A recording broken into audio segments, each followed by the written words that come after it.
What? You just went live without doing anything?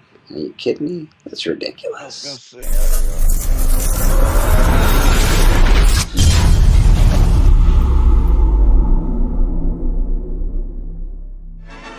Come on, buddy. Come on. So they put us through the turnstiles and turned us loose inside. Ladies and gentlemen, boys and girls, visitors of all ages, the Bazuco Casino Circus proudly presents. Ladies and gents, this is the moment you've waited for. You're searching in the dark, your sweat soaking through the floor. Buried in your bones, there's an ache that you can't ignore. Taking your breath, stealing your mind, and all that was real is left behind. Don't fight it, it's coming for you, running at you. It's only this moment, don't care what comes after. Yeah, fuck the dream, can't you see you getting closer to surrender, cause you feel the feeling taking over. It's fire, it's freedom, it's flying open. It's a picture in the pulpit and you're blind to bullshit. There's something breaking at the brick of every wall that's holding all that you know. So tell me, do you wanna go?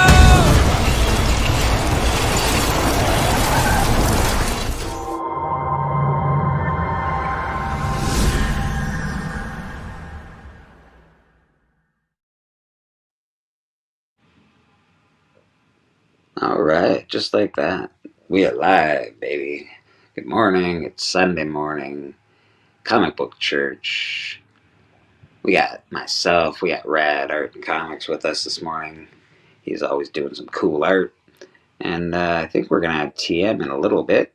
I think I saw a message in the chat. He'll be here in about a half hour. He's got some things he wants to get off his chest about Key Collector. So we'll see if we're going to get in a war with Key Collector today.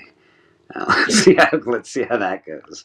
Matt likes comics in the chat. What's going on, Matt? Good to see you. And Rad, how you doing this morning? doing good.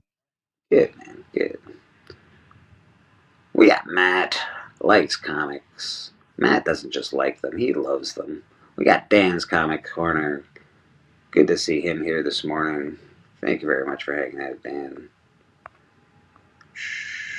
We got TM Nerdy. Like I said, he'll be on in a little bit. We got Wellbore in the chat. Good morning, Wellbore. Good to see you. Always nice to see you, my friend. Steve White. Good to see you, sir. Good morning. Taste my spicy kimchi. I don't know why I can't not laugh when I say that name, but it's hard for me not to giggle.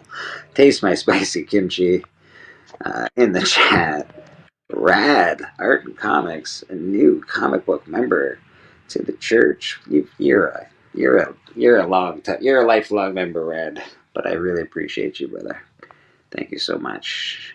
Rad has become a member to the channel. If you want to become a member, you know how to do that. Just, I don't know, do something, and it happens. Robert, Pops, Gramps, Springs, good to see you. Tina Bergen, good to see you. Very cool. Who else we got hanging out? And of course, Taste My Spicy Kimchi as well. Alright, man. That's it. Chat is done. Got a bunch of people watching. Appreciate everybody watching on the live. We're going to do some comic book stuff today. I got some books to show off.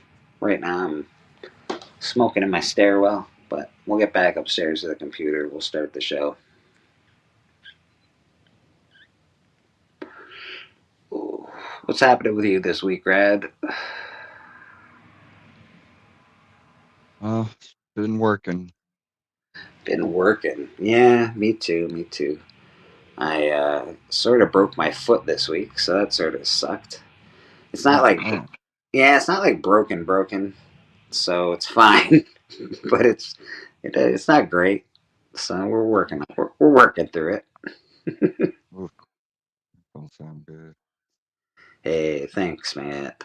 We have 800 subscribers. We got there last weekend, but then it fell off, and then we got another one, and then that one, someone else left, and then we got another one, and then someone else left. But I think we're back up to 800 this morning, so appreciate everybody. Boom. Church finally at 800 subscribers. If you're not subscribed, hit that subscribe and bell and all the nonsense, and it dings and it tells you stuff. It's a great bell. Immortal Sticky Shack. Bangers and Tekken. Hashtag enjoy. I'm not sure who Sticky Shack is, but it's good to see you, Sticky Shack.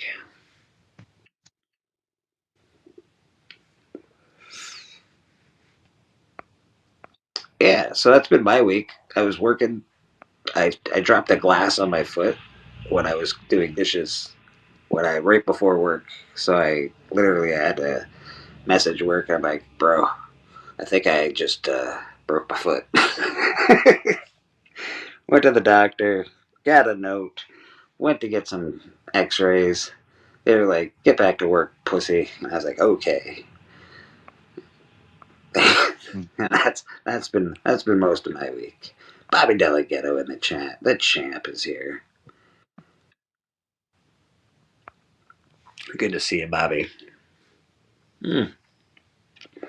I gotta send Bobby a link for Pete's sake. I don't think did. I send you a link this morning, Bobby? I know you're usually at breakfast with your mom, so if I didn't send you a link, I will definitely send you one, man.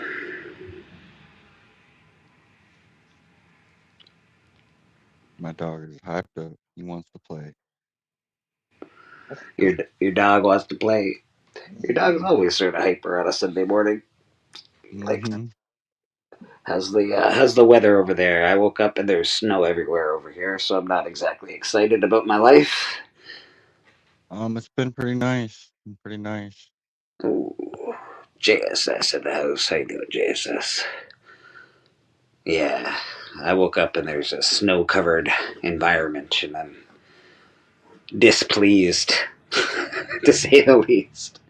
Last week was really pretty nice. Or the week before, I think, was even nicer, but last weekend was really nice. Monday, Tuesday was really nice, and then all of a sudden, I went to work on, I can't remember which day it was, Friday, I think. I walked to work and it was like a blizzard, and then it was raining by late afternoon, so the blizzard went away, and now there's snow everywhere again. I don't think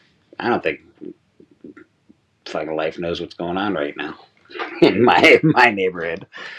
All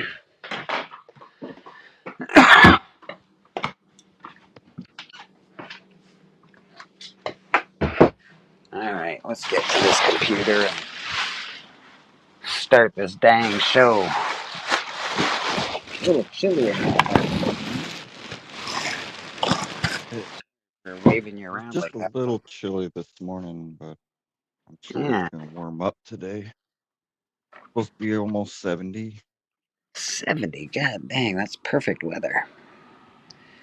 71, 70, 72 is very, very nice weather. My favorite weather, in fact. All right. Get on this computer. Stop looking at this tiny little telephone. Well, Boris says he's cold AF today. Yeah, that makes sense. Benny Blanco from the Bronx. Benny Compton, how you doing, brother? Good to see you, my man. All right, let's get on this computer.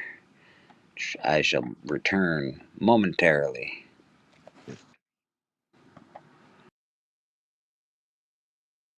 Hey. Boom. There I am again. Much better. A little more light. Thank Got a shirt in the mail, so I thought I'd wear it. And Chonko hates your Silver Age comics. Chonko hates your Silver Age comics. Come on, Chonko. You can do better than that, buddy. I appreciate it. Go check out Chonko. He's awesome. And I did get that shirt from him in the mail, so he's laying into it. If you haven't watched it, I don't know if he turned off the comments on it or if he took it off his channel. I haven't checked, but It's a good one. He definitely gets a lot of flack for his hate on Silver Age comics. I got some books. Oh, what you get? Oh, 9-6 Sheena. 3D Sheena. Did you get glasses with it at all, Rad, or no? I think they said if it comes with the blue label, the glasses are inside. The glasses are inside. Very cool, man. Very cool. Little Dan Stevens action. Dave Stevens. I don't know. I'm reading Dan's Comics Corner and saying Dave Stevens at the same time. Hey now. First appearance of Vigilante as Vigilante. Newsstand alert, baby. Oh yeah, I know it's George Perez. I have a copy signed by George Perez, actually. Very cool. Yeah, that's what I got so far for my birthday. That's Call them my birthday books. Those were some birthday books. When's your actual birthday, Rad? The 24th. The 24th of this month is Rad's birthday. Give him a shout out, give him a happy birthday. Rad's an awesome member in this community, does a lot of art for everybody in this community. He's had a lot of commissions, very thankful for that. So, Rad, we appreciate you, brother. Jeff Jack in the chat. Umbrella. How you doing, Jeff Jack? That is Rad's awesome puppy. Checking out the land. What's happening over there?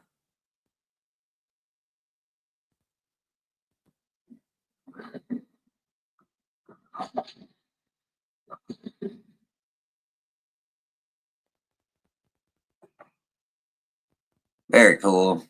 I got some books from Cali Comics this week. So we'll start with this cool guy. So these I won from Cali. I won his 1,500 subscriber giveaway, and I won on the hunt. We do something called Hustlemania, and I was the longest survivor in Hustlemania. I didn't win Hustlemania, but I showed the most books. So I also won some books for that. But this one's really dope, man. I think that's just cool.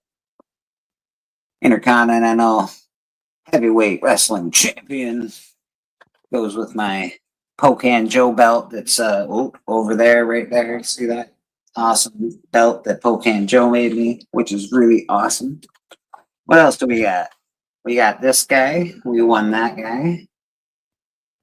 9-8 Venom. This is a Gabriel Delato. Venom 25.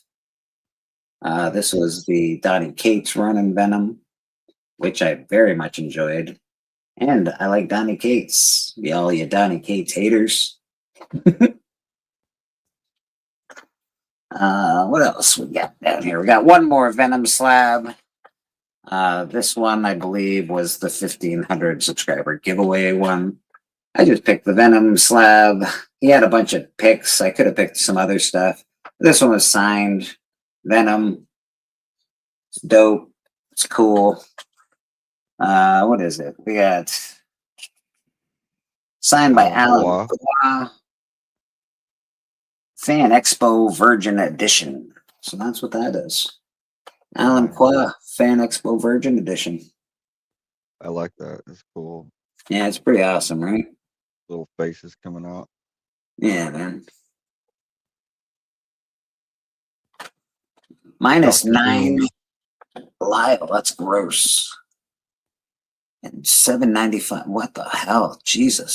$7.65 a gallon for gas. Sorry, Rad, I interrupted you there. Wow. But I'm not driving nowhere. God damn. That is expensive as hell.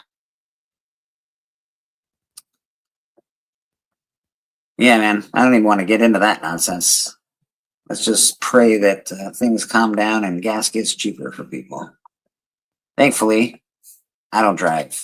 I walk everywhere. So my gas only the only time I run out of gas is when my heart stops. So I think we'll be all right for a while. Hopefully. Fingers crossed.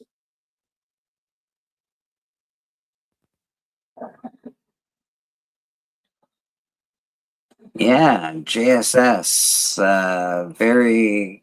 JSS spent some money this week on New Comic Book Day, so I guess he's very hip to what's happening in new comics right now. He's liking things that are happening. So I can't remember where. How about Spawn, the newest issue, 372, and oh goodness, I forgot the name of it. It's right here. Yeah, JSS. If you want on, let me know. Dark Ages. Spawn and Spawn Dark Ages. Spawn and Spawn Dark Ages. Sharp. Beckerman says he'll be on after he eats breakfast. Good morning, Beckerman. Good to see you, brother. And Liam Sharp does that whole book by himself. JSS, if you want on to show these awesome books, let me know. Oh my god, that is freaking wicked. What the hell? That's awesome. Dude, this book is like Conan. Like Conan the Barbarian. That is friggin' cool. It's awesome. And it's just one person doing the whole book. I dig that. Did anyone spend $300 on Dork? Nope. I think Steven spent a couple $100 on Dork, but I did not buy any Dork. I already have a Dork. That's great, Red. Good morning, madam. In the chat saying nice Spawn.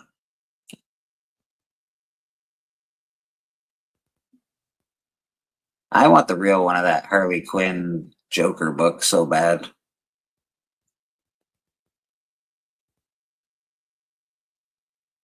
Rad, look at you. You got a good little setup going on over there. If you haven't watched church for a while, oh my god, that's dope, Red. Is that Zoom's mask? What is that? Yeah. That is so cool.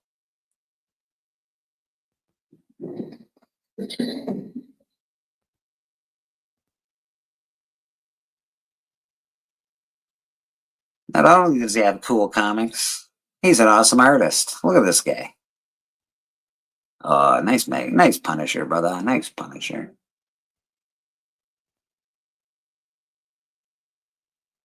Yeah, I'm not getting any Dorks, but not really. Although I know Beckerman got in on the Dork situation, but he got in long before it was $200. So I know he's got some Dork stuff, but I'm not paying a couple $100 for Dork #1. It's just not what I'm gonna do. Not what I'm gonna do. If I'm gonna spend a couple $100, I'll go get a different book. Morning, Chicago Schultze. Good to see you, my man. One love from Chicago. One love from Canada, brother. I dropped the Dork. I didn't like it.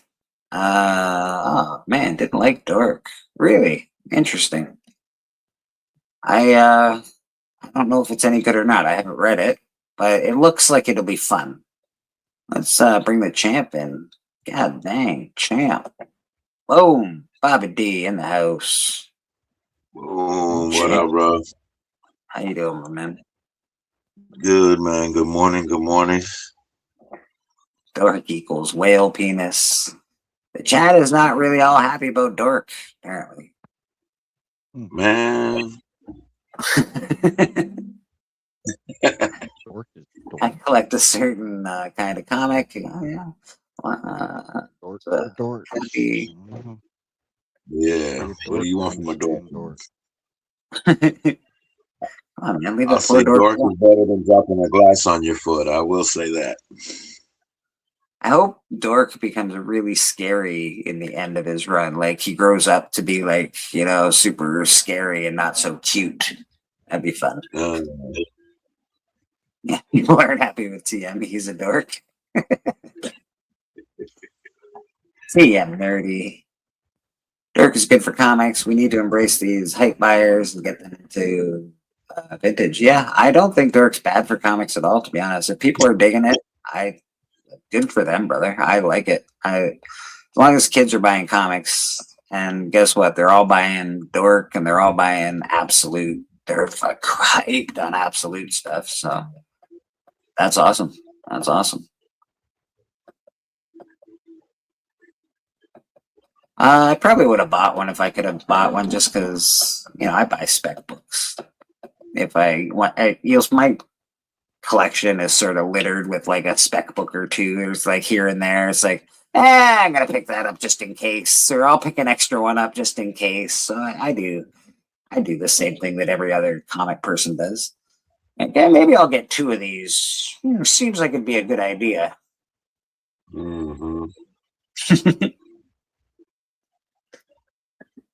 Narco is. We're gonna wait. Oh, go ahead, brother. Oh no, you go ahead, brother. Go you. No, I'm just saying, yeah, years from now, when they go through my collection, they'll be like, oh, yeah, this was a wise man. He bought all these spec books. Yeah. Yeah, man. Steven says it best. We're curators. We're not, these collections aren't ours. In the end, they're going to be gone and they're going to be going to somebody else. So enjoy your curation years. I think I would love to go through your collection, Bobby. I think your collection would be very neat, eclectic. I know there's lots of signatures. The problem with your collection is I'd need you there beside me while I went through it so you could explain where everything came from, because there's stories. You got all sorts of good stories, and I want to hear them. There you go, man. Yeah, exactly. That's what it's all about. I appreciate you letting me come on, man, and tell some of these stories, because you know what I'm saying? I'm getting older and these stories are starting to getting harder to remember them all. You know what I'm saying? Yeah. Hey, what are you talking about? We're fresh daisies, spring chickens. I made a story last night. We went out with Beckerman and the KC crew with Swagda, and it was a wrestling event. Yeah. Whew. You went to wrestling last night. That's cool. Yeah. I got this cool sweatshirt. Beckerman gave me this cool sweatshirt, man. Yeah. Let me make you big. See this awesome sweatshirt. Nice. Yeah, if you can see it. It's got my man Doom. Yeah, baby. Boom. Motherfucking Doom. Shout out to Beckerman. Yeah.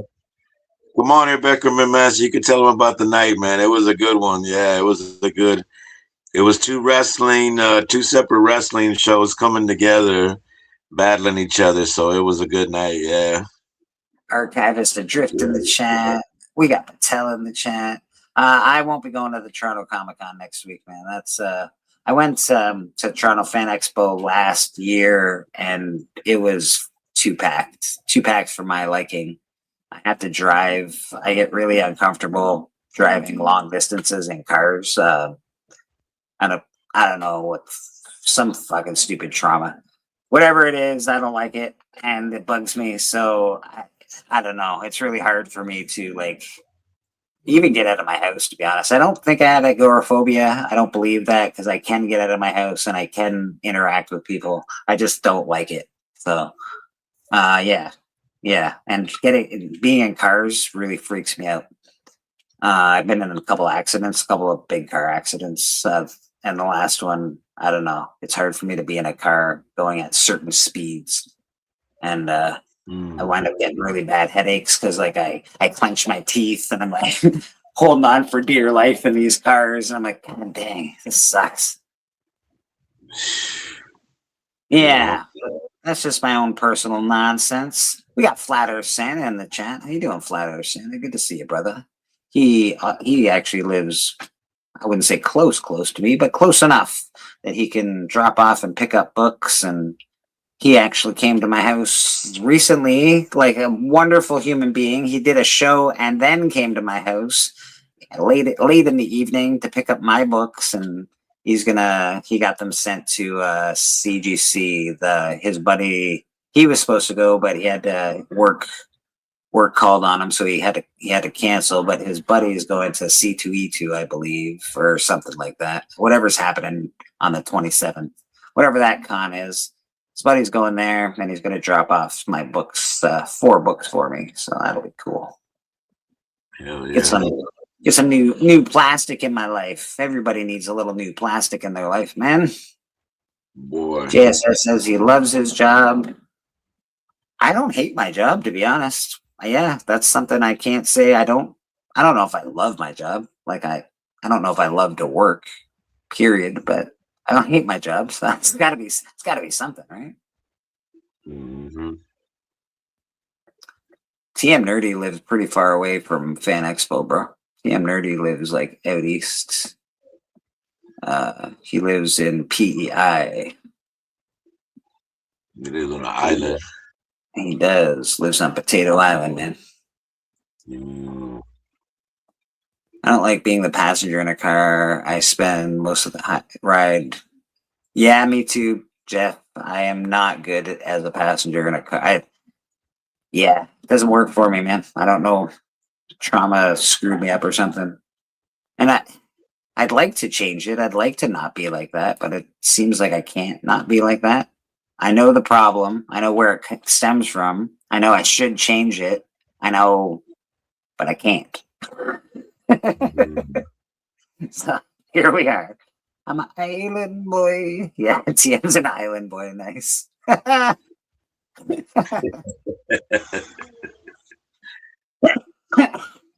Ironically, they only grow beets on Potato Island. Well, yeah. Mm. That's how the Island Boys started, because they only grow beets, baby. Ooh, yeah. They gotta mix them. Right. That's right. I'm headed to the Vernon, BC Comic Con next month, searching for early action comics. Nice, Lyle. Very cool. That's very cool. Yeah. Dan says we're like 2 hours from each other. Yeah, I live close. I live about 2 hours from Toronto, so that's I live in like Niagara Falls kind of area. Mm. I live close to Buffalo, though. Pretty close to Comic Journey. Hey, Comic Journey got a hold of me the other day, which was very nice. Comic Journey, thank you very much. Praying for you, love you, and I hope you're awesome, man. I hope you do well. Yeah, you know. Dan says he's on Nova Scotia, the other island. What do they do in Nova Scotia? I can't remember, because I know they grow potatoes on his island. What do they grow on your island, Dan? Can't talk about it.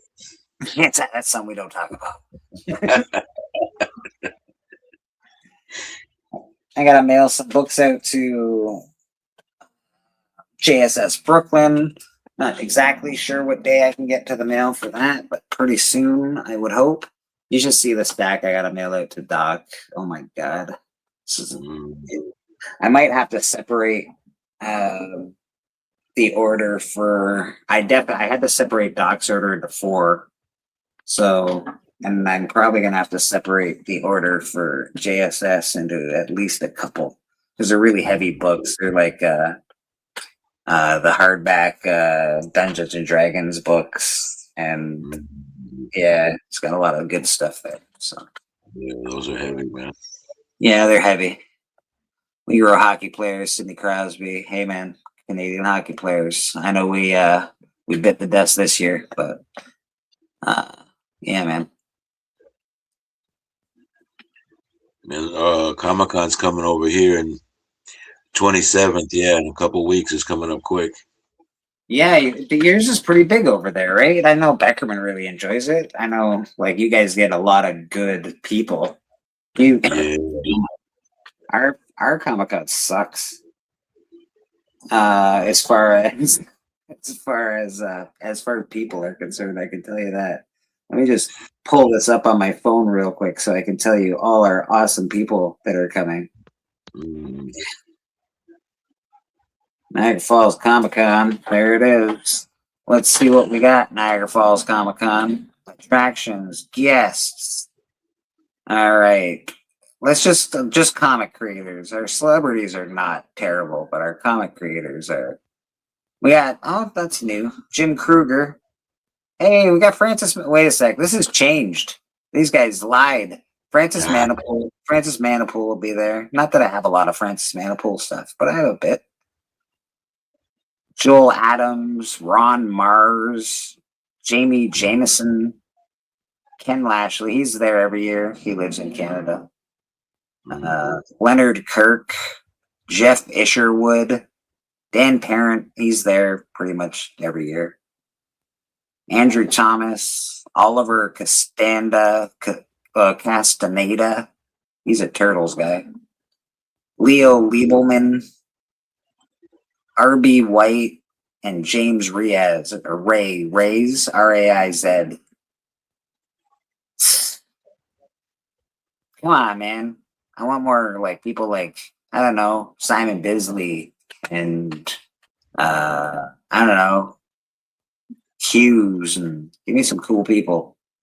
We got some cool ones coming through, man. But like you said, it gets crowded. You know, we have they have the celebrities, and then they have the vendors, and then they have like people that are just a lot of cosplayers. They got it's a lot of people, so it's crowded. You know what I mean? It's one, like you said, it's not. If you ain't for it being around a lot of people, it's a little rough. But man, yeah, it's. Oh, dude, the Toronto one is brutal, bro. Like, it's a fire hazard. It's so crowded, especially the year I went, apparently, because that was the most. Drax says it was the most crowded year he's been there. But you have to go in a building, and then you go up a couple escalators and get to the floor of the Comic-Con, and it is like a fire trap from hell, man. It's so packed upstairs. Getting down those escalators, I can already see, would be absolute hell. There'd be people jumping from balconies. Like this is awful. This is terrible. Porky's is a Canadian movie. Love Porky's. Porky's Revenge.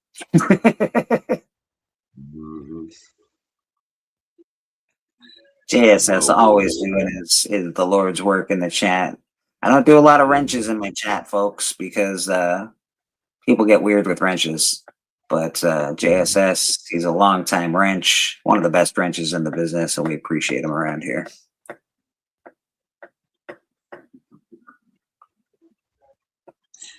Yeah, Dan Mora, he's coming in. I'm looking forward to meeting him. I haven't met him before, so that'll be cool. Yeah.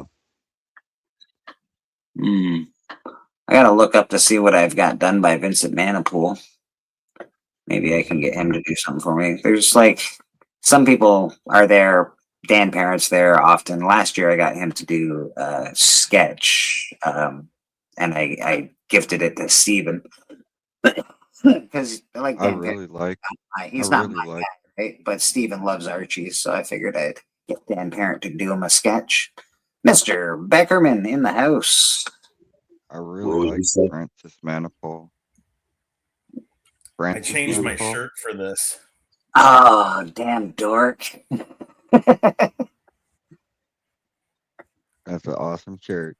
Yeah, I started hearing where the chat was going. I was like, all right, I got a shirt. There it is, baby. There it is. The dork himself.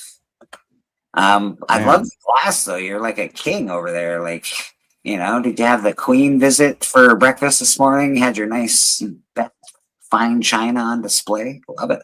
Love it. I got my Dr. Doom on. I was telling him, man. Dr. Doom. Bobby, I saw that. Yeah, man. Yeah, that's Dr. by Doom. Ink Pulp. Sean Crystal did that. So the patch on Bobby's left arm is an Ink Pulp symbol. They do it. So Sean Crystal and Matteo Scalera, Jim Mahfood, and Eric Canetti do a podcast together called Ink Pulp Live, but Ink Pulp is the artist name of Sean Crystal. Becker in the heel. Hit my music. Yeah. I'm a natural heel. Hey, bro, we seen a dude pull his pants down at the wrestling match last night. Yeah. I don't know if he pulled them down. I think gravity took care of that for him. But this is a guy. You've heard stories involving him before. He does Bleak. Like, do you remember when we had the wrestling show we went to, and I like got into a yelling match with some dude? What do you got? Chonko hates your Silver Age comics. Chonko hates your Silver Age. I like that. I like that. I didn't know Chonko had a shirt. Yeah, he sent me another one, but this is the one I chose to wear because this is the one. This is the one. But yeah,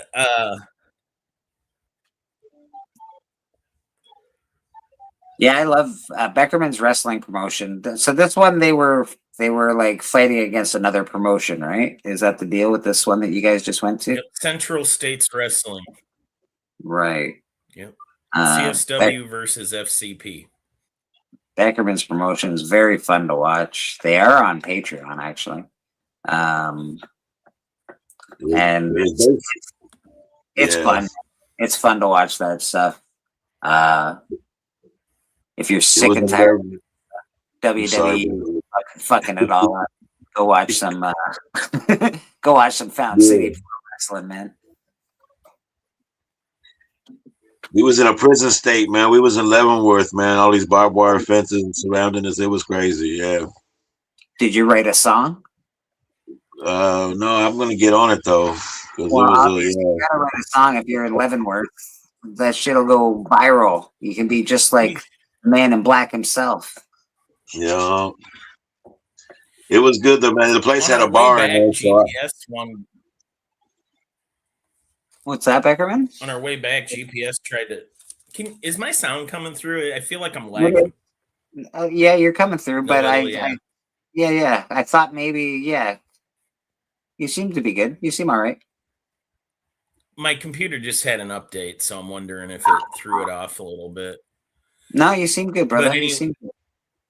Anyway, GPS on the way back, like, really wanted to give us a tour of the prison because it sent us a different route than how we arrived.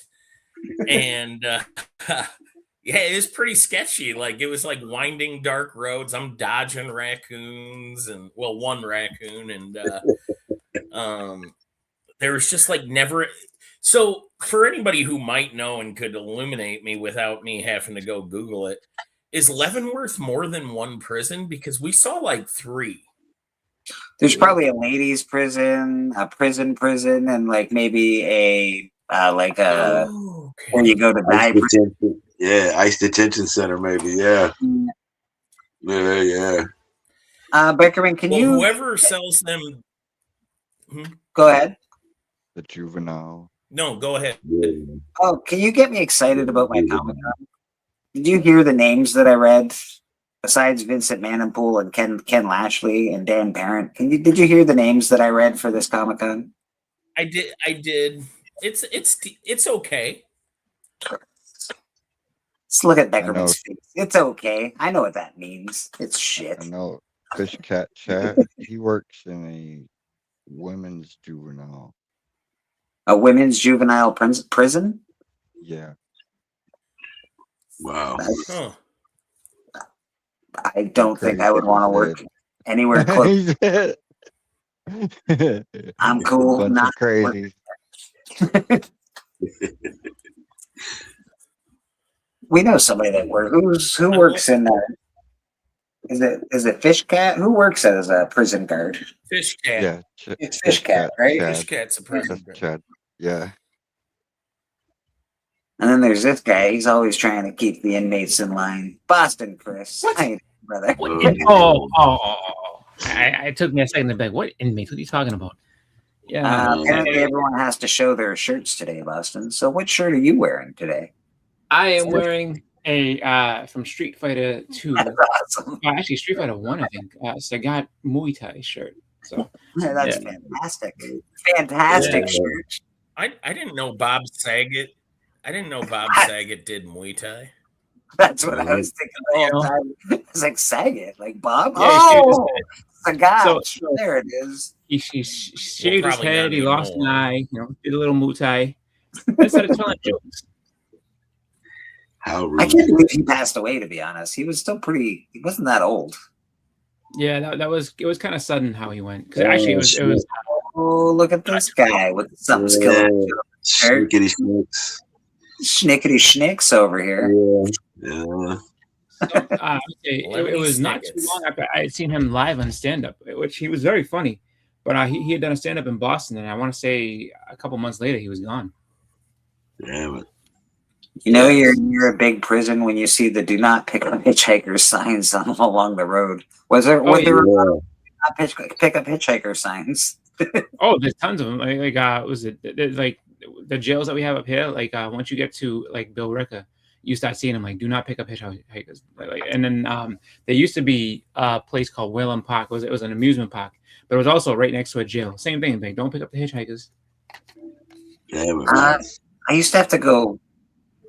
Whatever. I used to have to go visit my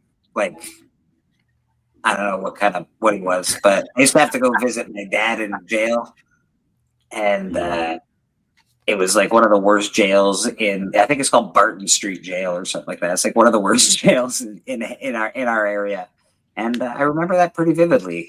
Going and visiting my papa in jail. Great times. Yeah. There was, actually, there's a prison in Boston that like you wouldn't even know it's a prison. Like so, the way you can tell is that it's in an office building, but then above so where the offices end, there's this orange line, and above it, just kind of like just a big like structure, and above that line is where the jail is. So I was like, oh wow, I never knew that for years and years. I was like, no idea. And then when I think I was like 16 or 17, like, that's a jail. I'm like, what? No, it isn't. Like, yeah, that's a jail. I was like, but there's an office building and people go to work. They're like, yeah, no. And above it is a jail. Like the very top. That's where they house the inmates. Jails aren't cool like they used to be. Like they used to look, very like they used to be gothic. They used to look really cool. And nowadays they look like a building from Judge Dredd. They're like, that's the jail right there. We're building. Yeah. It's a really like again, like I said, like you would have no idea, but it's one of those things where I found that I was like, oh, that's kind of crazy. But as far as the inmates, so you're talking about the astonishing auction. That's what they are referring to. All us crazy inmates busting on Comic Book Church on astonishing auctions. There's a whole lack of inmates that you keep in line.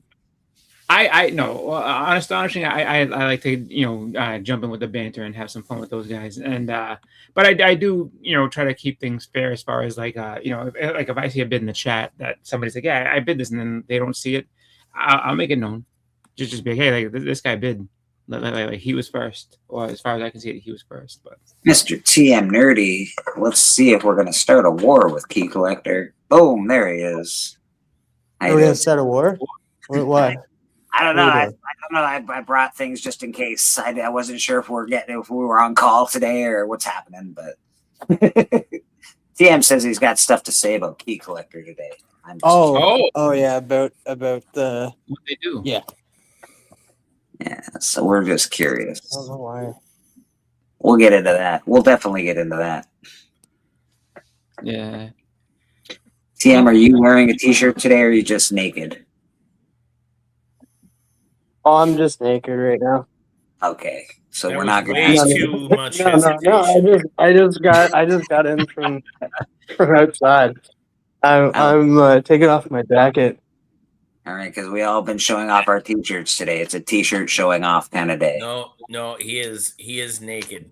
Yeah, there we're was gonna- way too No much hairy hesitation. No hairy. Yeah, he's hanging dong right now. That's like something that That's so hot, TM. It's an American 70s thing at summer camp for football or football soccer. People with shirts, people with it got rough at summer camp. No. Trust me. Do you want to know the quickest way to so they used to have in middle school and in junior high, they had afternoon sports, and of course every boy's like, yeah, I want to play afternoon sports. Cool, play basketball after school, and it was in the school, so play basketball, whatever, sports they're going to offer you. Like, oh, it's all throughout the year. It'd be fun. Okay. So first day, they're just like, all right, afternoon sports. Here we go. All right, we're playing basketball. Nice. And it's like, we all know each other's names. We all know who we are. No, that wasn't good enough for them. Shirts and skins. Let's go. Always. What? Always Shirts shirts and and skins. And I was Always. like, that doesn't make any sense. And then they were just like, and then like I remember Mr. Cardillo was the guy who was Walter, and he was like, oh, it's like shirts and skins. Let's go. And so of course he said, I think he wanted to shame the fat kids into like getting into shape. So the shirts and skins, I was like, there's girls over there. No, and he's like, what? He's like, are you serious? What was this, a vanity contest? I was like, there's a bunch of girls over there. I'm not taking my shirt off in front of them. What are you, crazy? And then he was just like, well, then you don't get to play. I was like, then I'm going home. See ya. Yeah, I've never heard like a gym teacher ever tell me like, "Hey, you need to take off your shirt." Like that causes for like, "Hey, maybe you should be checked out." That was all. That was a. I knew at 13 years old that was a bad idea. It was just like, shirts and skins. I was like, no, there's girls there, and they were just like, well, then you don't get to play. I was like, well, so very quick ending to my afternoon sports career just because of like, take your shirt off. Like, no, that's not happening. Taste my spicy. Kimchi says he had freckles, so he hated being skins when he was a kid. I was just a skinny kid, so I you're not. I'm not like G.I. Joe or He-Man, so I'm like, nope, I'm not. I don't want to take off my shirt. Although eventually, when I was 20, I loved taking off my shirt, and I'm not particularly muscular at all. I just enjoyed it quite a bit for some reason. Maybe it was the booze. Might have been the booze. Yeah, I think so. Yeah, me in my 20s, I used to lose my shirt quite a bit. Like I'm pretty like if that song didn't come out before this all happened, like that Bare Naked Ladies song, I would have thought they were singing about me. But yeah, no, I just I feel like that's a like imposed torture that they do. Like, all right, fatty, get out there and take your shirt off. Within 6 months, you're gonna be skinny, and you're gonna thank me for it. But like, no, I'm not. I'm gonna sit there, and every girl's gonna know I'm a slob, and be like, oh, that's good, because it was for everybody. It was like it was 7th grade and 8th grade together. So I'm like, that's not happening. Like, there's girls over there that I actually like. No, I'm not doing that. Evil Mike, man. I ain't doing Evil Mike. Yeah, I get it, man. Especially when you're that age, you're like going through all that stuff. You're like, nope. Yeah. There's girls over there. I ain't doing any of that shit. Yeah, I just think it's weird. It's weird no matter what, because like, yeah, you're 13, maybe 14, and you have like an adult asking you to take off your shirt. It just seems weird. Hold on a second. Patel gave us a super chat earlier that I think I just glazed by for some reason. So let's give Patel a love. Yeah. I'm pretty sure they did. Let's archives. Let's do this. And then someone else just gave me some love. So we're gonna show a little love here for some folks. Okay, you had a balance of 93 cents. All right. And at an average of 2.25% interest over a period of 1,000 years, that comes to $4.3 billion.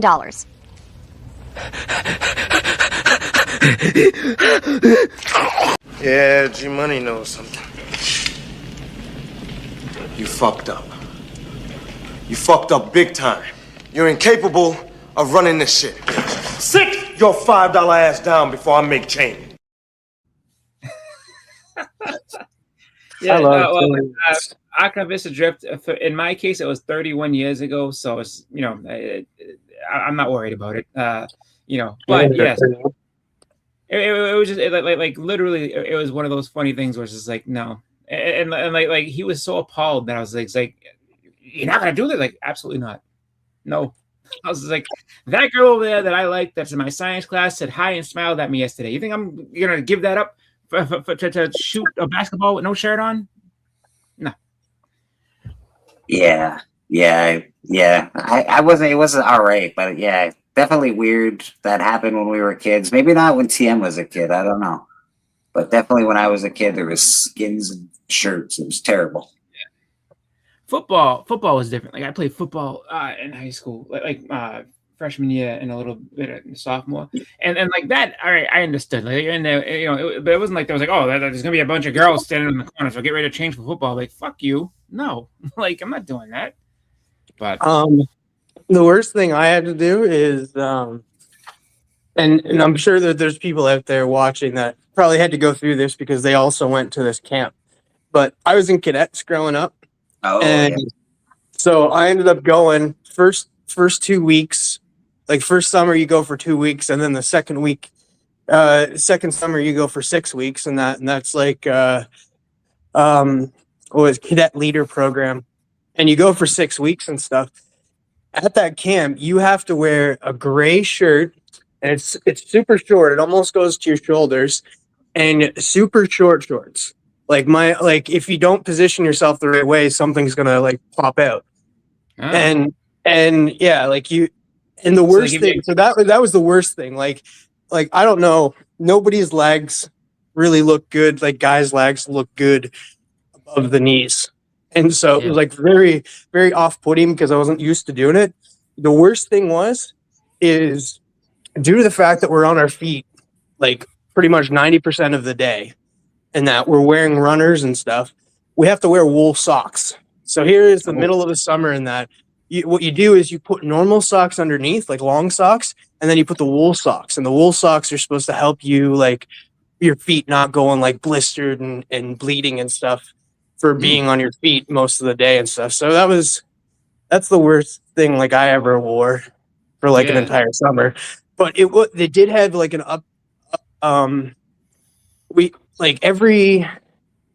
every week and stuff, there was a dance. Like we did our parades on Fridays and stuff. It was like a mock parade. And then if our barracks were clean and stuff, we have a dance.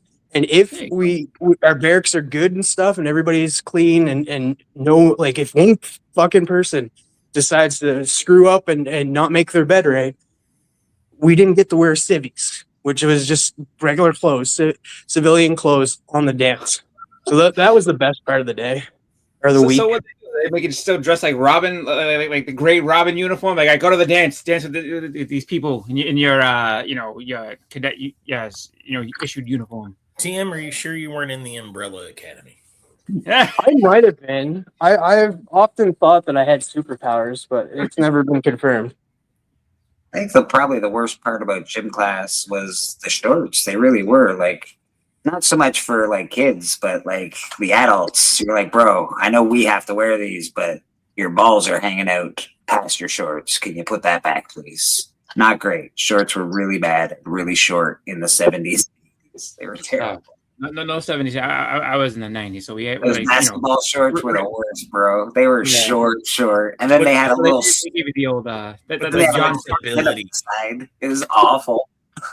The freedom of movement, Bleak. You sacrifice that. There we go. Put on these Larry Bird shorts real quick. Yeah, I was junior high in like 94, 95. So it's just like during the where everything's like everything's baggy and this and that. So it's like everybody's sitting there running around looking like they're in crisscross with these giant shorts. So we were protected from that. In 95, I was just starting grade 1. That's cool. You weren't born in 95. You were born summer of 1999. You are you'll be what, 27 this year? 27. Yeah. I was 27. Well, I decided I don't know TM's birthday, so I'm just assigned him one, and I gave him the first appearance of Stargirl. Oh. Okay, that makes sense. I was wondering why. Like, 1999 is the first appearance of Stargirl. 1999 is when TM was born. Oh, you're close though. You're very close. I do. I will say I do enjoy that though. Like, because I'll be sitting there, like, people that I go to conventions with. Sometimes they'd be like, in 1992, I was this, and I was like, I was 10. Like, so yeah, I was much angry other than playing Nintendo and reading comics. That's laughing his ass off over here. Yeah, I was old. 1992, I was old. Man, I'll give you a hint. My birthday it's not the same year, but it's the same day as Cali Comics. We share the same birthday. I want to learn anything about Cali Comics. I don't even want to know your birthday, TM. I assigned you one. Yeah, wonderful New Warriors book signed by the Bagman, Mog Bagley. Yeah, man. The graphic novel. What am I looking at here? Bagman's coming back. Yeah, I got There this he sign is. last time. Yeah. I think that yeah, Beckerman's begging for you need to make that big. There we go. I love that. That's the old one. Get was it? Oh, that wonderful head of hair of his. I'll be getting some off the wall stuff signed. We got this autograph by Jason Aaron. That's awesome. He does that JA on there. Yeah, that's when he was doing that Avenger run. Yep. This is what you get him to sign. Yeah, you ask somebody to sign a button. He signed my Avenger button. Yeah, that. You know what I mean? Yeah, they look at you weird when you get him to sign some.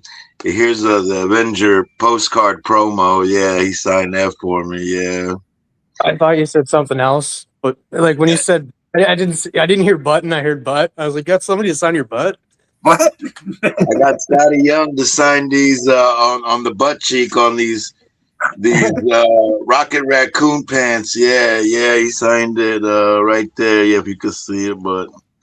When you get somebody to sign your pants, yeah, this is the second pair that he signed. Yeah, he said he has a pair that signed. Yeah, so yeah. That's cool. Yeah. So I try to get some off the wall stuff signed. Yeah, when I can, you know what I'm saying. It strikes up a conversation for sure. Well, you have such cool stuff and cool signatures. You really do. Like. Look at Bobby's wall behind him. Every time he pulls out a book, it's signed by 3 or 4 people. It's like, yeah, I got this one signed in 1972 by this guy. Those were the good old days, man. Yeah, I reveled in, you know what I'm saying, when they was happy to meet you, you were happy to meet them. They'd sign whatever, shake your hand, and shoot, yeah. So now you got to know somebody that knows somebody that knows somebody. I'm like, oh, man. But lucky I got Beckerman in my corner, though, yeah. What am I doing? Some people go to conventions and get cool stuff. I go to the pizza shop and get cool stuff. I can show you. We got the New Mutants 14. Leanna Rasputin joins the team. I got this from Cali, of course. 14. 14. This is. I will say I said it in the video when I did this, but I do feel like we'll talk about spoiler again later because it's going to come up in the keys of the week. Our first appearance is doing something. Like I know they did something with Tim Drake in the comics and stuff. The only reason I was not happy with it is due to the fact of this relationship. This relationship was probably like the key, like the biggest thing, and I it was my favorite relationship in comics between Tim Drake, Stephanie, and Tim. Yeah. So he took care of her and stuff like that. Like he went like extra mile for her. Yeah. So they just DC kind of just thrown that away. Like I understand like doing that, but just create a new character and do it to that. This is Robin 35. Tim Drake's also my favorite Robin. Yeah, he's a good one. I like Tim Drake. Battleground Earth Part 2. We got Shadow of the Bat number 6. Great series. I have a question for you, TM, because I know the kind of collector you are. You're very similar to me. When I like a character, I have to get everything related to them. Since you're a Stephanie Brown fan, do you view Detective Comics 351 to be important to her, since it's the first appearance of her dad? Yes. And it's not super expensive either. Like it's an attainable book. Yeah. It's like even the first appearance of Tim Drake's dad. Yeah, right. Shadow of the Bat. Shadow of the Bat is coming back. It's I'm not sure when, but they have a new initiative called like Next Level at DC. Shadow of the Bat's a great series. It also introduces one of my favorite like kind of side villains. Like he's not like a main villain, but he's a villain nonetheless. But Victor Zsasz is in issue 1 of this first appearance. But Shadow of the Bat, great series. I got these all actually from Archivist Adrift, so shout out to him in the chat. That's nice. Superman 360, just a great cover. Attacked by a bunch of Superman. Yes. We got Justice League Quarterly #1. I always laugh at this cover just because of this woman right here. She's like, There's Gypsy, yeah. I don't have any St. Patty's Day comics. Sorry, I'm just answering a question in the chat, TM. No worries. We got a great George Perez cover here of Justice League of America 204 with the Royal Flush Gang. Nice. Does Batman ever say that, or anybody tell them they've been flushed? Because that'd be that's a Green Arrow thing to do, so probably. This down here, though, it's just like, ooh, a little butt crack. This gang's been flushed. And then the last one's the beautiful Nick Cardy covers. These are great. I just think these are pretty cool, yeah. These are really cool, actually. Strange Stories, issue #4. Yeah, sorry. And you get the faceless men, and then they make note of like the guy with like the weight problem on his hands, but they don't talk about this other guy with the bare hands. But I got 2 of those. Nice. That's it. I believe there's a first Maple Leaf appearance, like Toronto Maple Leafs are in one of those strange sports stories. I think. Yeah. Don't quote me, though. So now I will say this when it comes to Tim Drake. 'Cause I actually really liked Tim Drake a lot too. So much so that when they decided that they were gonna make him Red Robin, I got angry. I was like, dude, fuck you. Because I was like, he was Robin. Like, if anything, he proved, I think, throughout a bunch of his story, going into like the Teen Titans stuff, and then when they decided to change him up, he proved that he was the next like logical successor to Batman. And they just kicked him to the curb like he was nobody, and they just like threw him away like he was trash. And what happened was like they introduced like Damian Wayne, and then they were like, okay, what do we do with Tim? Yeah. You keep him as Robin and make Damian somebody else. Like you know, you can be son of the Batman, you can be whatever. But the thing is that like they did all that at the I guess sacrifice of Tim Drake. Tim Drake, they I mean, like think about it. They really set him up to be the next Batman. Like he was a good detective. Like he figured out Batman's identity on his own, just because he was bored one day, type thing. And then what story was it that he became Batman? Because like there was a future story where Tim Drake was Batman. This is what storyline was. In Teen Titans, like they have like kind of like a future, like you know, what happens in the future type thing, and they meet the future selves, and he was Batman in that alternate reality and stuff. But like, you know, what's it called? They killed his father in Identity Crisis. They killed his dad. Yeah. Batman, like you know, like Batman had to talk him out of like doing terrible things. It was like, okay, they're setting this kid up to be something great, and then they just like, nope, we don't like him anymore.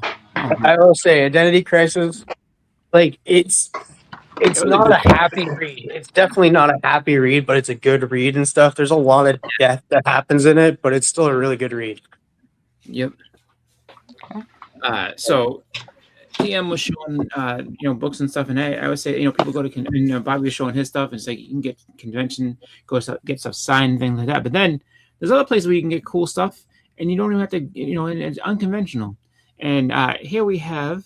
So I went to the pizza shop. And I don't know why they decided to do this, but they were just like, you know what? You guys are cool. We're going to give you something for coming in. I'm like, oh, okay. Well, what could this be? And they gave me a Christmas ornament. So I have a pizza server, I guess. Hold on. I'm coming. That's I forget what they're called, but isn't that like part of the Jewish thing where they spin it? No. Dreidel? No. Yeah, I thought it looked like a dreidel. It's a pizza scooper. Yeah, pizza scooper. So it's, you know, and then in the back you get, you know, 100 years of Frank Pepe. So that's the guy that made it. When I talk about it in Mohegan, this is the place. So yeah, and it's an ornament. Evils doesn't like the fact that Tim Drake was buggered over too. Yeah. it's really like it's just it doesn't do any justice to that character, and really, I mean, they did a number on him. Like there's no real like reason that I can see that was a good reason to just take him out like that and just make him like just nonsensical to what he was. But the shitty thing is, it's one of my favorite writers that really like brought in Damian Wayne.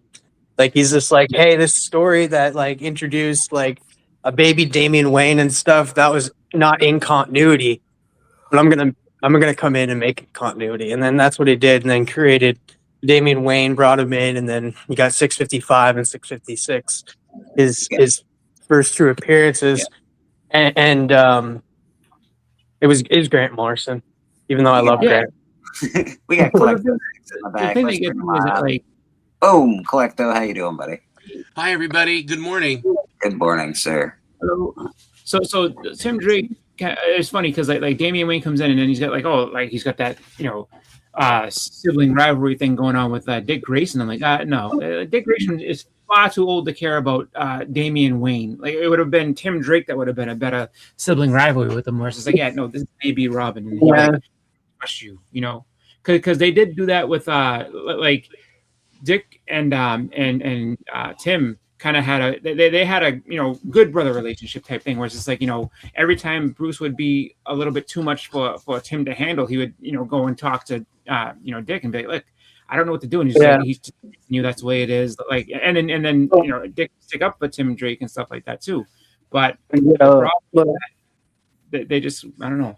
It was really because like if you remember the Batman and Robin run, Batman at the time was Nightwing in that series. Like at the beginning of that series, he was Nightwing, and that's why him and Damian had that thing. But I do agree, like it would have been better if Tim, because Tim's the smarter one.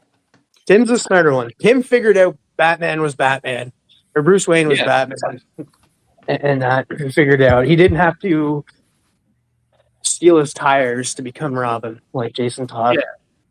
Yeah, and I mean, for me, I just think that it's kind of just a weird thing where it's just like you look at that and you're like, oh well, they really, and it's funny too because Stephanie Brown got kind of just really rough treatment as well. So it's like those two together kind of just DC really just threw them right in the fire and didn't care. And it's kind of I will say there's nothing wrong with gay characters. There's nothing wrong with it and stuff. It's just don't make like the one character they did right and with making him gay was Alan Scott. That was the only one I can like. He was straight at first, but then he got made gay. Like that's the only one that I could see was really good, like transition. But other than that, like just create a gay character. Yeah, I'm taking a name. All right, buddy. All right. Hope you're feeling all right. Who was the first gay superhero? Openly was I think North Star, right? North Star. Yeah, that makes sense. It was like, but like you got another character. I know a lot of people like had issues with Bobby Drake becoming gay, and that was just because like his whole personality changed, and that. So I don't know. Yeah, well, I mean that's, and I'm not trying to say that like you can't have characters, be whatever, but it's just like it's tough though when it's like like this one, you take a character that's been around. In the case of Iceman, at that point it was like something like 50 or more years he had been around, and I say, oh yeah, no, we're just gonna flip him and make him like, it's a little bit different. I feel the same way with anything. I can't think of a like if they were like, hey, North Star, we're gonna make straight. We're gonna reboot him and make him straight. I'd have an issue with that too, because like, or I know this is not comics. It's just popped into my head. But if they were to like, hey, we're gonna redo Modern Family, and the two gay couple, we're gonna just make a straight couple now. I would have issues with that. I'd be like, what the hell, guys? I have to. The Immortal Biggie Chic made a comment, and I'm going to respond like this, just because. The best jobber of all time, I have to say is probably Barry Horowitz. Yeah, he did a lot to make guys look great, but I will say this: where you can say that that Brooklyn Brawler is, I would say 1 and 1A type thing, because Brooklyn Brawler has a victory at WrestleMania. That is Barry true. But Barry Horowitz did get, he did get a little run where he started winning matches after losing forever. So Barry Horowitz is good at. Didn't he get it in the Hall of Fame? I think as well. I don't know if he's gotten the Hall of Fame. I would say if they would allow Jobbers in, he absolutely. I mean, think about how many people he let that he made look great. My God, everybody beat up Barry Horowitz. Everyone, and the slap on the back. Good job, Barry. Yeah. he turned that into like a successful run in WCW. Like he went to WCW and started winning matches there too. I don't know if he won a title there or not, but I know he definitely came in as somebody who was winning. Like people would job to him for a while, and then he went back to jobbing for a little bit. But it's like, like Brooklyn Brawler definitely is great. I think he's one of the best. It is funny though that like people don't think of those guys in that same way, but yeah, Brooklyn Brawler was a great jobber. Oh, look at this cover homage here. Well, he was supposed to he almost was supposed to be a good wrestler, but then he just wasn't, right? Like they just. Well, I mean, the thing was I think when it came out pretty tough. The Brooklyn Brawler was pretty tough when he came out. Yeah. Oh, he beat the Red Rooster. I know he. He had, like I said, he had a victory at WrestleMania over the Red Rooster, which is like, I mean, Red Rooster was a guy who was legitimately a champion in other places, and they were just like, no, you're going to lose to this guy. It's like, oh, what? And gotta get JSS, man, dropping that love. Thank you, JSS. I appreciate you. Let me just find you a clip here, my friend. I prefer a blessing from him. Why? He seems a lot more religious than you. Okay, but he is my number 2, and he doesn't really do the same. Maybe I could just throw you out one. Don't do it. Don't do it, Charlie. Don't do it. Ha! Thanks a lot. I appreciate it. Okay, feel better. Christina Payne, welcoming everybody in. Appreciate you, Christina. Thank you very much. Yeah. Hey, what is have you ever watched Mythic Quest? No. Yes, I loved it. I actually really enjoyed Mythic Quest. That's great. That's one of my repurposed, an homage. Dave Cockrum X-Men cover, Dr. Doomstorm. I like doing that. I don't have to paint the background. The background, I already found the. It was like a castle type thing, and so I put Doom on there. Yeah. I love it. I love that. Painting or something? Absolutely love that. No, what's that? Actually, I do that. They'll go to like thrift stores and find like just the cheap paintings and then like just paint over them a little bit. That's cool. Yeah, exactly. That's what I've been doing, man. I've seen people doing it, and I wanted to try my hand at it. So man, painting really is not my thing, but I wanted to try it out. So man, you know me, I get out there. I'm fairly sure painting is your thing. You've done a few paintings now, and they've all looked very good, man. Here's that other one I did. Yeah, dude. That's awesome. See, my friend Whitney that I went to college with her, and she does that with the Stay Puft Marshmallow Man. Like she just get pictures and just always add Stay Puft Marshmallow Man to them. So that's awesome. I don't know why. It just reminds me of Space Ghost Coast to Coast. I don't know why. Well, he's definitely at a coast somewhere. Man. Put that up. This morning got turned around, man. I gotta run. I gotta go do some errands, but hopefully I'll jump back on here with you guys. Yeah. We got you, brother. We got you. We appreciate you, my man. Have a good rest of your day, sir. Peace be with y'all, man. Yeah. Station. Love y'all. And you. Later, Bobby. Peace. So I like that. There was 2 people set to do a G.I. Joe project. Yeah. Over at Paramount, and it was up between the 2 of them. Paramount has passed on one of them. They're still not sure if they're going to go with the other one, but I hope they do. But they passed on what is it? Right? Yeah. Yeah. I thought they just didn't like his script or something like that. Like they weren't feeling Max Landis. Yeah, I don't think they liked the script. I'm glad that they chose somebody different because he's a piece of poop. But yeah. The other guy is Danny McBride. Oh, Danny. Yeah. And so he's still up to do a G.I. Joe project. Breakfast of Champions. Breakfast of Champions. Does that mean that James Franco and Seth Rogen and Will Ferrell are going to be in it?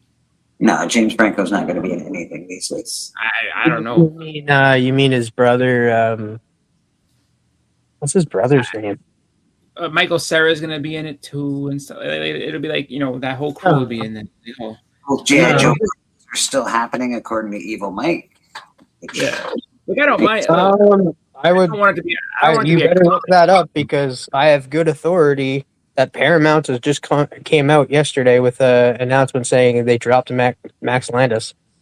I didn't see anything about whether they dropped him or not. I just thought that they the last thing I saw on it was that they just didn't like his pitch or whatever it was, and they were just like, so I might just be like, yeah, just go back to the drawing board, see what happens, like, because they're probably looking to see who has the strongest pitch and then go with that. Like maybe they'll merge them both together and be like, all right, you guys both work on this together.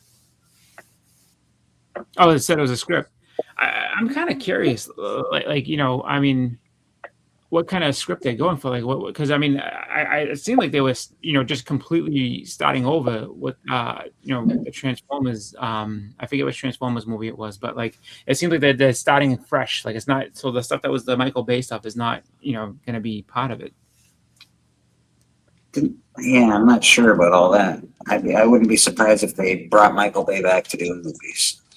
Yeah, well, I mean, like as far as the established Michael Bay stuff that they had done before, I think they because at the end of that Transformers movie, like, yeah, we're starting a new team and we're gonna call it this, and it's like almost like what they did with the Avengers, like, yeah, we're getting a team together, and that's kind of like where they left it off. So, well, everything's still in play, but they got rid of the guy, so who knows what's going on? But it's good information. Yeah, They scrapped that Max Landis and stuff. Yeah, that hurts. The Last Ronin was canceled, but the rumor is it's still on. But I could see that. I feel like there's a lot of money in that. Like, so I don't think they would necessarily like walk away because Turtles is just licensed to print money. So it's such okay. So Turtles have had so many different generations of fans. This would be such a good version for the older, like last three groups of fans that the Turtles have had. This would be a great movie for them. The new kids, like the children that are fans, maybe not. It might be a little too adult, but I'd still think. Definitely. But it's still it would be great. They would make $1 billion with that Turtle movie if they did it for adults. Or that's something I can think of. That maybe they'll be like, well, we're not going to sell a lot of toys with this, like you will to a bunch of adults. Adults will still buy it. It's just like, so I think if they have to alienate a lot of the younger audience, like that might be something where like, oh, we got to include them somehow. Like, that's the trick with the Turtles, right? What were you saying, Brad? Sorry, we couldn't hear you there, but the artist of The Last Ronin, he said that he's just hopeful that there's still a video game moving forward. Yeah.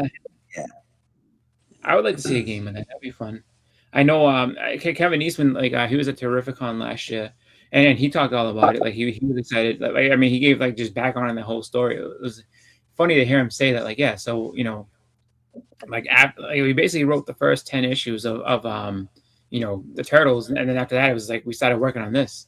And so we that's been going on since like 85, 84. Like pretty much when they started writing it, they were just like, all right, we have the first 10 issues of this written, and then and then here's a side story of what happens at the end of it. So it's pretty good. That stinks. Let's get back to that conversation in a minute. Let's go through some keys of the week. Who's gonna play Buffy? Oh, gave us no reason. Yeah. What? They really can't do the Buffy reboot, eh? That's stupid. Well, Buffy, it was. I'm pretty sure Buffy was going to be Buffy. It was going to be Sarah Michelle Gellar, but it was going to be like she was going to be mentoring the next Slayer. Next level. That doesn't work. You gotta have it. Like Buffy's just gotta be Buffy. Can't be here's Michelle and Buffy's gonna mental challenge me. Like, no. Let's get into some keys of the week. See what's happening there, and then we'll get back to this. Boom.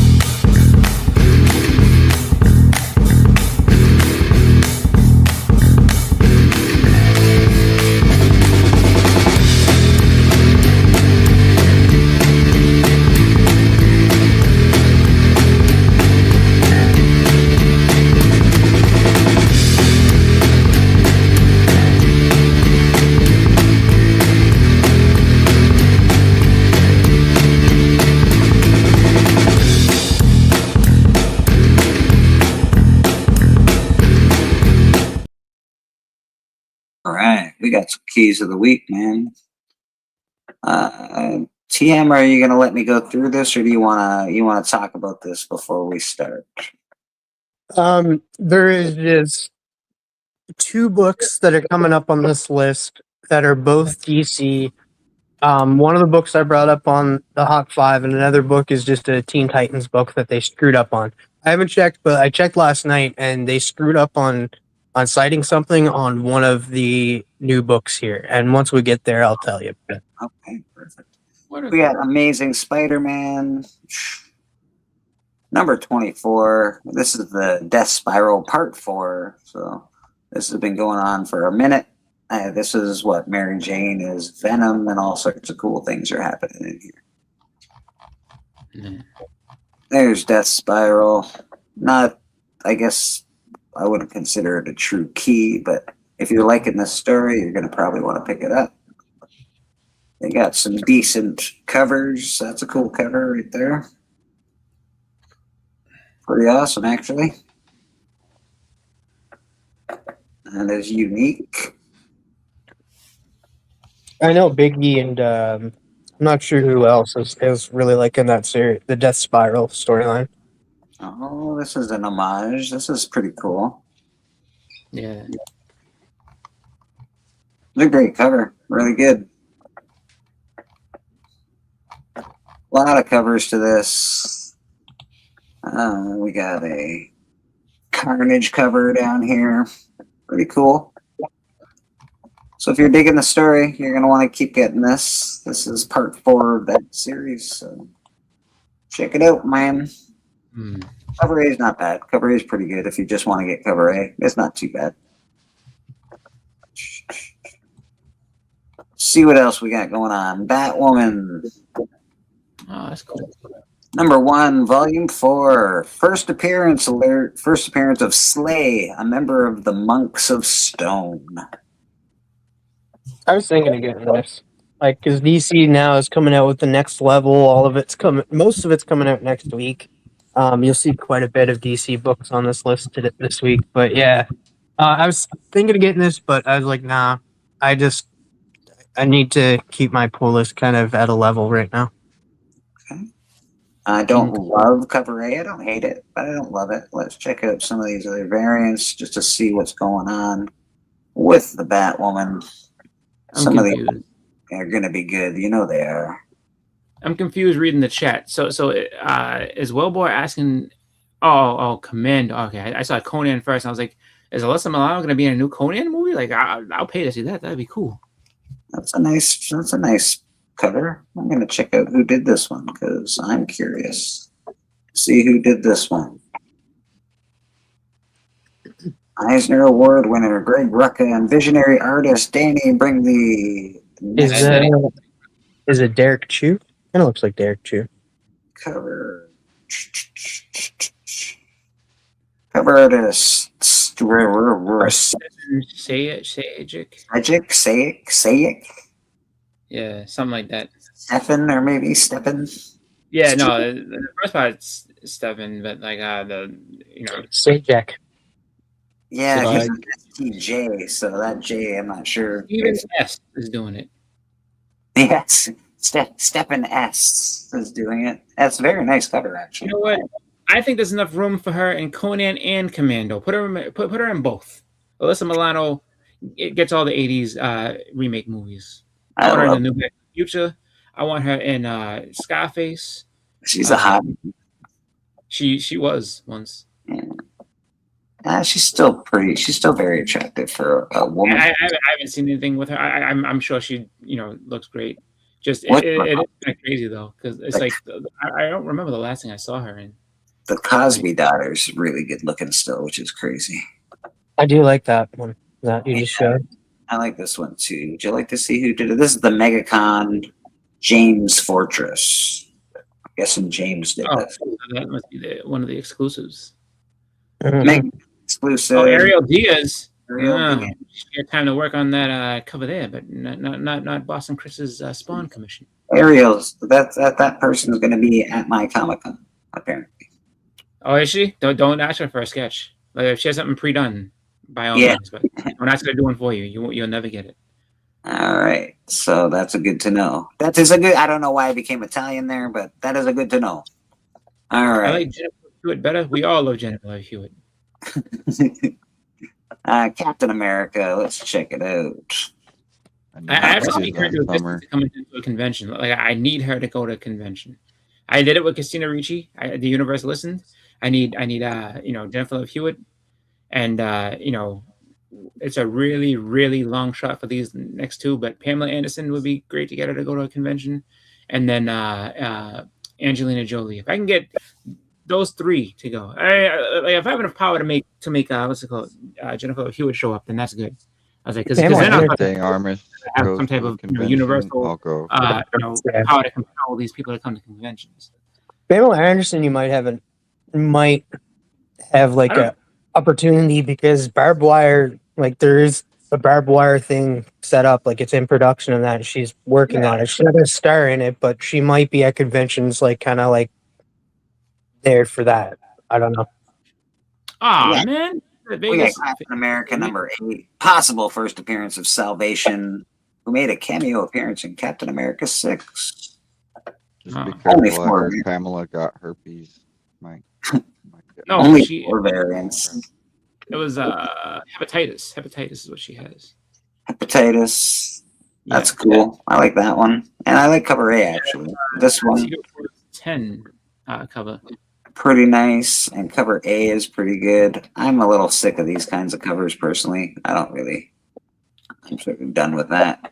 Nike swoosh on his chest. But cover A is actually pretty good, to be honest. Cover A is pretty nice. So got the skulls, got all the skulls on the front cover. That's pretty cool. And Cobra Commander the guy looks like Cobra Commander on top, like when he wears the hood. I like it. But this is a possible first appearance. Who knows when the first appearance will have? I sort of want to look at this.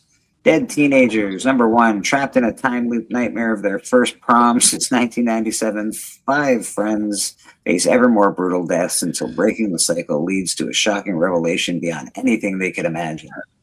We can imagine a lot of stuff, though. We can imagine a lot of stuff. That reminds me kind of, what was that game? The game they made into a movie. Until Dawn. It reminded me of something like that. Right. I don't. The first cover A is pretty decent.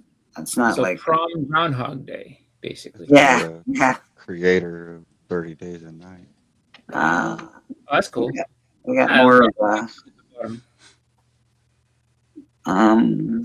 this one's probably the best one. This is like a Deadpool cover, right? No, that's Pretty Woman, the movie. I know, but Deadpool did a good cover for this. Okay. Yeah. All right. Julia Roberts is what made that all famous. Yeah, her and Richard Gere just looking at you like this. Like, what? Our work means nothing to you?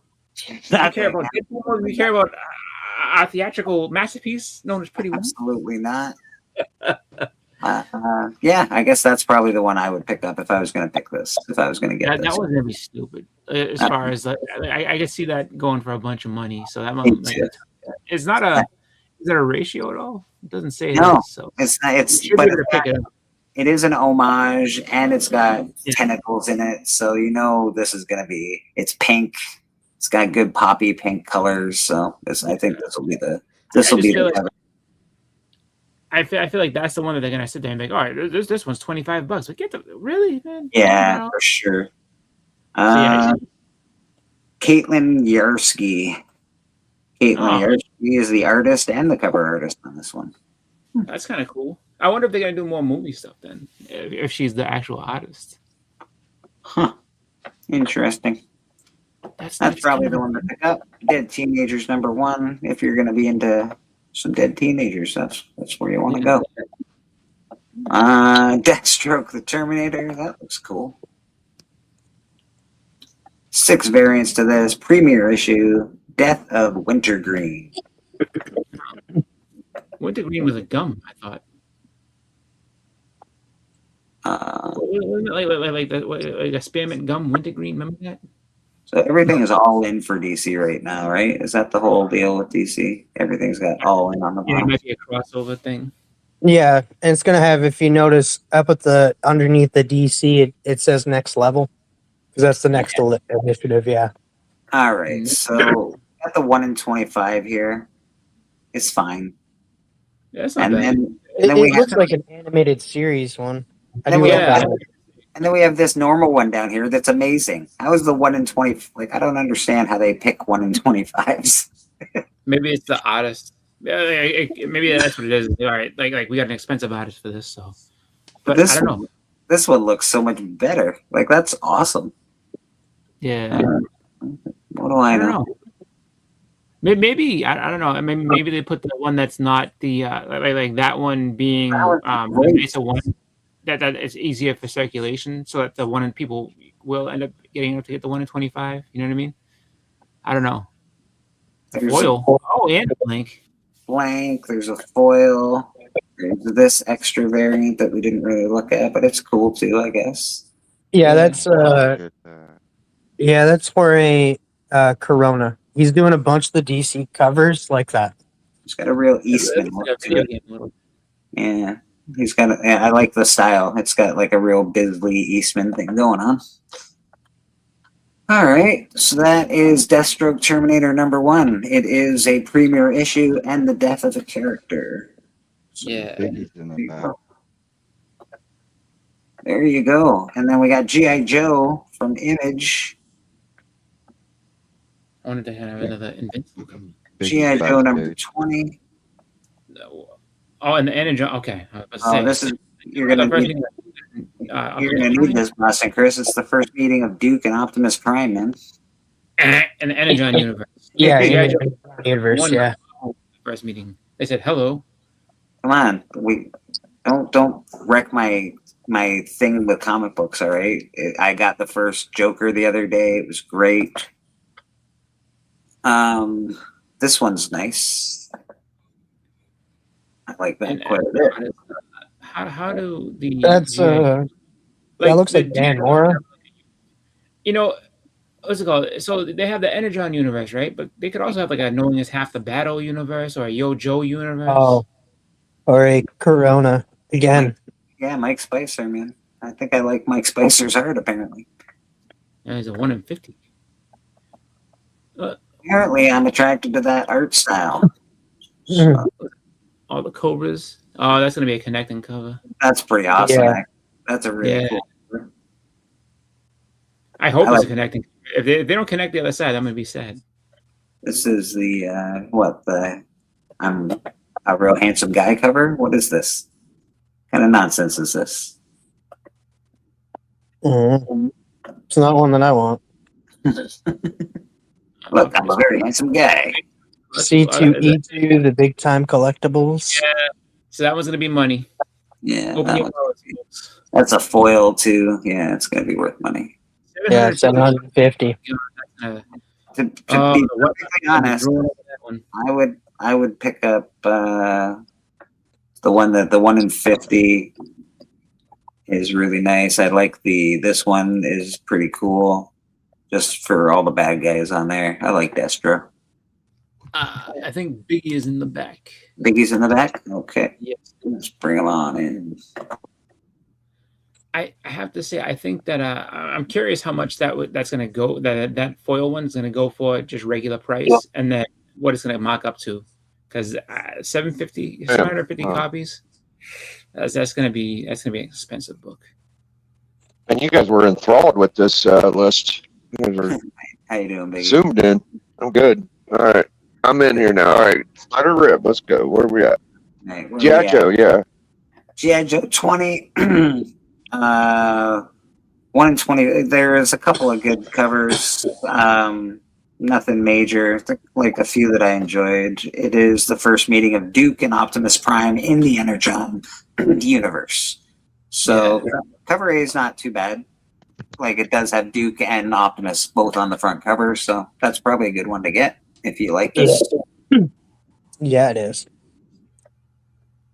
Let's check out what do we got next? Was it the Dark Horse book? Leah. No, I thought it was Empire. House of Yah. This is Dark Horse. Leonidas, the vampire. Yeah. Oh, I thought it was the House of Yoda. I was like, wait a minute, Yoda's a vampire? After the vampire girl is chased from town, she is found unresponsive. I'm done with vampires for a while. Taken by wagon to a doctor, but when they arrive, the driver is mummified. The girl's gone. All right. I mean, they shouldn't be too, surprised that a vampire is, just unresponsive. Is that she's dead. She's probably just sleeping.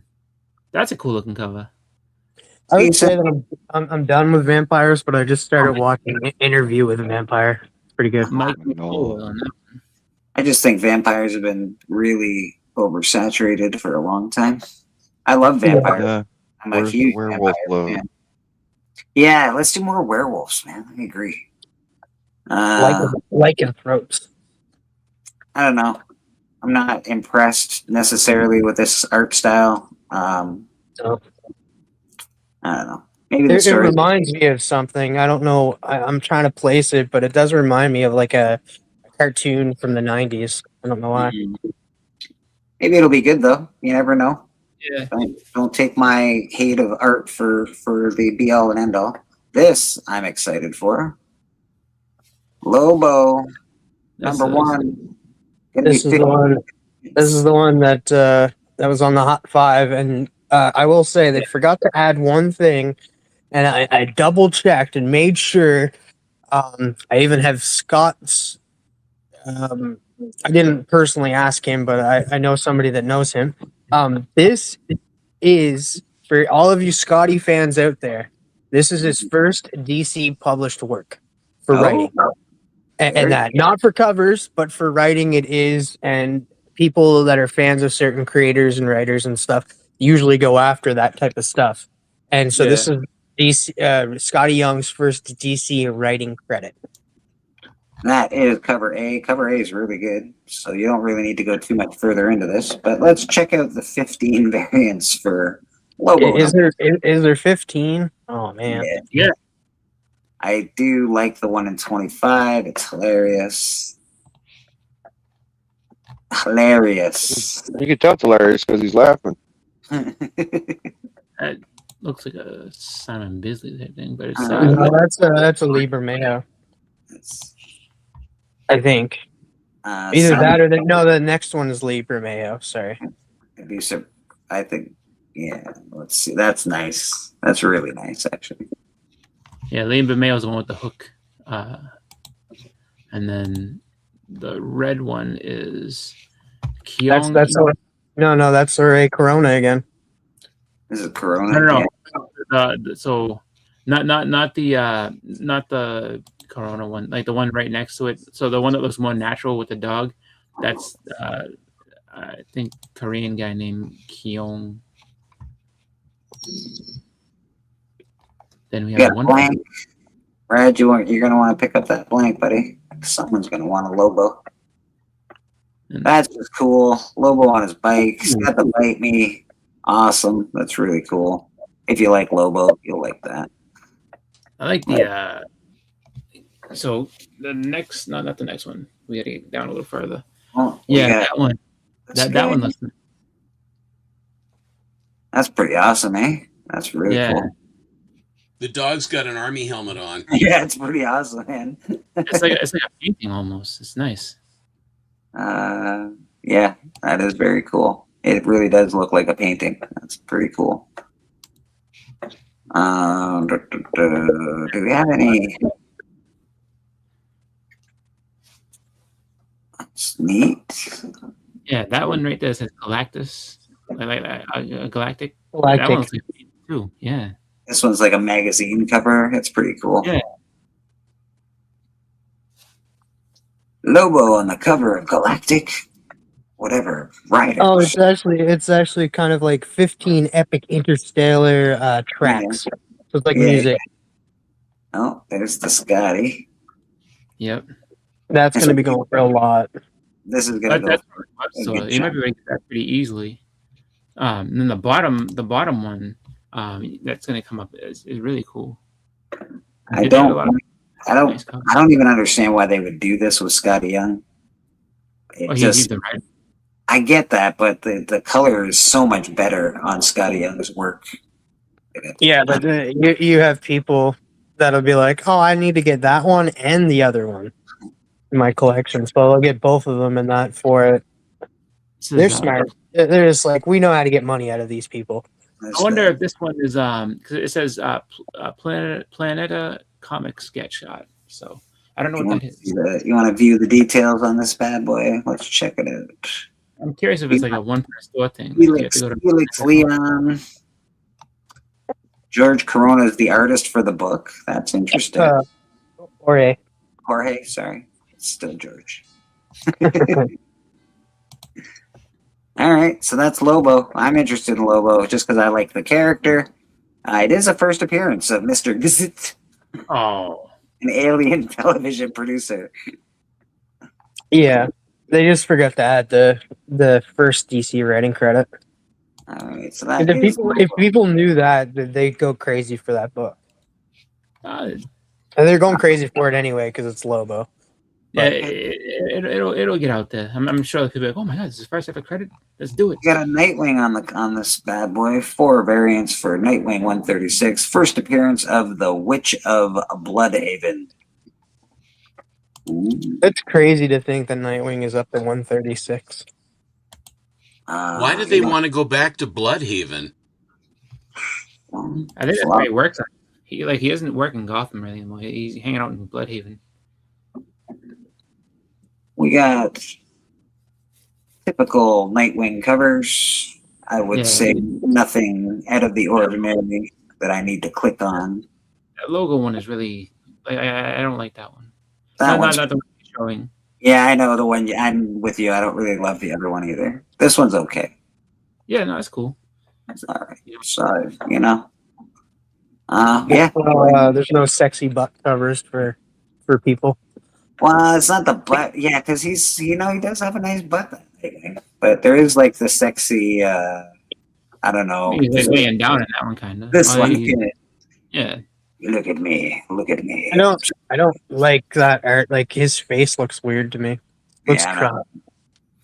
Not a fan. But Nightwing has been good for a while, I think. The Sentry. What's going on with the Sentry?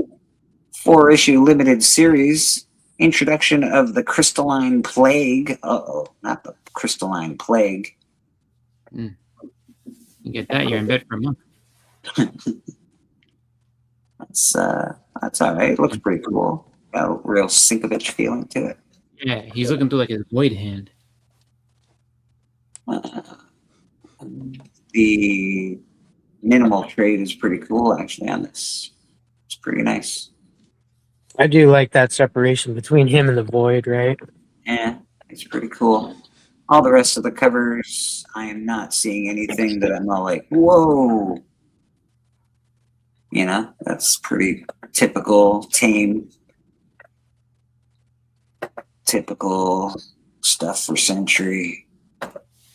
Nothing crazy. I do like that one is probably the best cover. It's pretty nice.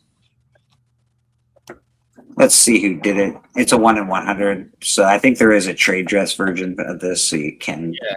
You don't have to get the 1 in 100. Alex. Leave. All right, Alex. I see you, Alex. You won't believe. Alex, believe. That is the Sentry. I believe. Really, 400% of over cover. I could see that. Superman Unlimited. Oh, did we limit Superman recently?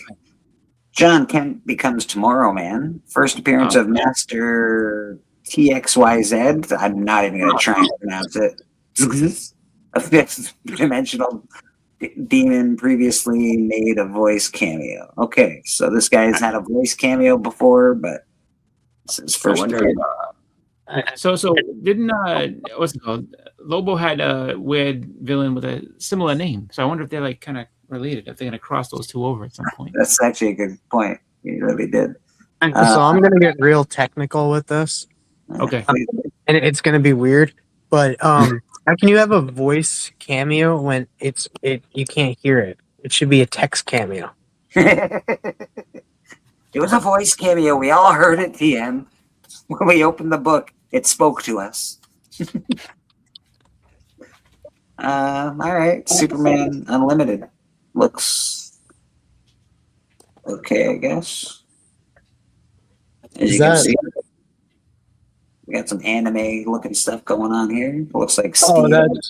Oh, that's Steel and Lana Lang. Steel in the background there. I think that's Lana Lang. This is sort of a dark version. Pretty cool. That's a different suit, different kind of suit. Well, yeah, it looks a lot like the one that they're all writing with all these veins and red veins through it. It's pretty cool. Interesting. And then, of course, you're going to get the big Superman logo. I just like the color of it. I don't hate this at all. I think it's pretty nice. Very simple, but still a good cover. I don't see anything worth writing home about on this stuff, but that's okay. Yeah, that must be Jonathan Kent. It's gotta be. I like the Perlo cover. The cover A, it's all right. Not too bad. That is kind of cool. It is definitely is Jonathan Kent, because then you're like, hey, this is a younger version of him. This is when he's older. Yeah. He's the Tomorrow Man. Tomorrow Man. All right. Let's see if they changed it. If they didn't, I'm gonna have issues. Yeah, they didn't change it. So the key facts are wrong. All right. Tell us the key facts, Dan. So it's in the solicits and it's on the cover of who the 4 team members are. You got Jonathan Kent, Superboy, you got Yara Flor, Wonder Girl, you got Stephanie Brown, Spoiler, and in the background there you have Terra. Okay. In that description, it says New Teen Titans of Tomorrow, and it mentions that Kid Devil is part of the team, not Terra. Now, not saying like he might be in the book, but he's not part of the team. All right. This is the first team appearance, minus Kid Devil, because he's not part of the dang team. But this is the first team appearance of the New Titans appearance. Let's check out some of these variants, because cover A wasn't doing it for me. Whoa, 90s call. They want their comic books back. I like that one. Also, it is getting retitled from Titans to New Titans in this issue. That's probably the one most people will want to get, I'm guessing. Raven. Oh yeah. That's yeah, I think you just said it, Raph. Yeah, it's a really nice one, yeah. And then we got the T. We got this very white background. I wish they would do more with the backgrounds, but still all right, I guess. Didn't they have does this one have a Jorge Corona as well? Variant? I didn't see one. No, I didn't see one. Nothing that looks like a Jorge Corona. I think I know what his art looks like now. Yeah. But yeah, it's a new title, New Titans. But yeah, no, it's just Kid Devil. Who knows? Kid Devil might show up in the book, but he's not part of the team. As you can see, he's not even on the cover. Maybe they make him part of the team. Maybe they're like, "Come on, Kid Devil, you're not part of the team." Because the regular Titans have been regular team for a while, like Starfire, Nightwing, Beast Boy, Cyborg, and Raven, and that those 4 team members are coming on the team. So I don't know why they left out Tara. Like, poor Tara. You got something for Biggie Shaq in here. Wade Wilson, Deadpool number 2. Doesn't tell me why it's a key. But Yeah, this one, it might be a key and stuff, but yeah, it's just, it didn't tell him. doesn't tell me what's going on. Looks like Deadpool's beating up a bunch of clowns as usual. Bunch of clowns. Oh, yeah, it's the Bring the Clowns Out issue. That's right. This is gonna be good. The last issue was a way better start than the previous Deadpool, so I got high expectations for this one, man. Some cool covers. This is a great cover. Deadpool just slashing his way through. Looks like a bunch of Nazis or something. That's pretty dope. Obviously, you don't get the swastika on there, but if you can tell by their helmets, they look like Nazis. This one's weird because Deadpool like enjoys hurting himself more for some reason. I don't know what it is, but like he can't just drink a cup of coffee. He's got to smash the pot in his face. This is a great cover. This is a beautiful purple, and obviously you got some Doom on the cover as well, which is really cool. Oh, look, Magneto's helmet's down there. This is actually a really cool cover. Magneto's and Thanos's. Yeah. That's cool. I do like that. That's he's dressed up as Doom. Yeah, I like that cover quite a bit. And then this is also a nice cover. Deadpool's got some good fire covers, man. So this is a cool cover. This is a cool cover.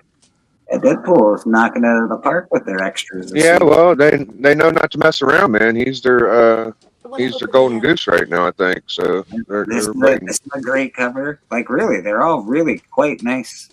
What does cover A look like again? I think that's the one in 25. Cover A.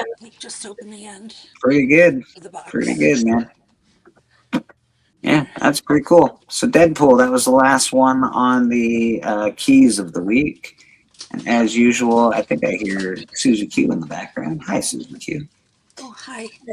Hi. We're just going to do our top 20, and then we'll get right to the panel. Okay, Susie? Sure. Get back here. See what's trending this week. We always like to look at the trending 20. We'll go through this quick. King Conan number 1. King Conan's getting a series or getting a movie. So King Conan 1. King Conan 1 and King Conan number 20 are like the big books. Surprised that they're doing Commando. Yeah. He's also doing Commando sequel. He's getting, he wants to rake in that dough. First appearance of Khan, the son of Conan. That's why King Conan 1 is a key, but I don't know. I have a run of King Conan. I've got King Conan. We were talking about that. You remember Bleak? We were talking about that like 2 weeks ago, and I was like, I don't know why nobody worries about that. And here it is. That's weird. Yeah. I have actually 2 issues of it. And there's number 20, like I said, the origin of how Conan became King Conan is 20. It's a great cover, to be honest. King Conan 20 is a very cool cover. So I would just buy it for the cover because I'm a Conan fan, but that is pretty awesome. None of these books are worth a lot of money, but maybe in a 9.8 they're worth a couple bucks. Green Lantern 148, first appearance of Chipmunk Green Lantern, rescued from execution by the Guardians of the Universe. They mentioned Chipmunk in the trailer. That makes sense. So Chip's been mentioned in the trailer, so that book's popping. Yeah, Voltron. Woo!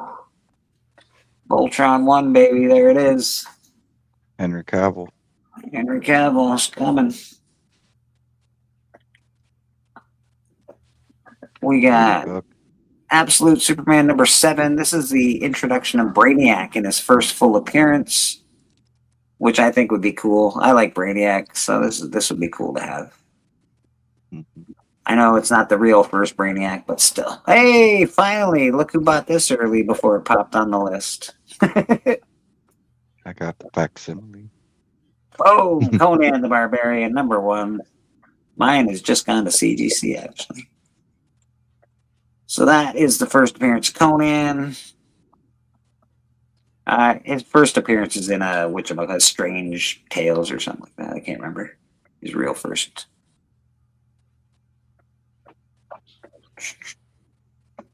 Marvel Team Up 14. 14? This is Invincible and Spider-Man. Invincible's going to be hot for a while, so pretty much anything with Invincibles on it is going to be worth money. Apparently, it wasn't heavily ordered, so you can go check it out.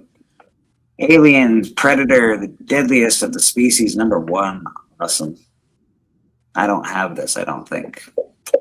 I don't either, I don't think. Yeah. Claremont. Wow. Claremont. Nice. That'd be a good read.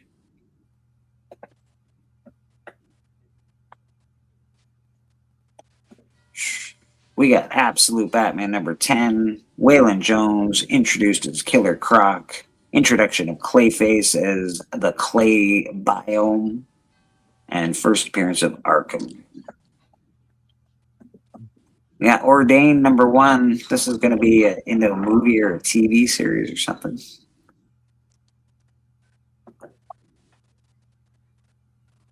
I know we saw this on the show recently. This has been on recently. We went through this. Beneath the Trees.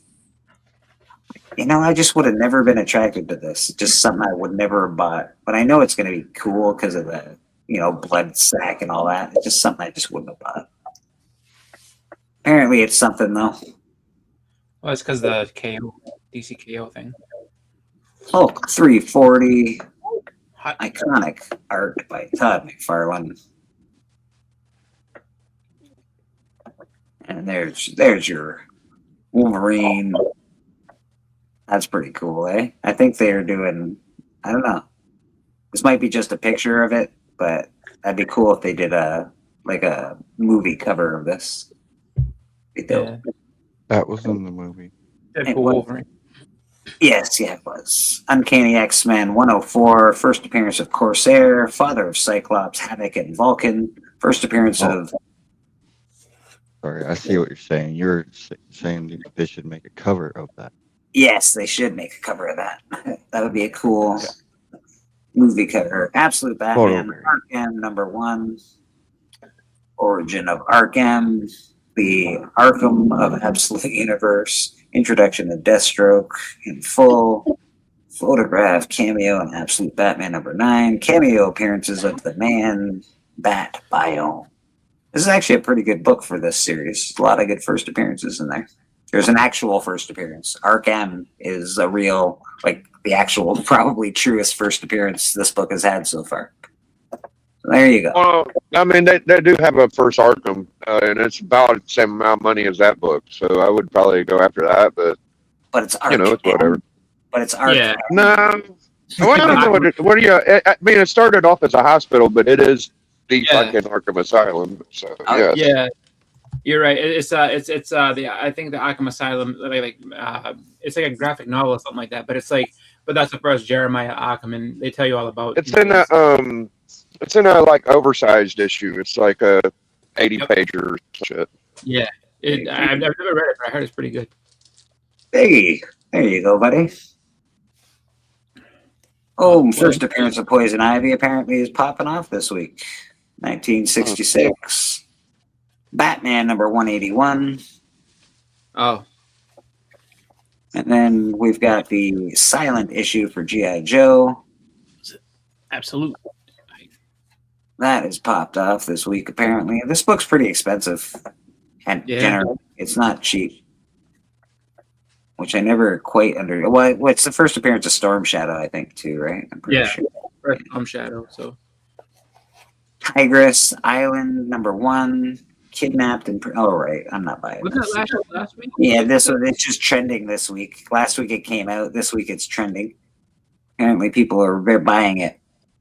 They want to see all the women kidnapped and all the women escape. I guess. I'm sure that's what they're looking for. 51. A lot of new books on the trending list. Weird. After a while, Party at Hangar 51. Blah blah blah. So these are all new books. Came out this year. This is trending. I like the cover of this, actually. Yeah. I think this will be a fun book to read. Yeah, people like a good alien story. Yeah, I just like the style of art on it. I think it's cool. Yeah.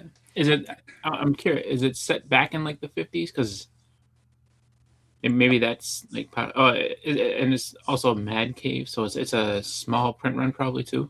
Apparently, all of the secrets housed in Area 51 will leak out into the world. Who would be responsible for the mess? So I think they're trying to clean up Area 50 with like a leak from Area 51. Yeah. See, this is a good question for like Entropy because he usually has the ear to the ground for this stuff. I wouldn't mind reading this. This actually looks like a fun book to read. If I'm gonna recommend a book, I would probably recommend that just for fun. Yeah. It looks cool. And then, of course, Amazing Spider-Man 23, the 1 in 50. This is new this week, apparently. Oh, yeah. Steven, if you're paying attention, there she is. That's probably the one you're going to want to get if you're into this. I have no idea what you're talking about. What do you mean? Clickety clack, clickety clack, clickety clack. What do you mean? I'm not buying it right now. All right. So that is the trending 20. Now let's get out of here, turn this off, get back to the chat, and get back to the people. All right. Bam. There we go. Hey, it's Susie Q. How you doing? Hi, everybody. Hi, Susie Q. Hi, We're gonna make you big. Hi. Good morning, Susie. Good to see you. Good morning. I'm Susie Q in the chat, and this is Steppo, my husband. And I have a few new books I wanted to show. I have Yogi Bear, first appearance of Yogi Bear in comics. Oh, wow. I got this from Ron Kahn. Ron is a longtime friend of Steven's.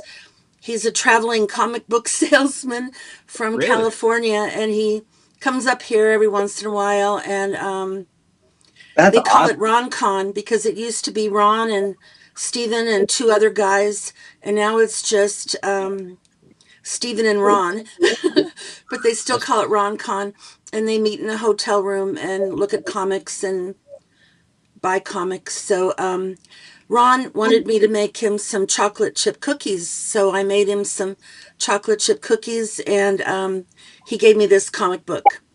That's a great deal. Very, very, very cool. That's really awesome. That's great. Yeah, cookies for comics. Hey, man. First appearance of Yogi Bear. That's so good. And then Steven gave me a few new comics recently because I told him I liked the cover. And he said, I think I have an extra one of those. You can have it. So, Daredevil. Ooh, yeah. I like the cover a lot. Yeah, it's a great This is called the Dirty Harry cover. Sure is. I just like the cover a lot. I think it's really cool. Thanks, Frank Miller, for that one. Yeah, it definitely. Yeah, it's the first time Daredevil met the Punisher too, so that's cool. Yep. So I really like that. That's a new one I just got from Steven. And then I really like this cover. Yeah, that's a great one. First Wolverine, I believe. So, Steve, this is from Steven also. First solo Wolverine title, absolutely. Yeah, that's probably the second best Wolverine you can get there, Susie. That's really good. I really like the cover, so I'm going to have to read the books, but I like the covers. And that's the first step, I guess, is if you like the cover. Well, you've got two Frank Millers right there, so you got a good taste. You got good taste so far. Yeah, I really like the cover, and I said, I really want that book, and I was going to buy it on one of the auctions or go online, and Steven said, I have an extra one that he would give to me. So these I got from Boston Chris. Oh, yeah. 1602. Hey. They just came in the mail last week. It's a fun series, man. I enjoyed it. I read this book and I really enjoyed it a lot.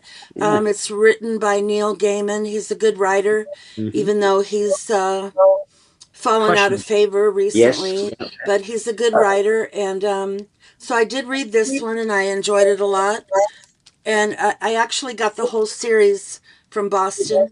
This is the second one, 1602. Very cool. Looks like they're in a maze. Yep. I definitely And- agree with you, Susie Q. Like Neil Gaiman's like up there with one of my favorite writers. I love him. Absolutely. Yeah, this is the first book I've read by him, and I really like it.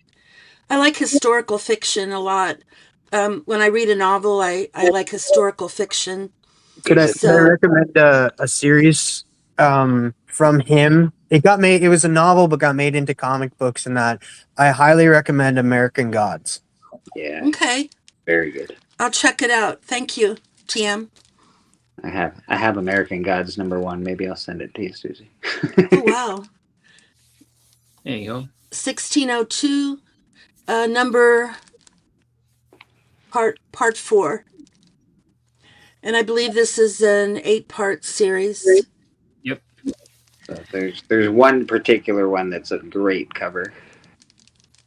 All right, it's coming. It's coming. Number 5. They're all pretty good. Number 6. Very cool. Number 7. That's the one. I had a feeling this is the one you liked. Yeah. Are these are these all Andy Kubert covers? Yes, Neil Gaiman, Andy Kubert, and Richard Eisenoff. I like the artwork. It's got like, you can't really see it, but it's got like tiny little lines through it. It almost looks like a dollar, like a bill. Like it looks like. Oh yes, like money. Yeah. And then this one is part 8. Yep. So I'll be reading them all very soon, and I'm looking forward to it. Very cool. Yeah. It's a fun story. So thank you, Chris. Oh, you're Appreciate welcome. that. And for the grand finale, I got a box from Bleecker Street Comics. All right. And Looks it's got some green tape on it, and it says Customs or something. It says U.S. Customs Border Protection on the green tape. I'm not sure why. This is new. This is the first time I've had that tape on anything from Canada. The border patrol figured it must have been some sort of a shady character or something. Well, you know, they're questioning if comic books are national security or not. Yes, that's a beauty right there. Nice. Yes, I love this cover. I got it from Bleecker Street Comics. Harley Quinn, 9.8. I really like the way she's drawn there. Yeah, it's nice. It's a beautiful book. So thank you, Bleecker. I'm very happy to have this book in my collection. Who did the cover, if you don't mind? Let's see. It'll say on there. Cover. I'm going to have to put Steven's glasses on. No rush. Callie, compliment that. How you doing? Steve McCowan or Scott McCowan, I think Kelly says. Matthias Lopez, Bilquis Evely, Spearmint, and Justin Halpern stories. Bilquis Evely, Kath Lobo, and Spearmint art. Wait a minute. Warren Lau cover. Warren Lau cover. Yeah, I think Callie was saying for that 1602, the covers were done by Scott. Mm-hmm. Scott McCowan. Okay, that makes more sense. Is that your first slab, Susie, or do you have other slabs? I have other slabs. I have probably a short box full of slabs by now. Sometime I'll show all my slabs. Let's see what else I got here. Looks like it's packed really well. It's great. Try our best. We try our best. Thank you. Fancy gold foil. Oh, man. Hey now. Fancy. Oh, I wanted to show this knife also that Stephen got for me. He got it from Astonishing Auctions from Maddie Freeze, and it's a Harley Quinn. Gonna have a little blood on the knife. Very nice. Very nice. That's something, ain't it? That's cool. Susie Q gonna be on Things OnlyFans. are bad enough and my wife pulls a knife on me. Don't believe it. Can you clean the knife first, honey? Don't stab me with that blood.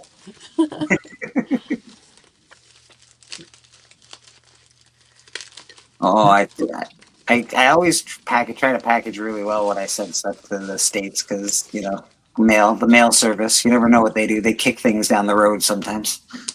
Thank you. They're packaged really well. Good. Here's a nice thick stack from Bleecker. Ooh. Start with this one. We were just Darth talking Vader. That is the first appearance of Black Chrysanthemum. He's a great, he's a black Wookiee. He's awesome. Very He shows up in what? Boba Fett? In the book of Boba Fett, sir? Yes, in Boba Fett, yeah. Oh, there you go. I always like this cover. I love that Doomsday. cover. Howdy, can you fuck? Oh, sorry. Who that's in the chat? How you doing, Who dat? Hey, that is the first Immortal Hulk. That's cool. Sorry, let me get rid of some of these comments. I really like that image of Hulk. It's a great image. I like it. It's not so cartoony like some of the other images are to me. Well, I mean, maybe I shouldn't say that. This one, Transformers. Oh, that's the first aerial bots. Yes, that's Aerial bots. Yep. More And than superior. meets the eye, their famous saying. Yep. Simpsons. Bart was here. Banana. That's an extra. That one's just Steven. You can give that to Steven. People be like, no, it's mine. You can start his own Simpsons collection. Oh yeah, I threw in. I think I had some extra Simpsons that I found. Steven bought a bunch of my Simpsons off me, and I think I had 3 left, so I just threw them in the package. Thank you. Thank you, Bleak. Always a pleasure. It's always a pleasure. Ooh, love this, Uncle Scrooge. I threw that one in there for you, Susie, because you You said did? you liked that. Wow, that's cool. Yeah, man. I You're love like- Uncle Scrooge. You And asked the it. Infinity Dime. You're like, do you have that left? And I said no, and then I threw it in there for you because I wanted to. Oh, thank you, Bleecker. So nice of you. Thank you. Oh yeah, that one's. The Joker, Batman. He's very creepy looking there. They've turned him into a monster. Yes. Well, he's always been a monster. Just Yeah. Batman. That's fantastic. And who's that at the bottom? I don't know who this, if the Joker head or, well, I don't know who We were is the wondering who that was. bald head. No, it's Oh, I can't remember which number is that, Susie Q. Can you tell what number it is? It's probably one of Joker's 7. like little 7. It ain't Joker thing then. 7. Yeah. Very cool cover. It's a first appearance. Absolute Batman. Very popular right now. Absolute Batman. Another absolute Batman. Are those his Are you legs? Those long? Are those Cape. his? Oh, his cape. Yeah. Okay, it's very cool. Are you getting the rest of the series Step Out too? Or did you just get the ones? Did you get the rest of it too? I I am not filling in. I mean, it's sort of hit and miss with me now. I started real strong, and so I got a lot. I mean, I got everything of everything for like the first 4 or 5, and then I stopped. It's Sinestro, is who that's supposed to be. Oh, okay. Thank you. No problem. And this is the last one. Awesome. So that's everything that I have for now. And thank you for having me. And I hope everyone has a great weekend. You have a great weekend, Susie Q. Thanks for sharing those. We Thank appreciate you. you coming on, Susie Q. As Thank always, you're always welcome to come on whenever you feel like it. Thank you. It's a pleasure. It's a pleasure. Thank Bye. you. That's awesome, man. Susie Q's got some time. Susie.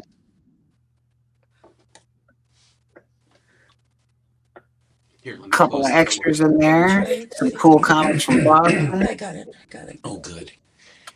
Do you want me to take those up? Yeah, they're yours. Yep. It says introduction of Sinestro and first appearance in full, previous cameo and Absolute Green Lantern. Oh, sorry, I'm reading the wrong book. I am reading the wrong. What was going on around issue 7? I know Bane was around that time, but I'm not sure what was going on around that time. Thank you, honey.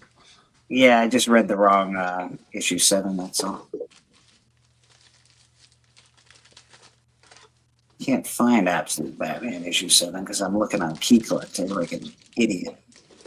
I should just go on to my whatchamacallit, my cover price and find it, because it's a lot easier to figure that out there. Is it Black Mask? I didn't know. I didn't think it was Black Mask, but that makes sense though. Maybe. Callie says it. I believe him. I don't believe a word that comes out of Callie's mouth. I'm watching you, Callie. Yeah. Watching you. Watching me. I don't know. Callie's one of the coolest people I've met in this community so far, so I got his back. You got to get out more. It's fair. You know what? You could be onto something, Steven. First appearance of Victor Freeze Jr. That's who it was. Freeze Jr. First appearance of Absolute Mr. Freeze.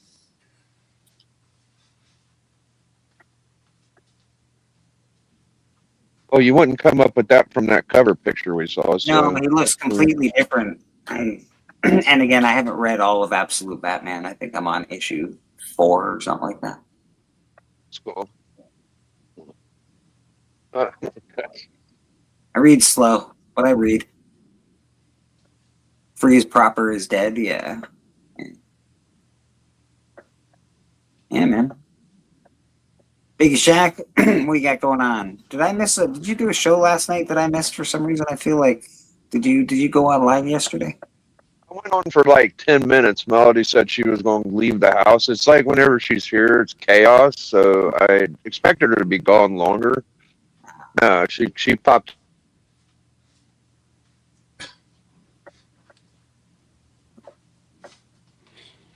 We lost you, Biggie. We lost you. Oh, my bad. My internet went to crap. Anyways, yeah, it was such a short stream. I just deleted it. Fair. I was just looking today and I realized I missed. You sent me a link and I was, I missed that. I went on Mad Spidey's last night for a little bit. That was fun. Didn't hang out too long, but chilled with them for a little bit. Then did nothing. Nothing.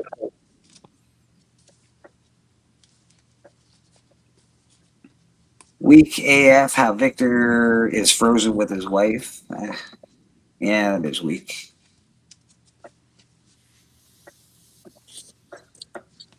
I don't know. Did you catch up on the Beauty? No, not yet. Not yet, brother. Not yet. I did catch up on a bunch of different movies in the last couple of days, so the Beauty took a back seat for a little bit. but I will be on The Beauty very soon. What are they up to? 11, I think. Isn't it done? Or maybe I'm behind. It might be done, but I think they're up to issue or season or episode 11 or whatever. I have to look. I think I got to watch episode 7 still. Yeah, I think it's episode 11. Yeah, episode 11 is the last episode. I did watch The Long Walk, which I thought was good, except for Mark Hamill. I thought his role was terrible. I thought his acting was pretty terrible. And for the movie to be a decent movie, that character, they really should have been like a straight man. It should have been a better character. He sort of played it, I don't know, it seemed funny to me. So I didn't love it, but I liked the movie. I thought the movie was pretty good. Some of the acting. Which movie is this? The Long Walk. It's a Stephen King adaptation. The acting in it's pretty good. Like besides Mark Hamill, the acting is really good. Other than Mark Hamill. Yeah, other than Luke Skywalker, the acting is very good in this movie. He's gone to seed, frankly. He's a good, and he was never any great shakes as an actor. No, he's a good. He had a look. He's up against Harrison Ford and Carrie Fisher, among others, and he just sort of drifted along with, like I said, he's been a great voice actor over the years. Absolutely, he's got one of the best Jokers. He's awesome. He sucks. I hope I never go to seed. Apparently, going to seed is not a good thing. Don't go to seed. When they showed him in Arkham, he looked hella old. Kind of old. He looks like 8 miles of bad road. Had a fire on his face, and he put it out with a pick. I like Mark Hamill still, but that role for him, it was just not. It just, I don't know. It just. I think it brought down the movie. It should have been more of a serious role, and to watch him play it, I was like, it just didn't do it for me. He has no juice in him. There's no intensity. He's all worn out, and the only thing he has is the Joker voice or the trickster voice or whatever it is where he can laugh and be screwy, and that's about the only thing that man has anymore. Yeah, he was a Joker animated. He played the live action trickster. I hope they kill him. Really, I hope they kill him quick. Oh man! Now, is he as reviled as Alan Alda is to you? Like, if you had to choose one or the other to deal with, I think Alan Alda's dead. He might be actually now. That's fair. It wasn't the last time I checked, but he could be now. I mean, maybe he's not dead anymore. I mean, you never know with these people. Until you put a stake in their hearts, they keep coming back. Mark Hamill, he was really good in The Life of Chuck. In what? He's around. The Life of Chuck. Yeah, he's 90 years old, Stephen. He is still kicking. That's right. He's sawed off, dried out, and has nothing left, no juice left in him. Oh man, I loved MASH. Steve, you're making me real sad. You'd be so happy, like, there's a guy that really doesn't like me, but I love him. I don't understand why he doesn't like me, but that's all right. I love his opinion. I love his take. Can't stand the man. What a great take. His voice is so calming. Like, I don't understand why you get so mad at him. Speaking of, Dan is doing a Killing Joke special this Friday for Gotham City Lights. Very cool. He's a horse's ass from Alderaan. Steven's showing a lot of cool Catwoman books at the moment. Very nice. Where'd you pick While these he's showing up? off books, he's All of these loves Mark Hamill. All of these are from Beta Ray Jim, and I have an ungodly number of. He'd have these lots where he'd have like 24 in a row. Yeah. And then you bid, and then you bid up to like $15 or $18, and you get the whole set. $8, $9, $10, $12. Yeah. And Callie, getting her surly today. What's wrong with him? I don't know. Last time I saw you surly, you came on to Biggie Shaq's channel and gave us all shit. So no, I did not. I cleared the air on a I cleared the air on a misconception. And And the person that I was looking at the entire time, who had the biggest smile on his face, was the immortal Biggie Shark. And the smile went from ear to ear. And I said, well, the boss says it's okay, so I guess I'll go a little bit longer. But my spouse told me I can't do that no more. Oh. She says, you can't be like that. People think you're a hothead. Can't go on and give us all shit. Listen, shut it. Listen, boys, shut it. I'm here to tell you the truth. I don't know who that person was. I had enough of this nonsense. Shut up. He releases an announcement months. You turn an announcement months to what you did. So, Evil's Comics, I will say, like, 2 of those roles you listed are voice acting roles, which we've all stated that he's a great voice actor. It's just his acting roles are not the greatest. They hit or miss, for sure. For sure. I liked him in Jay and Silent Bob, so back off, everyone. Oh, yeah, he's fantastic. Dan's Comic Corner is digging these Catwoman Thank covers. you. This is from Spider Flint from Astonishing. I didn't have a set of these, and he had a mint set of the Infinity Gauntlet. Oh, nice. I definitely have a whole set of these. I think everybody and their cat has one. You should, right? I think this story and like Crisis, I think are pretty important stories to have in your collection.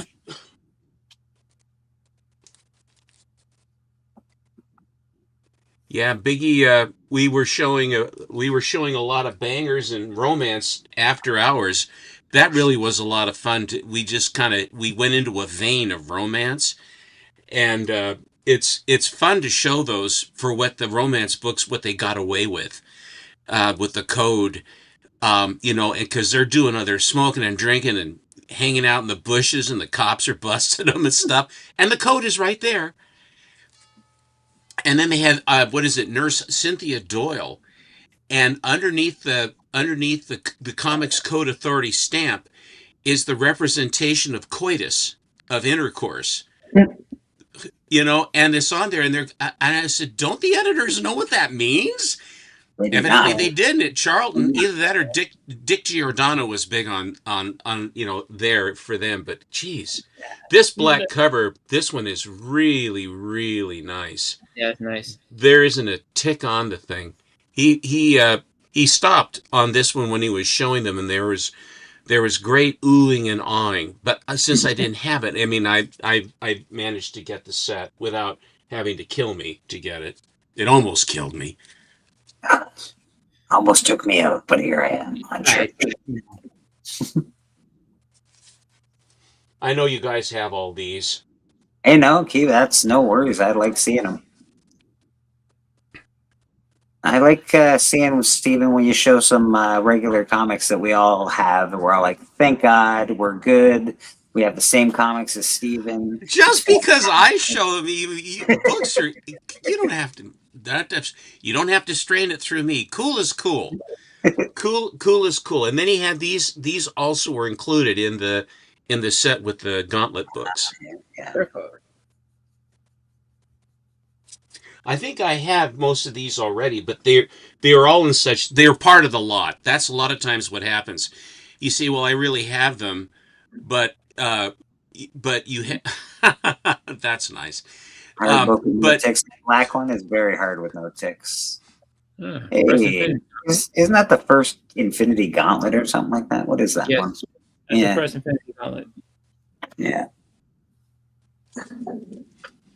I have that, but mine's not in very good shape. I have that. I have that. I also have that. I have that. I got it cheaper. Okay, next. Yeah, but mine's not in good shape. He is a completist, and Alan is a completist. And it's having it low grade is better than no grade. I mean having a copy of the book where he has it, but my feeling is always if you're going to have your copy of the book, you should try to have it be as nice as you can to have a nice copy of it, having a copy or having a very nice copy. And so I would rather not have all the books, but I'd like to have what books I do have. I want to have them nice. Yeah. My first collection was a completist collection because I didn't have very much money, and I wanted to read all the stories. The internet wasn't anywhere, so it was a bit, if you didn't have the books, you ain't reading it, you know. So it was very, very old school. And then this was the one, and he threw this in at the end. Ah. I have number 1 of that Silver Surfer run, the one that was. It's amazing how a giant-sized book can be that thin. But it's giant-sized. But huge. It says right on this, it says giant-sized. Extravaganza, 15 pages. I write that on all my pants, too. Giant-sized. And the thing is, if for home delivery, they can just slide it under the door, the giant comic book. So there you go. I have a few others that I have here just to throw at you. Absolutely, please do. I'm always a fan of Miss Gwen. She's very loverly. This caused quite a stir because one guy wanted to buy it and one guy had it. Antonio Paul, Navy Paul, on Astonishing had a copy of this, and Trollfire wanted him to sell it to him. And he taunted him with it, and it really just drove him crazy. It was fun to watch, where you're rubbing another man's rhubarb. You've never taunted anyone with a book in your life, Stephen. That doesn't sound like something you would do. You must not have watched me for very long. You've done it to me, jerk.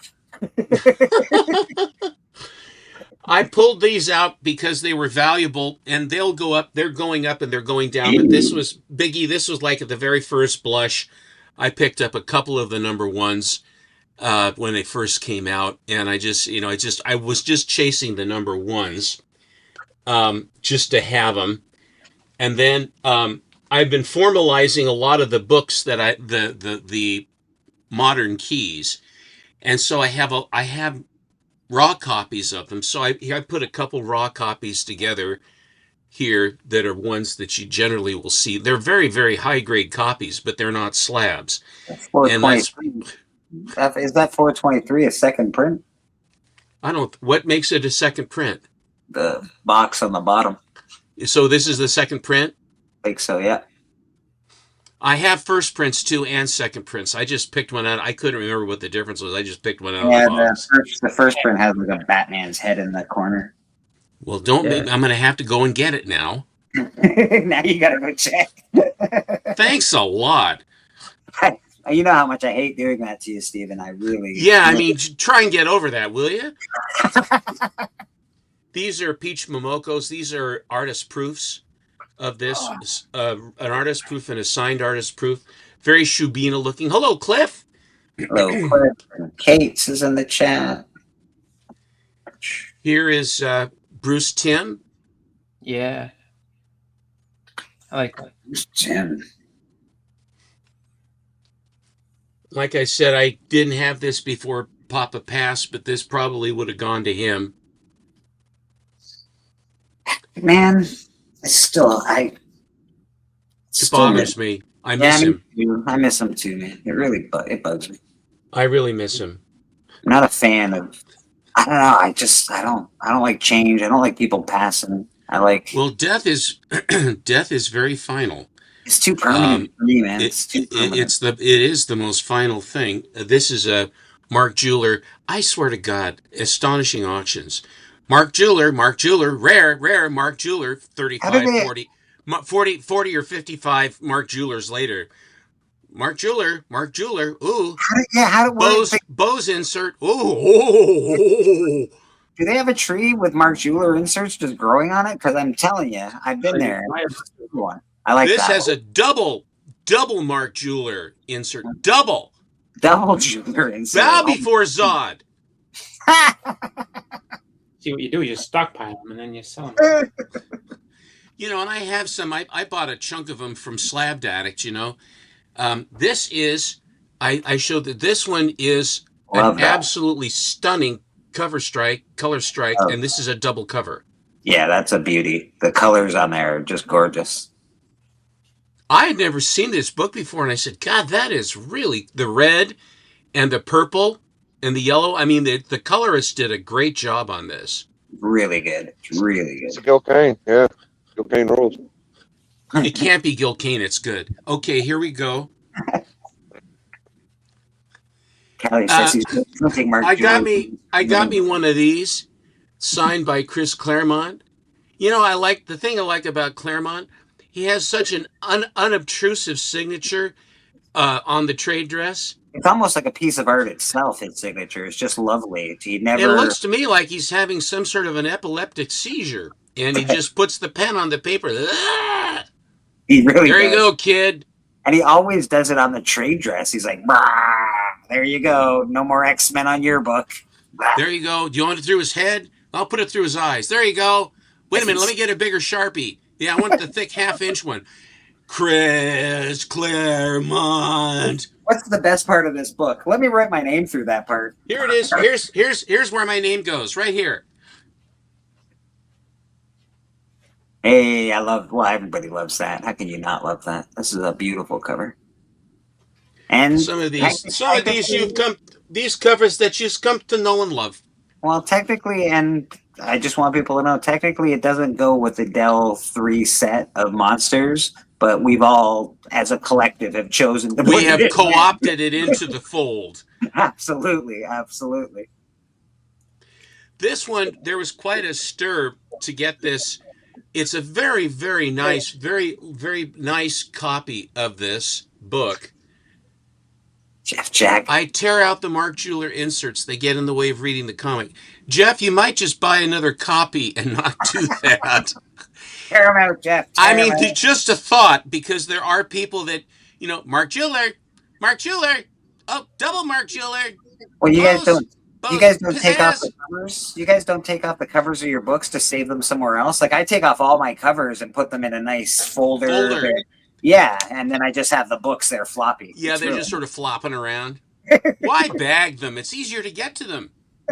Yeah, the covers. But I think this is a really, this was a book in the day that I always liked, and I'm not a big X-Men collector, but I just really liked this one. Yeah, it's a nice one. Oh, I think that's about the size of it. You've seen all the rest of those. Oh, I got this from Mr. Beckerman. I got the signed copy of this. This one I got from Callie. Show us your dork. It's there. I have to keep my dork close by, because as the value basically craters, I want to enjoy, and for the amusement of everyone, watch the value of my purchase go to hell in a handbasket. It's a lot of fun. That's why I have the Batman ones. That's why I have the Absolute Batman ones out. Because I can't remember which one of the guys in the chat was saying one time, says, "Oh, it's crashing in value. It's going down." I said, "Oh, it's just thanks for having the fun to show it." Yeah, it's crashing. It's not crashing. Yeah, not that's yet. all bullshit. Yeah, They're trying to get you to show it. And you got to show this one. I just picked up a copy of that. I love it. Love it. The title alone, the guy, whoever came, and that sort of underground look to it. Yeah. It has the slightly, and it's the non sequiturs between each part. The cocaine. Like you got the crazed, you've got the soft serve ice cream hair boy at the top, screaming with a gun in his hands. That's fine. You had to make sure he had the wristwatch on though.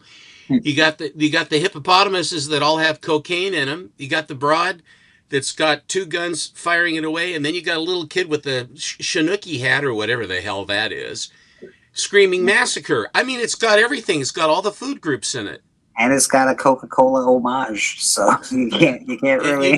How can you go wrong? The back cover is gorgeous, to be honest. No, this is the number one. This is the other number one. The other number one. Okay, I see. There's your number one, and there's your other number one. I didn't get the How other. How can there be more than one? There's two. There may be more. This is Mad Cave. Love this comic. Oh, Mad! It's Mad Cave. Mad Cave. Mr. Sinister. That's the other thing too. Mr. Sinister. First Mr. Sinister. Oh, Havoc on the cover. Mr. Sinister. How many copies do you have? 5. How many do you have? 8. Oh, let's got to get more Mr. Sinister. What about 4? The story in real life connects to the Cocaine Bear story. Interesting. So apparently, and as we all know, the Cocaine Bear is sort of like the Cinnamon Bear that they have, at Christmas time. But he's the Cocaine Bear. He helps mellow the children out that are getting tired of the Cinnamon Bear. If you've ever listened to that radio show, have you ever listened to it? Cocaine Bear is obviously a polar bear. The Cinnamon Bear is a radio series that started on the 1st of December, and it's about this little kid, and they go into this crazy quilt. Dragon comes and steals the star off their Christmas tree. So they have to go and get it, and it's like a 15-minute thing, one 15-minute show each day for 25 days till Christmas, and they go through all the Inkaboos and all these things, and Patio Cinnamon is the name of the bear, the animated... Give me 1 second here. Comics are fun. Cali Comics is a very good friend of mine, and I can assure you that's not him. So go bark up a different tree, my friend. Is he barking again? Yeah, you're welcome to hang out though. Just don't be a dick. Was somebody being a dick? Yeah, it's okay, Steven. Don't worry about it. I got it. That's no fun.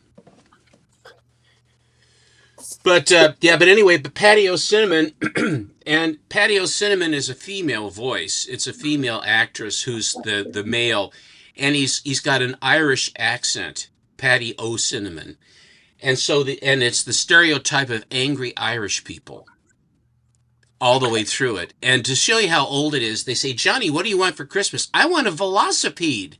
"You mean a bicycle?" What's a velocipede? "I want a velocipede." I don't even know what that is. Well, if you get it, then you got to go to the doctor and get a shot. I swear to God. A little gamma globulin in the glute. That's what you're going to have to get. Little penicillin will clear that right up, sir. That'll square it away real quick. Steven, anyway, I always appreciate you throwing books, my friend. Always appreciate you. I got some books from Cali this week. I already showed them earlier, but I'll show them off again. Cali, I won some books from Cali this week. I won Cali's 50 and 100 subscriber giveaway. I also won. I was the longest fighter on the hunt this year. So on the Hustlemania, I lasted the most rounds, so I won a book for that as well. So I got this,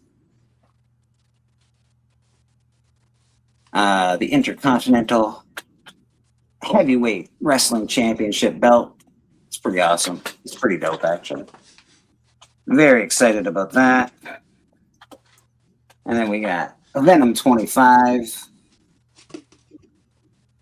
And that is awesome. This is super dope. That's a Delato cover. And then we also got Venom Lethal Protector 2 #1.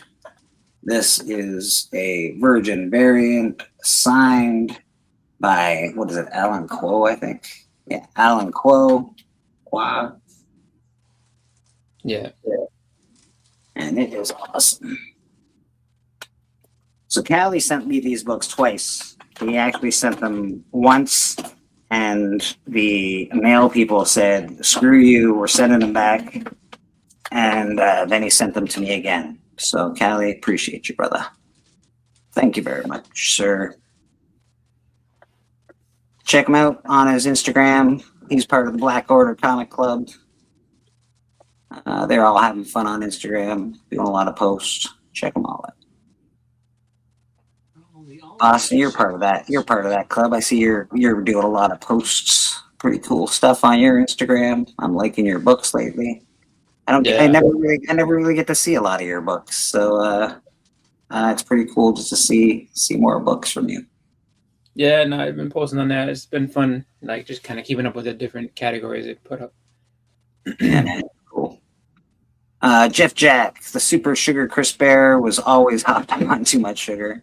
That's true. Can't get enough of super sugar Chris. Yeah, he was like really mellow. The other one that was nuts was what was it, the Cocoa Puffs guy? He's just sitting there yelling and shit. Like that dude's on fucking cocaine. He ain't on no Cocoa Puffs. Hey, Sonny. Cocoa for Cocoa Puffs. And then there's another one. He used to yell and stuff. The Trick Rabbit. He was kind of vicious. He used to like when I like beat people. They used to always like have to like take him away. Like he's like, oh, the tricks. Say, all right, guy, you're gonna hurt yourself. You gotta go. So I remember those commercials. They always had to like take it away from him because if you ever got a hold of the tricks, they didn't know what was gonna happen.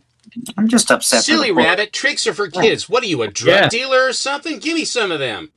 The poor rabbit never got fed, never got any tricks. It was very disappointing. It was probably for the best. He probably would have exploded if he had them. Like you don't want to do that. These I just bumped into all of those. My raws I got. Those are all second prints. I have a slabbed one. I have it somewhere else. I have to find. I got to put a first print by it. I can't put a second print by it. Honeycombs were so honeycomb. They hurt your nose. Head to the honeycomb hideout. These are good. Oh. Yeah, no, you had to be careful. There was always that one really hard one. Yeah. And it used to like break your teeth just about. Like, Jesus, what happened to this one? Crunch not being a captain. Nice. Mr. Miracle. I love Mr. Miracle. Mr. Miracle's great. Steven just wants my tears is what he wants. He's fishing for tears right now. Yeah, that one's neat because it's the only white, all white costume, Mr. Miracle. Very right? striking. Very, very striking.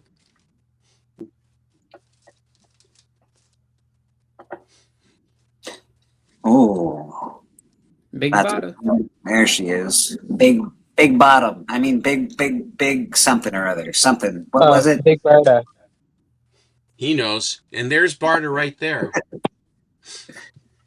I know Big Bottom. She's great. You can see the prices that were the starting prices on these when I bought them. They're like $65 a throw. But they're very, very nice. That's a good price for those Mr. Miracles, especially if a big. Well, that was the starting price. I beat them up from there. Fair. He said, "Steve, I have to make some money." I seem to have 2 of these. You said, "I don't care about your money-making schemes. I want your books." Good heavens, I have 3 of these. I don't know what the hell I'm doing here. That's the other thing too. I don't think I have that one. Damn it, I do. Yep, I used to do that. Sometimes you just forget you keep buying the same book because you forget you have it. Funky Flashman, that's Stan Lee. That's Stan Lee. It showed him. We were taught not to take candy from strangers, but sugar cereal from cartoon characters being led into bushes and abandoned islands was cool. Yeah, that's fair. Yeah. But that's how everybody grew up in LA, isn't it? They all had a story. And every one of them had something going on. Like the Cookie Crisp, he was a criminal. Trying to steal the cookie. Yeah. The only one that didn't really have a story was the Honey Nut Cheerios Bee. He was just, I just want you to eat the cereal. That's all. He's just a good dude. Honey Nut Cheerio Bee is a good guy. This is a really interesting cover to me. I just think it really is a remarkable. I mean, the other ones are a little bit more, are a little bit cleaner, but this one has got all manner of clutter and things going on. Fish Cat, you are a guard at a jail. You're not allowed to be rolling around at work on the floor. So stop rolling around on the floor on the job, please. Otherwise, we're going to have to talk to your supervisor. I hope you have a good rest of your day. I hope it's not like that, Fish Cat. Be cool, be safe, brother. This guy has a story about his hymen. I don't get to see a lot of these later Mr. Miracles. Usually you just get to see the first 4. I'd say I'm consistent in my inconsistency. I don't have that. Oh yeah, I do. Honey Nut Cheerios is not too sugary, but it's pretty good, Evil Mike. It's sweet. Well, that's how they came up with Frostios. I like Sugar Jets myself. And Rice Crinkles, those were good too. With So High. So High say Rice Crinkle. Sugar Jets? My Sugar Jets. parents would not have gotten me anything named Sugar Jets. That would have been the end of the sugar. Would have been the end of that conversation. Mom, I watched no. Apple cinnamon Cheerios is where it was at. That was a good cereal.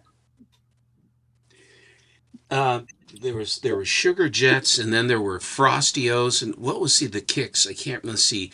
Jets, Sugar Jets were good too. Dang. All the cereals back in the day, and Sugar Crisp, and now there was Honey Crisp, they call it, but and before it was Sugar Smacks, and that Quick Draw McGraw would sell those Sugar Smacks.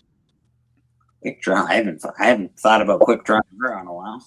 I feel like some of that stuff in the 80s, they kind of try to change the names a little bit. Like, oh, like these are Honey Smacks now. They're not Sugar Smacks no more. It's like, okay. Yeah. And you say, bring me back the Sugar Smacks. Don't give me this Honey Smack crap. I do like Captain Crunch. Quake was okay. Between Quake and Quisp, I liked Quisp. I liked the shape of the oats or whatever they were. I like Quisp better than Quake. I think the more you say Quisp, the more it sounds like you're having a stroke. I'm like, what is Quisp and Quake? You have the nicest lyrical thoughts about me. Yeah, it looks like a stroke now. The only cereal that I saw that was like depressing was like the shredded wheat. Like it was a big. It was like almost like a little mini football of wheat that people put in the bowl and then put some milk on it. That looked just like torture. Like anybody who had to eat that was not happy. Frosted mini wheats are killer. Yeah. No, frosted. Yes. No. I'm talking about the frosted mini wheats are awesome. No. I'm talking about the regular wheat with no frost. Just a brick of wheat. Yeah. The big biscuit, big biscuit on the bottom, and the minute the milk hits it, in 15 seconds, it's mush. Yeah. Steve, Hi, Man Cave. Give me 1 second, Stephen, while I have Man Cave here. Man Cave. I know you're waiting on packages from me. I have 4 of these packages to send you, Man Cave. I'm gonna send them out Monday. They're very big and very heavy. So Monday I'm going to start sending them out. I don't know if I could send all 4 out at the same time. I don't know if the mail people will yell at me if I do that. Because they're all going to the same address and they're all, whatever you got to do with the mail. But I do have packages to send out to you, Man Cave. So be prepared. Yeah. They're coming. Yeah, man. Yeah, heard that. Yeah. Hiding up there in Canada. Yeah, man. Hey, we're not hiding. We're just under snow right now. It's not our fault. Yeah, the Quangaroos were bizarre. The stuff they think that, but then the Lucky Charms with how many desiccated marshmallows could they put in? Like 92. Red, yellow, and blue balloons. You have the 4-leaf clovers, silver moons. Purple dinosaurs. Oh, is there any grain in that? Is it just a bowl of desiccated marshmallows? I really thought that I would just like the marshmallows in my cereal at this point, to be honest. Give me a whole box of marshmallows from Lucky Charms. I'd be pretty happy. Lucky Charms is basically just marshmallows and then they sprinkle in a little bit of cereal for you. I remember the horseshoe came in. The horseshoe. Yeah, no, they keep adding new shit all the time. The 4-leaf. They had Sugar Pops were really good. Sugar Pops or Tops with Sugar Pops Pete, and he had a pistol. He was firing, all those out. Yeah, man. They never went soggy. They were. I don't even know what they were made of. They had like a weird exterior, like it was like soft, and then the inside was just like. It was crunchy marshmallow. It was such a weird thing. It's like when you would get baseball cards or trading cards that had the flat piece of gum in it. Yeah. And it was like rock. I mean, and if you tried to bite that too quick, you could bust a tooth on it. You had to suck on it for a while to soften it up to then have the bubble gum. 2-part styrofoam. Marshmallow, nice. You know what the best part about that gum was? If you ever took it out, so let's say you didn't have the gum. If you ever took it, it shattered like a piece of glass if you threw it on the ground. I was like Bonomo's Turkish taffy. I had that. Yeah.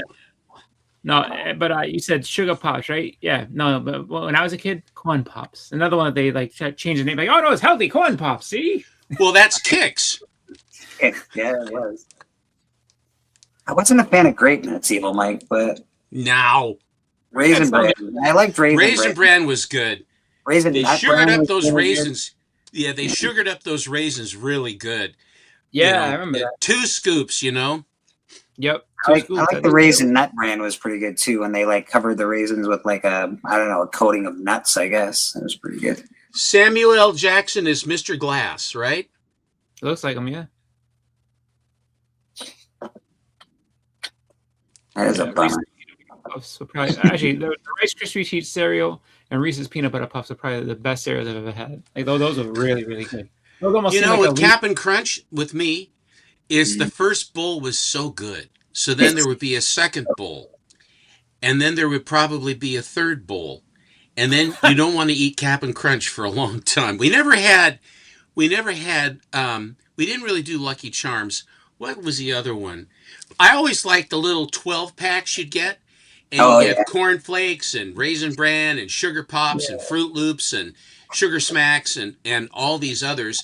Then they had the General Mills ones with Kicks and Tricks and all those other ones, Frosty-O's. It was so General Mills and Nabisco both had, or Kellogg's, they would have these snack packs and they had these cardboard boxes. Hey, Captain Crochet! Oh, is it Frenchie? They put poutine on the cereal. It's very delicious. Cap'n Crunch, a little Cap'n Crochet. Captain Crochet, he is a different little cabin boy than the other one had. This is a tough book. This was really some big deal at the time. Oh, that is very cool cover. So those are my Mr. Miracles. They live right next door to the Forever People. Worst thing I ever did, and it's not the worst thing I ever did because it's the best thing I ever did with Captain Crunch. I'm not gonna lie, I ate it with eggnog. I put eggnog in my Captain Crunch, and it was awesome. It was the best. I felt the diabetes creeping up my legs with each bite. It was wonderful. Well, we would always for Frosted Flakes, and actually Frosted Flakes were great. I think they're really good Frosted Flakes. But when you'd have just regular Kellogg's Corn Flakes, my mother and my mom and dad would have whipping cream for their coffee. We'd run out of milk, so it would be whipping cream we would put on the cereal, and there would be an island of sugar, granulated sugar in the middle. And then you eat the mountain of sugar with that's why we all have diabetes. The people in Miami, they did everything to you back then. Oh, my mom, we had Frosted Flakes, and we used to be allowed one sweet box of cereal. Like, every couple of months, my mom would bring a sweet box of cereal, and the family would eat it in one sitting, basically. 4 kids, we'd each have 2 or 3 bowls, and that would be the end of that sweet cereal. And then one day, my mom decided she was going to have some of the sweet cereal, and she got the end of the box of Frosted Flakes, and she got a huge chunk of sugar. That was it. No more sweet cereals. That was the revolution of shredded wheat the full-size shredded wheat with bananas. And if you really had to make it a little sweeter, we were allowed to use maple syrup. Maple syrup. We were allowed a little bit of maple syrup if we really needed to make it sweeter. Well, being in Canada. Yeah, or brown sugar. We often use brown sugar on that as well.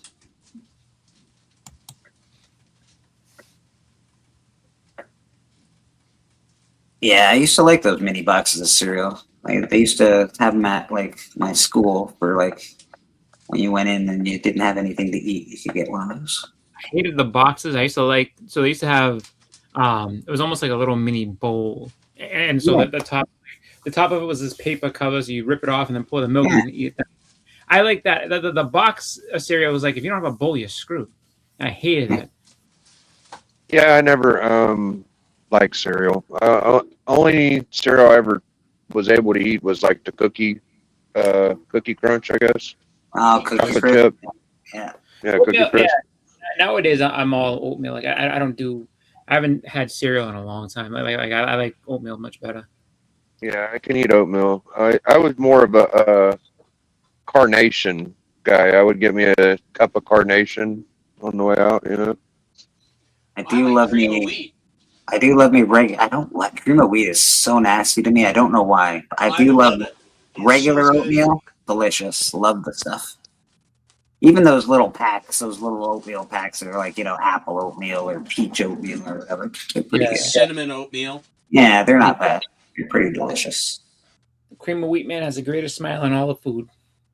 His smile just made it. Oh wow! Like I don't know what this is, but this guy looks happy. Let's see what it is. And I remember being a little kid, I used to like cream of wheat. It wasn't the texture that I don't like. It's not the flavor I don't like. It's the texture is so weird to me in my mouth. It's definitely different. It was different, but I feel like I know at least for me, it used to feel like it would fill you up more. It was like, all right, like you're good for lunch and everything.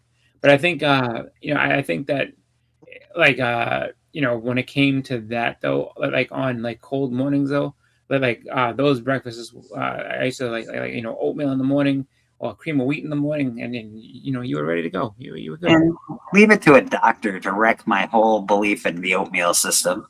Oatmeal is worn in sheep's clothing. Not really that healthy. And whenever I eat oatmeal, I'm like, or like an oatmeal muffin, or like I'm like, man, it's healthy, man. It's oatmeal. It's got to be good for you. Apparently not so much. Yeah. Yeah, cream of wheat I don't love. I don't love, what was it, the Red River either, or fucking Red River. I don't know, it was disgusting. It was disgusting. When I was a kid. I think you're thinking of the Red Wedding. No, I'm just kidding. No, Red Wedding is awesome. Also, there could, there's jokes, but you're skitty. Go ahead. Okay, thanks, Man Cave. Whew.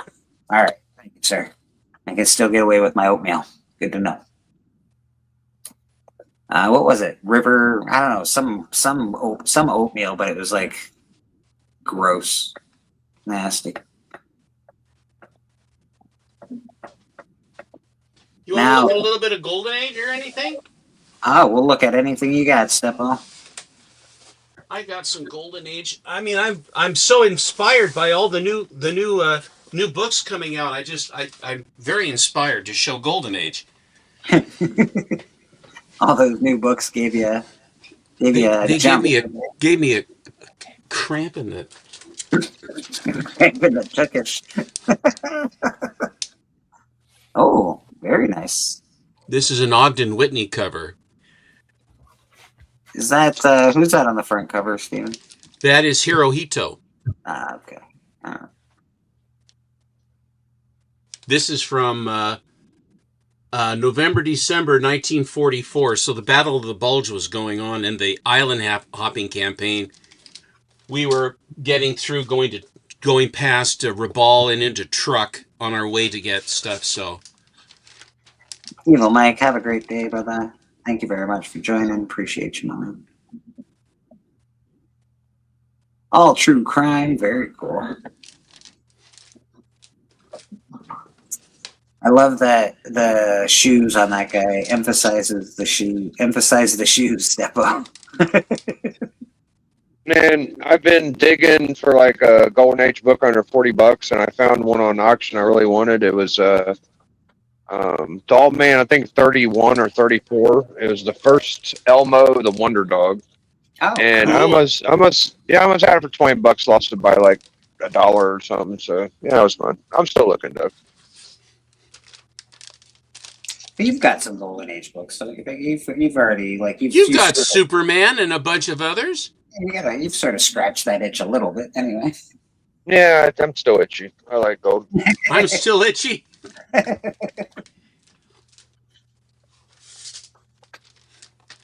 There's the Caboose cover. He wants you to emphasize the shoes on the Air Fighters comic. That's what he says. Air Forces, rather. There we go. Yeah, with the holes in them. Yeah, they. I love this one. The skirt cover. What do you think of Dan Parent's art, Stephen? Like, do you think it really represents Archie really well? Like, I think he does a great job, to be honest. I think he does a very, very good job. Good. And there's the piece I got from you right there. I don't think Steven's a fan of Dan Parent. I think he better be. I bought him a piece last year. No. This is Harry Lucy, right? This is his cover. The way he could draw. Lyle, good to see you, buddy. Yeah, look at that. Look at those eyes on Betty. But like the this. way, see how tight she's drawn? The line is perfect. You know, I mean, and the facial expressions, you know, and the body postures. Harry Lucy, just, I mean, there's, you know, Montana's good. There's a lot of guys that are good. But Harry Lucy, to me, I like the way he draws them better. I like it a hair better. This is an oddball, but really cool. You've got the hooded menace. My coffin is waiting, and they got all kinds of stuff. They've got them all coming in, and they got these thugs that are having a wonderful time lowering the gal in the glass coffin with the satin pillow, with the claw phantom guy. It's just weird, but cool. Is that Lex Luthor? I don't know. It could be Lex Luthor. He's everywhere. Astonishing, though. This is astonishing books. This is a timely book. Astonishing number 6. And this is from December of 1951. So pre-code scary. And you can't go a day without having some sort of an atomic attack. Oh, no. And this is, of course, this is Korea, because this is in January of 53, so would have been out in about November of 52.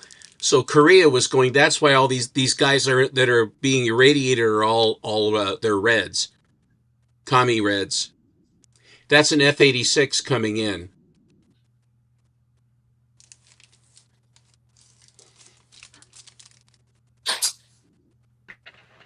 I need suits made to measure. I knew a Harry Lucy. Lyle Hobson says he knew a Harry Lucy. Did you buy her razors? Love this one. This is the Canadian version of Atomic Comics. That's very cool. The American version has the kind of the rip-off of Detective #1, like a Fu Manchu cover. And there was a warehouse find of those. But this one, even the trade dress is really, really good on this. And when the title Zip Jet with the gold-colored the costumes. This is the Zip Jet. This was Rocket Man and Rocket Girl at this point. And then they turned into they jazzed them up with golden costumes, and they called it Zip Jet. I just think that's great bondage cover. And since it's Canadian, they always are teaching the Canadians how to dance. There's so many learn to dance covers and back covers. Those Canadians, they like dancing. This is a Matt Baker cover.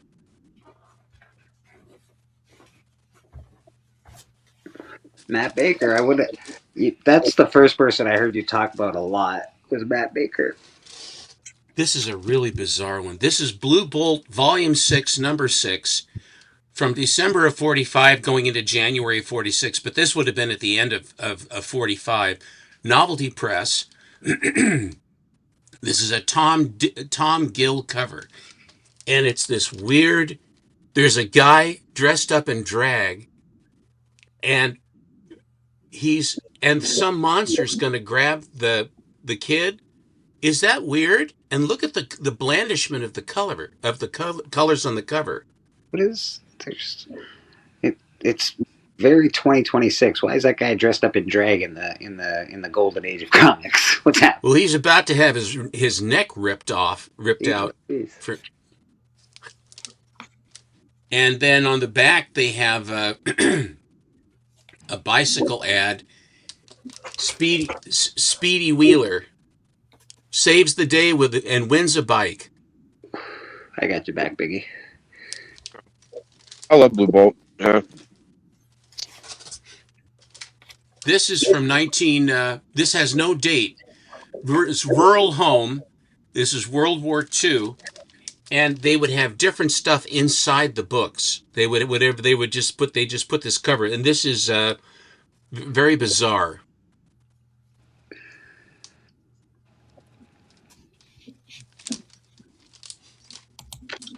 Call it baffling. It is baffling.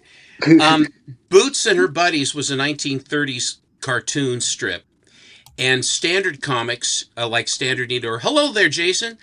Standard Comics would they got the rights to print newspaper strips like Alley Oop and Brick Bradford, and because Schomburg was working there, they dragooned him into doing a lot of these covers.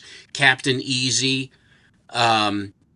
There's another one too. There's several, but this is Boots, and this is a Schomburg cover. Schomburg. There we go.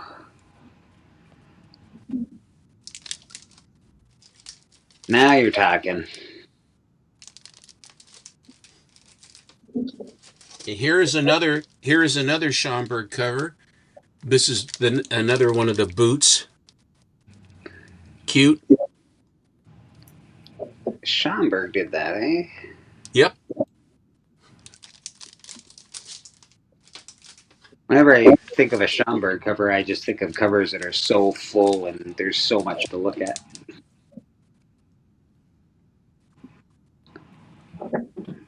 That's awesome. Great greens. Awesome cover. Yeah, the colors on this one, really. Puerto Rican artist, Sean Alex. Reduce large bust appearance.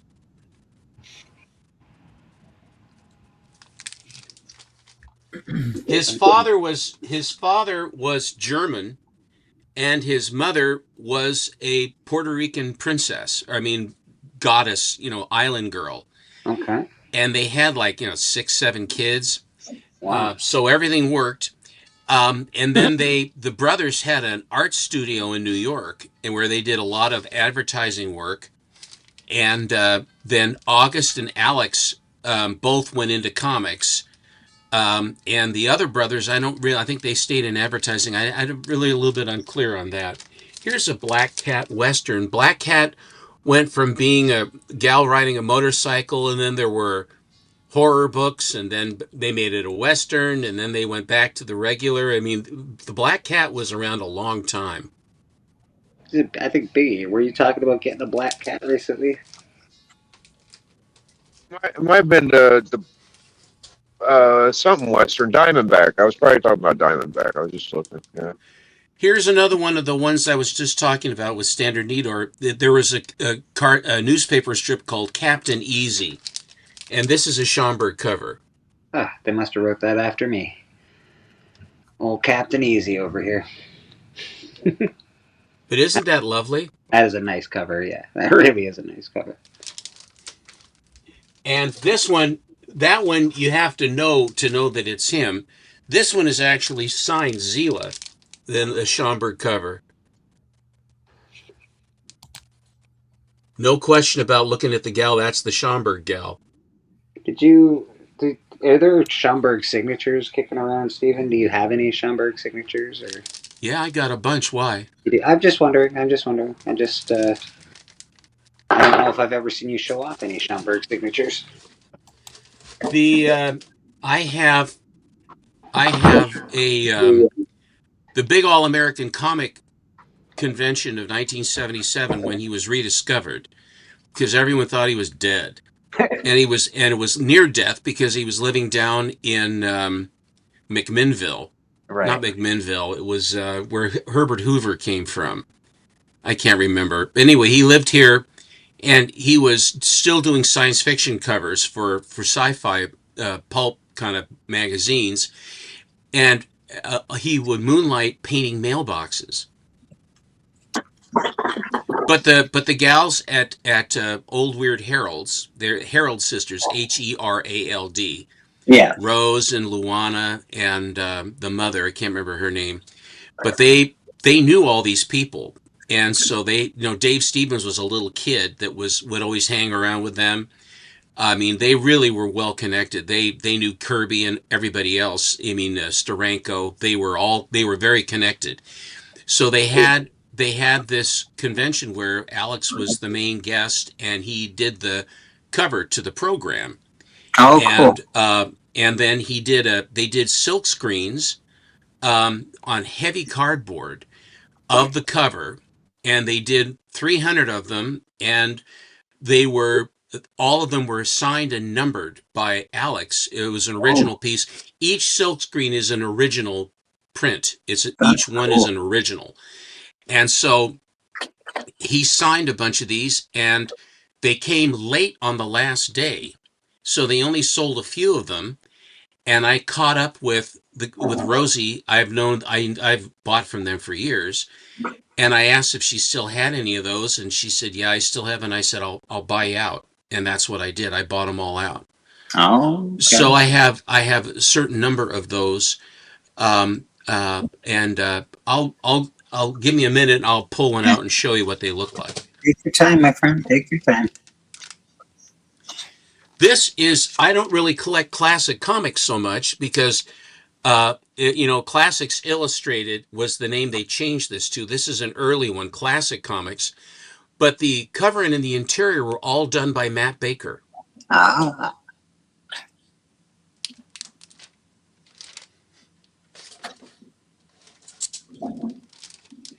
Here is a lovely Cowgirl Romances from Fiction House, a later issue, and this has a Maurice Whitman cover.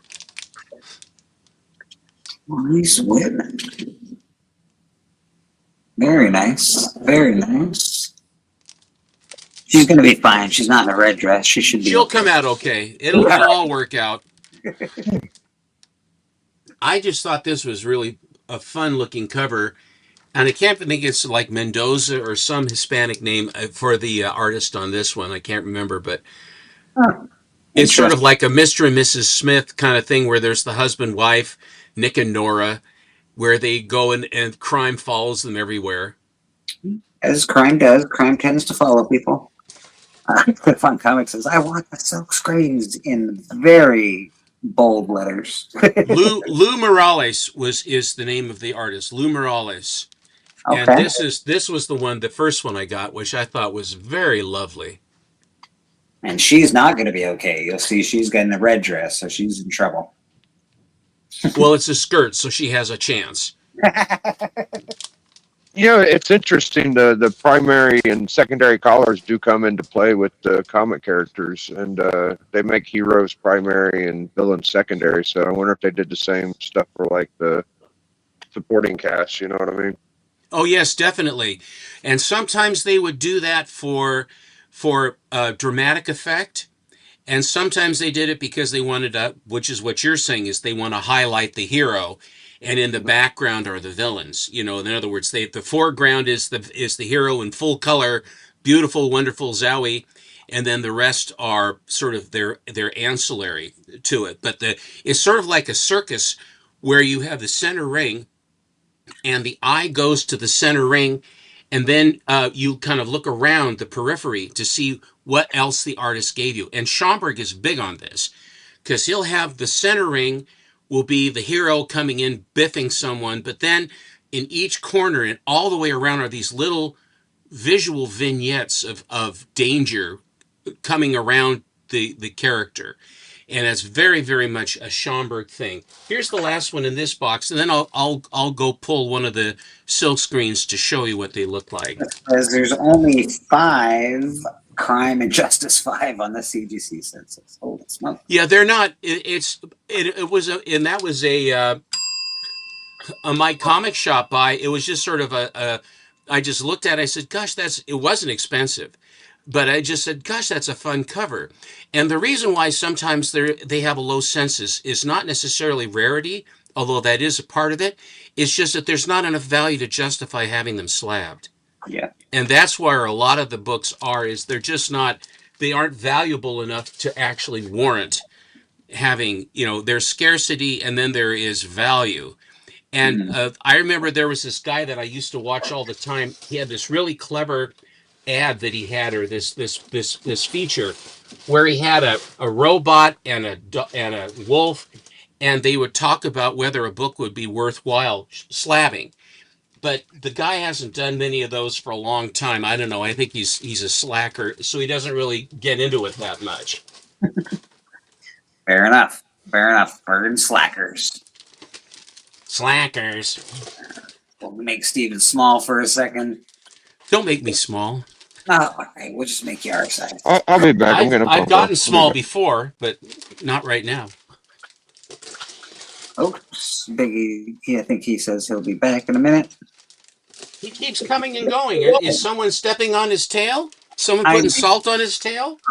He might be having to deal with his son or having a phone call. There's always something. Always well, something. When you have a network, you know your time is not your own. It's valuable. It's valuable time. All right, I'll go get you one of those things to look at. Yes, please. That'd be great. I just won a couple books in an auction, so that's exciting. Nothing great, but decent books. I won Eagle number 6, and that is Hugh's first published work in comics.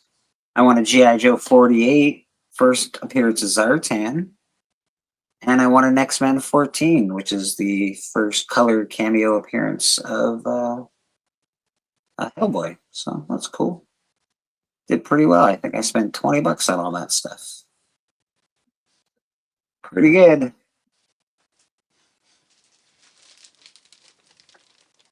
Thank you, Cal. I appreciate you, buddy.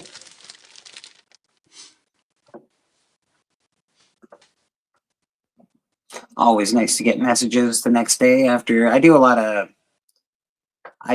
Facebook is a good. If you know the person, if you've dealt with the people a few times, it's good. But I do a lot of Facebook auctions, Facebook comic groups. It's a great way to find books. So yeah, and for decent prices. They're it's not eBay prices. Sometimes, people are crazy and they ask for too much, but you just move on and you go to the next person. That's all. All right, I got it. Oh, there he is. You got your sign. So this is the program that they did. It was a 3-day show in 1977. And this is when they used to make these beautiful programs. Here was a Steranko that they had for the Portland convention. Wow. They don't make them like that no more. Jeez. Yeah. That's nice. And so they contacted all their friends. So they got Harvey Kurtzman to do a picture for them. Nice. And then they have let's see here. And then here's Kurtz talking about his stuff. Then you have a couple ads. Then we have Sergio Aragones. I'm a huge fan, to be honest. I think he's great. And this is the company, Old Weird Heralds, right down here. Nice. That's very cool.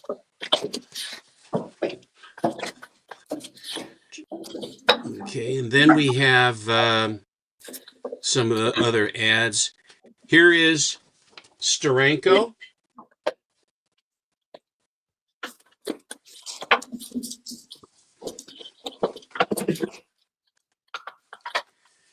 Here was a sketch by Alan Cooperberg.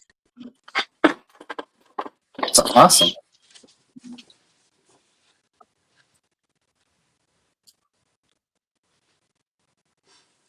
Here is Alex Schomburg.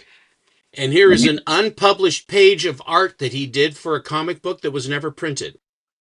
Very awesome.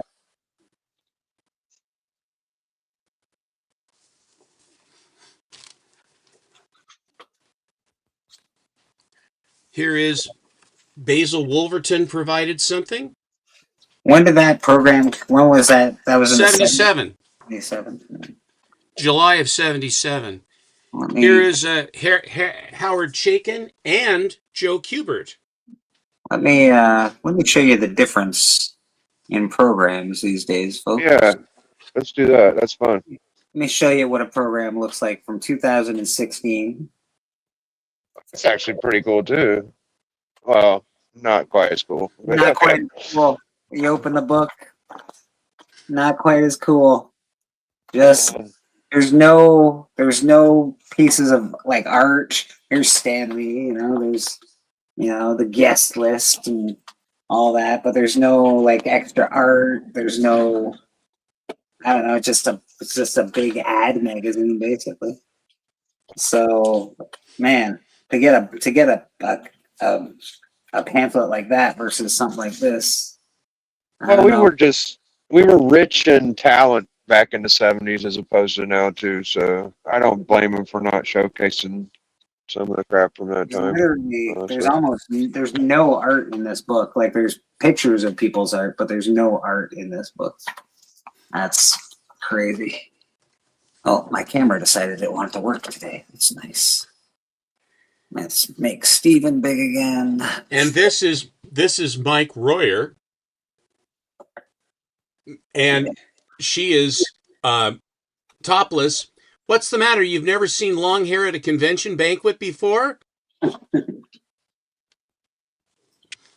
All of this stuff was produced for the show. Here's a piece by Neil Adams. Jeez Louise. Look at that. They were, like I say, they were connected with all these people, and they would have these shows where they bring in the Lone Ranger, they bring in Clayton Moore. They brought in a lot of the cartoon TV people from when we were little kids here in Portland. Heck Harper and Rusty Nails, who was Krusty the Clown for The Simpsons. Nice. You had Uncle Charlie. Then they had Tanya Harding was the guest one year. And then I got a signed picture of Frank Gorshin as the Riddler, and he signed it, "Riddle me this, Steve." Frank, your best, Frank Gorshin. And then I also got Yvonne Craig. I have about 4 or 5 portraits with her. Kirk Allen, the original Superman from the Columbia Pictures, was in. I had him sign a picture as well. So they did all. This is the kind of stuff that they used to do. Here is Jack Kirby with a beautiful Black Panther sketch. Yeah, it's. In this, I mean, when the program, I bought all of the programs she had left as well, and all of these basically just sat on the floor in her dry, cold, dark basement. That Jack Kirby picture is really awesome, man. Look at like the Black Panther just reaching out like that. That's amazing. These had never been opened, and all I did was I just slid them. They're all mint. I put them all into Mylar, and they just live in a box, in an acid-free box. Now, so the print shop here in town that produced these were late, and this is still in the original packaging from the printer. Wow.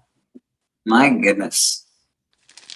And so then when they arrived, Alex he was there at the show and signing and talking with people. And so then, oh yeah, there's that. So only 300 were produced of these, each individual print. And this is number 300 of 300, just to show you. Wow. God dang. Steven, these are really something, man. Wow. Portland, Oregon, July 15th, 16th, and 17th, the All-American Comic Book Convention. Look at this. That's beautiful. Signed, numbered, that is 300 of 300. Really cool. Heavy cardboard. And the reason they did is it has a hard finish. In other words, this is sort of a buff, soft, and this is the white that has the hard surface finish on it, on the paper, so that the ink would not run, so that the ink would not just frizz out. And these were like $35 or $45 at the show, because they were all hand signed and numbered by Alex. What's with the Y on Captain America's head and chest? Because it's Captain America with a Y. Because why not, Jason? It's Captain America with a Y. Okay, fair enough. That's all it is. And then all of the tropes that he has the alien guy with a sword. He's got the cop or the whatever his military guy. He's got the villain with the hat with that going. You got the crazy guy down in the corner. What, Shield Wizard down there maybe, or and you've got a Swami with a hypodermic needle. Always gotta have. And then another guy coming in from the top, and then a couple of frails in deep. Now this frail looks like she's a villain. She's going to shoot, but then you got the one in the back that her clothes have been torn off, and she's in trouble. Looks like Shino with a gun. So you oh, sorry, go ahead, Blake. No, I said it does. That's all. But go ahead, brother.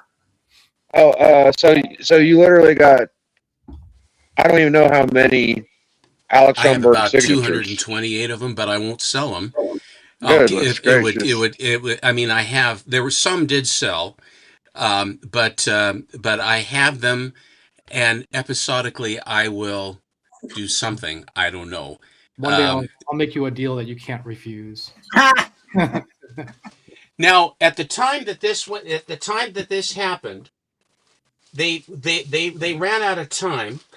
Oh. But Schomburg, they wanted to see if they could actually have them printed in color. Oh. But they ran out of time and they ran out of money because it got way too expensive. They commissioned Schomburg to do the coloring, and here is the onion paper where he basically started the... Oh, sorry, Steven. That's all right. Let me line this thing up. I was trying to make it big on my screen so I could see it better. So here's another one of the prints. Yeah. That's signed, and this is number 43. This is number 43. And here is the onion paper. It still has the masking tape where he started filling in all the colors, the colorways. And so then if I just line this up, I'll line this up with the black. So in other words, this is the black lines. And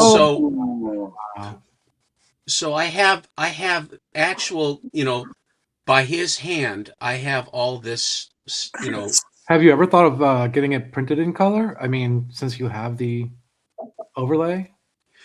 Yeah, I've thought of it. And I said no. I would like I've thought of it, but this, to me, this was an opportunity to have something individually touched by Alex. Yeah. Now I have his last commissioned artwork, yes, the painting of the Red Skull, and I also have one of the recreations, but it's not really a recreation because there were never any paintings of his covers. I have the Firing Squad cover for Captain America, which is colored correctly. And so when he would do this from the 80s. So after Alex was discovered at this big All-American convention, all of his artwork and all of his books took off with a vengeance because people said, oh my gosh, he's still alive. And then he was commissioned to produce these, people would say, can you do a painting of this cover? And so there was an outfit down in California. I can't remember the name of the gallery that did it. I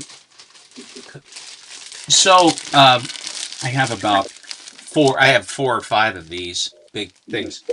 You're making Cliff swoon. But what happens was that he started to do these paintings. And so people would say, okay, I would like this one. I would like this one. And so then what he would do, the gallery would have him paint these. And then they would go up for auction. And then they traded hands, and he's done however many of them he did. And so when he was rediscovered, he basically really had a renaissance in interest. And this was at about the time that these two guys drove up from California because they thought he was dead, and they did that book called Chroma, and where they basically come up and then they show a lot of his original advertising art and a lot of that other stuff, and they wrote the story of his life. And then they interviewed him, and there's like an interview. They talk about all this stuff, and they show all manner of the pictures and the different eras of his work, from where he started out with pulps, and then he moved into comic art, and he had all the advertising work that he did. He worked at a studio. You know, if you remember in the old movies, when you watch the serials, there's this sort of a picture, and then the credits will scroll in front of the picture, which is how they would do it. And he would be the one that would design the background picture, and then that the credits would then scroll with motion picture stuff.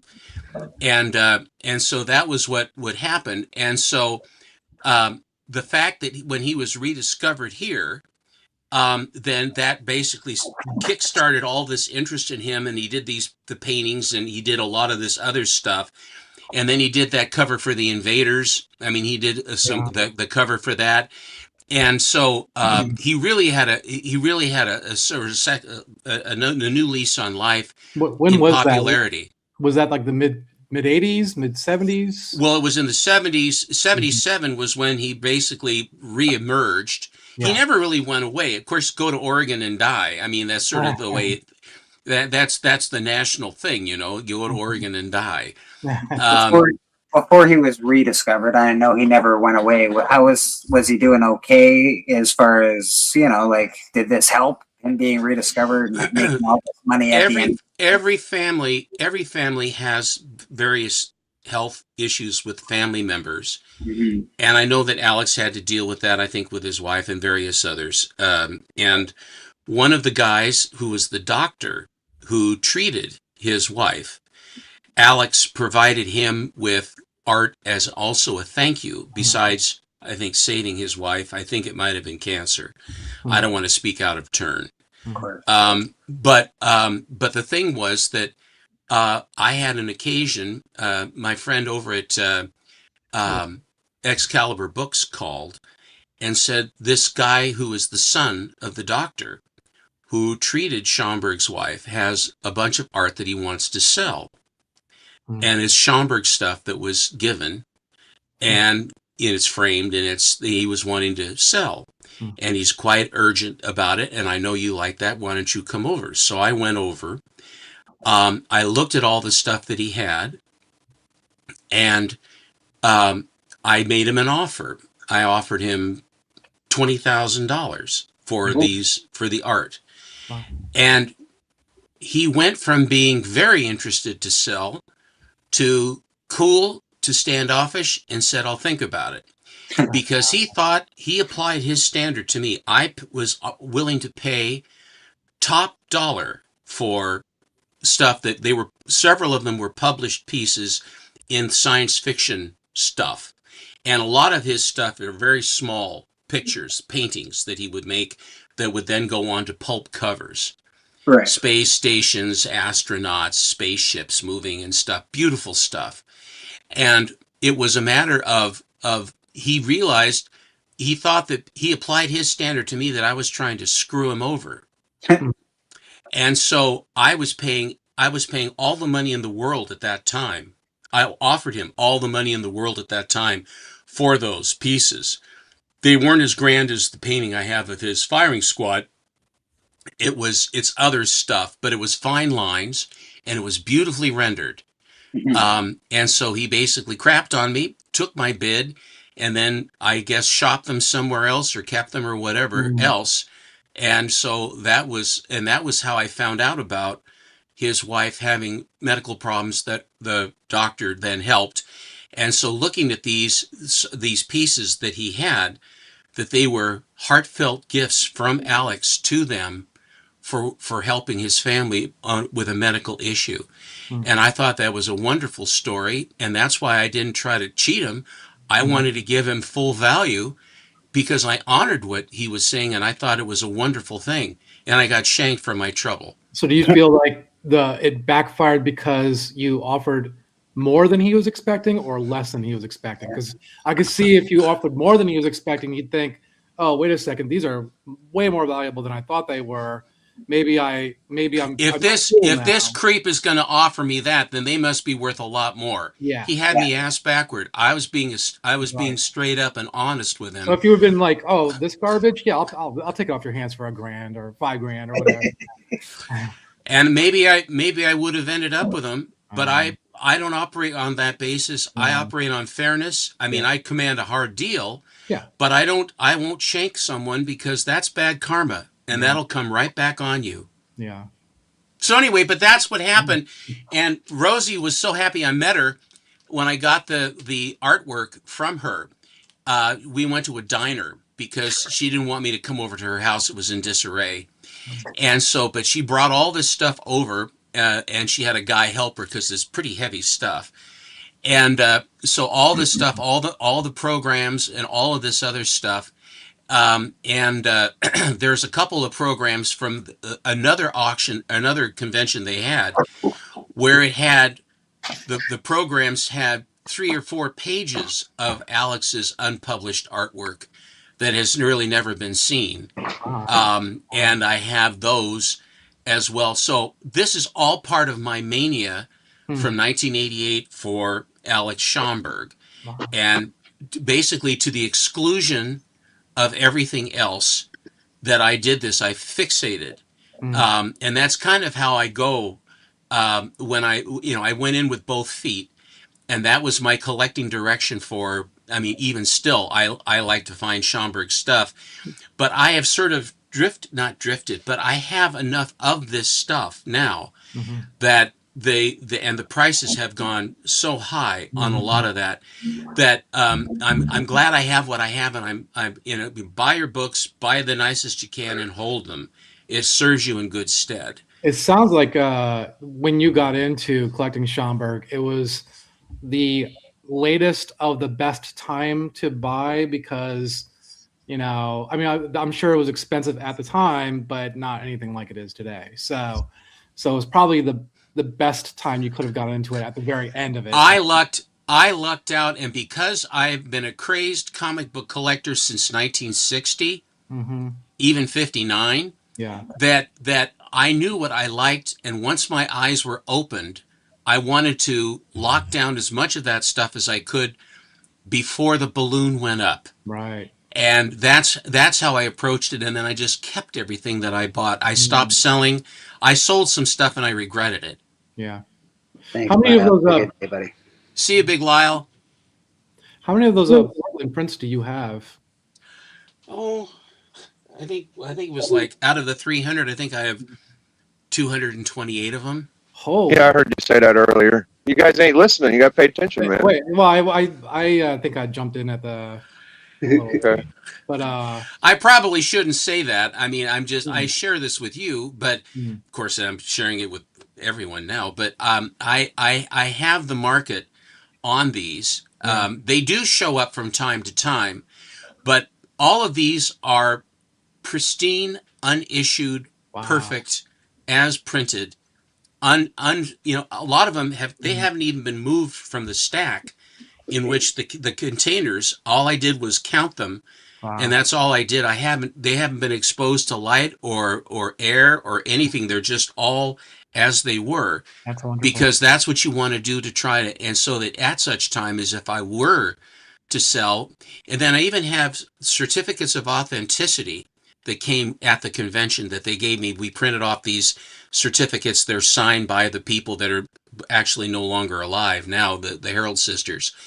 But they signed it that this is, and then you would fill in the number of the print yourself for what it was, because they had these stacked up right next to a COA, if you will, that was right next to the thing where, and of course they had a picture, I can't find it, but there is a picture of Alex sitting at the table signing the stack of them, and he's signing them one by one. Oh, wow. So it's a very wonderful thing to have that from Mr. Schomburg, and a rarity and original pieces, original prints, each one original, because it wasn't like they had a mimeograph machine like that. So yeah, Yeah, that's great. That's great. So that's not to blow my own horn. It's just an interesting historical footnote. Yeah, for sure. And sometimes, and the way what I've learned the hard way, is that when you have a target of opportunity and you have an ability to go after something and you can swing it monetarily,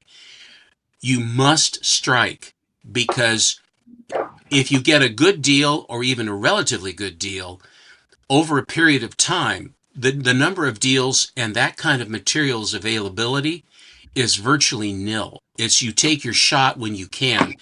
And I learned early on that I missed some things, that I was trying to be too cheeky and too cheap. It's like going to a convention. You walk in and you go to the first table, and there's the book you want, but it's $50 more than what you want to pay.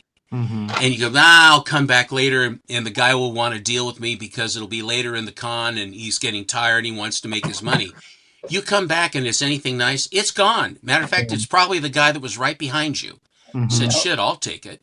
Yeah. And so I learned my lesson that when you're presented, when I went to San Diego, I walked in, I had my war chest, I had all my cash in my pocket.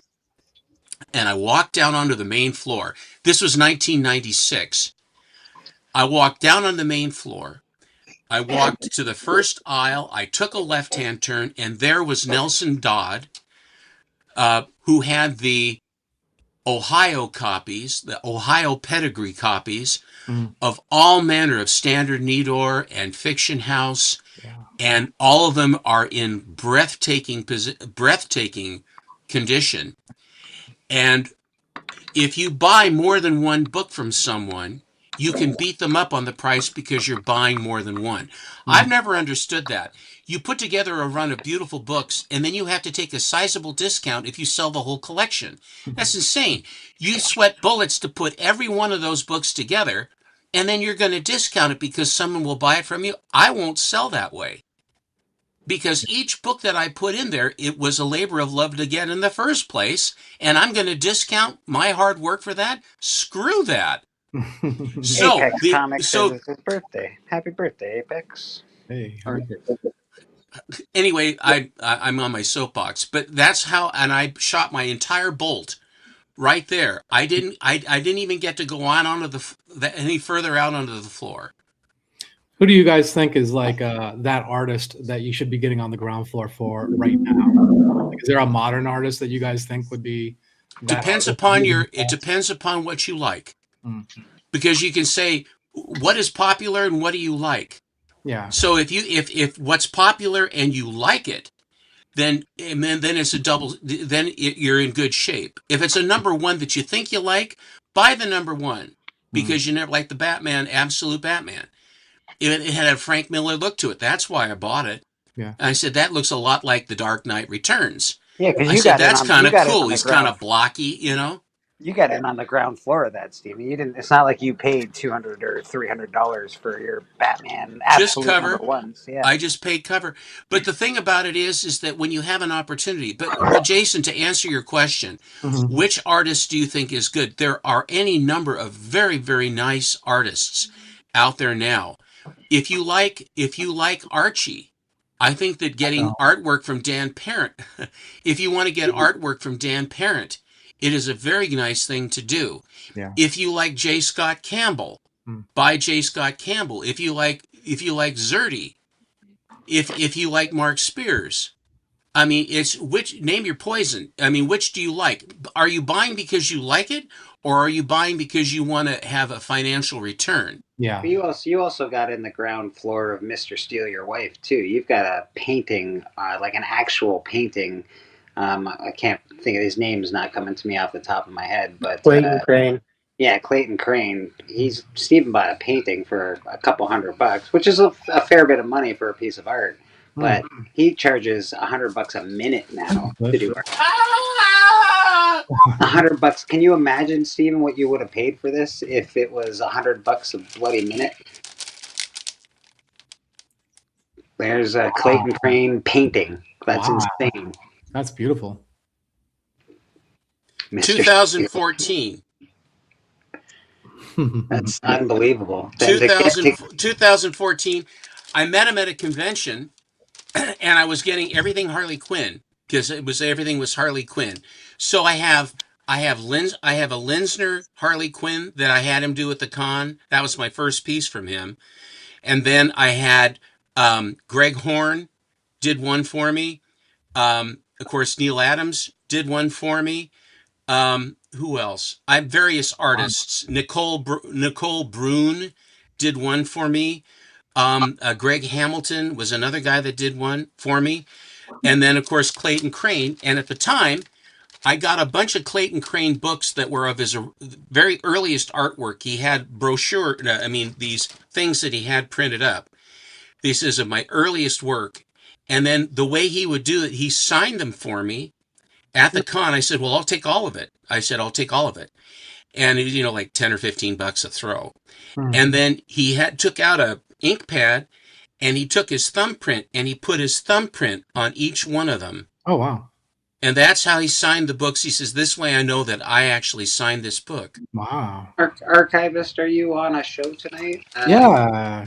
I'll be on I have comic issues. Yeah, and it's basically it's a show that Alan was on recently. I think Chonka was on recently as well. But essentially, not really going into what I do, but mostly going into the YouTube channels in general. So yeah, that's exciting. Thank you for bringing that up, Cliff.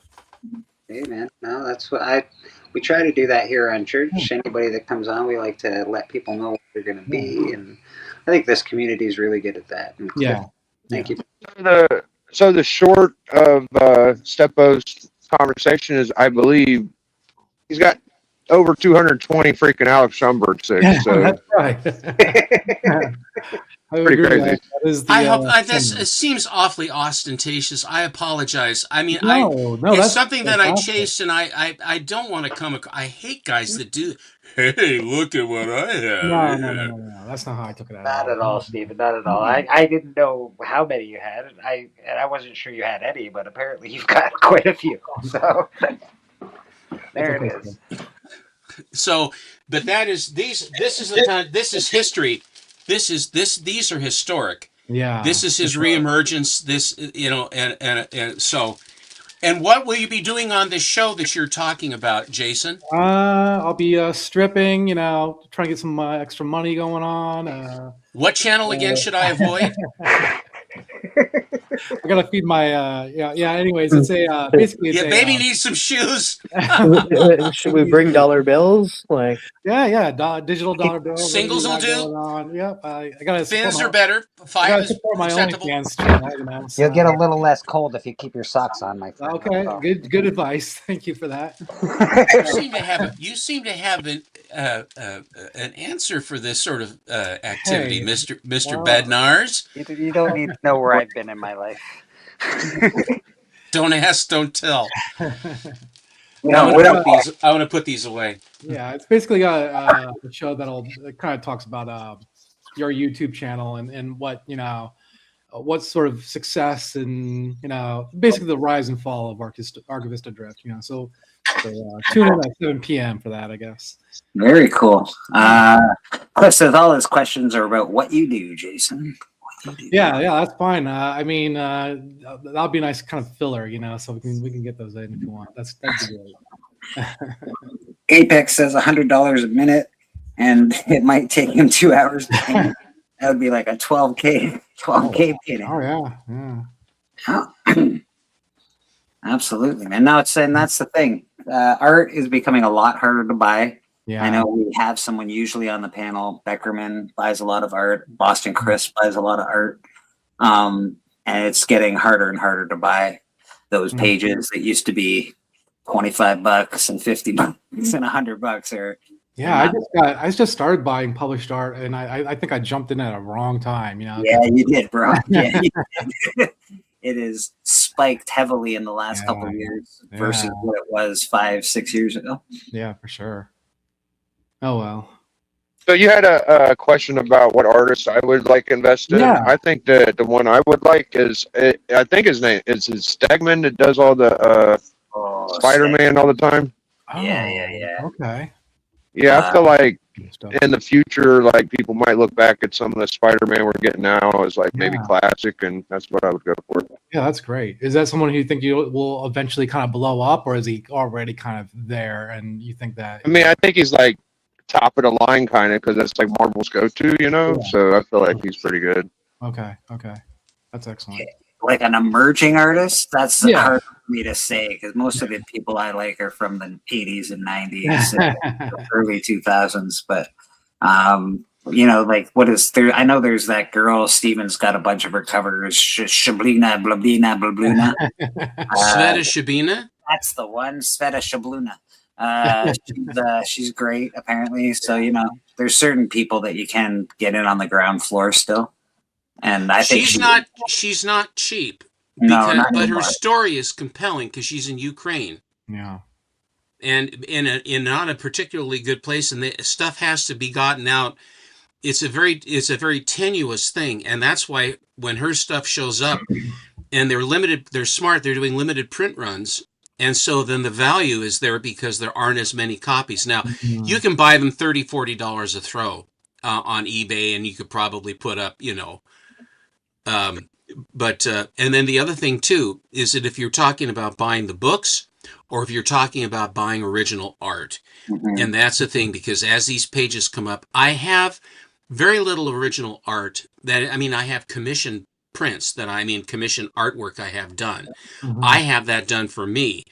But as far as buying the actual pages of art and that kind of thing, I don't have an awful lot of that. I do understand the value in that. Because you actually have the piece of art that produced it. But so for me, it's more of the stuff. Stop. That's BS. He's got a lot. Why do you say that, Big Lyle? He's full of nonsense. Liar.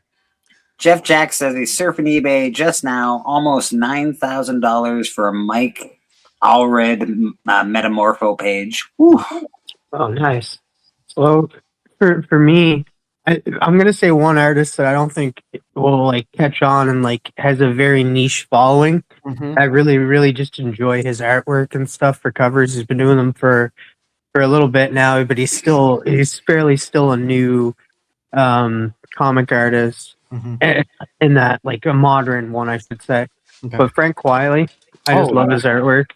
And that, but a person who maybe might hit like later on and stuff, she's hitting now, but like her artwork is kind of stylized and stuff, and people might like look back on it fondly, is Carla Cohen.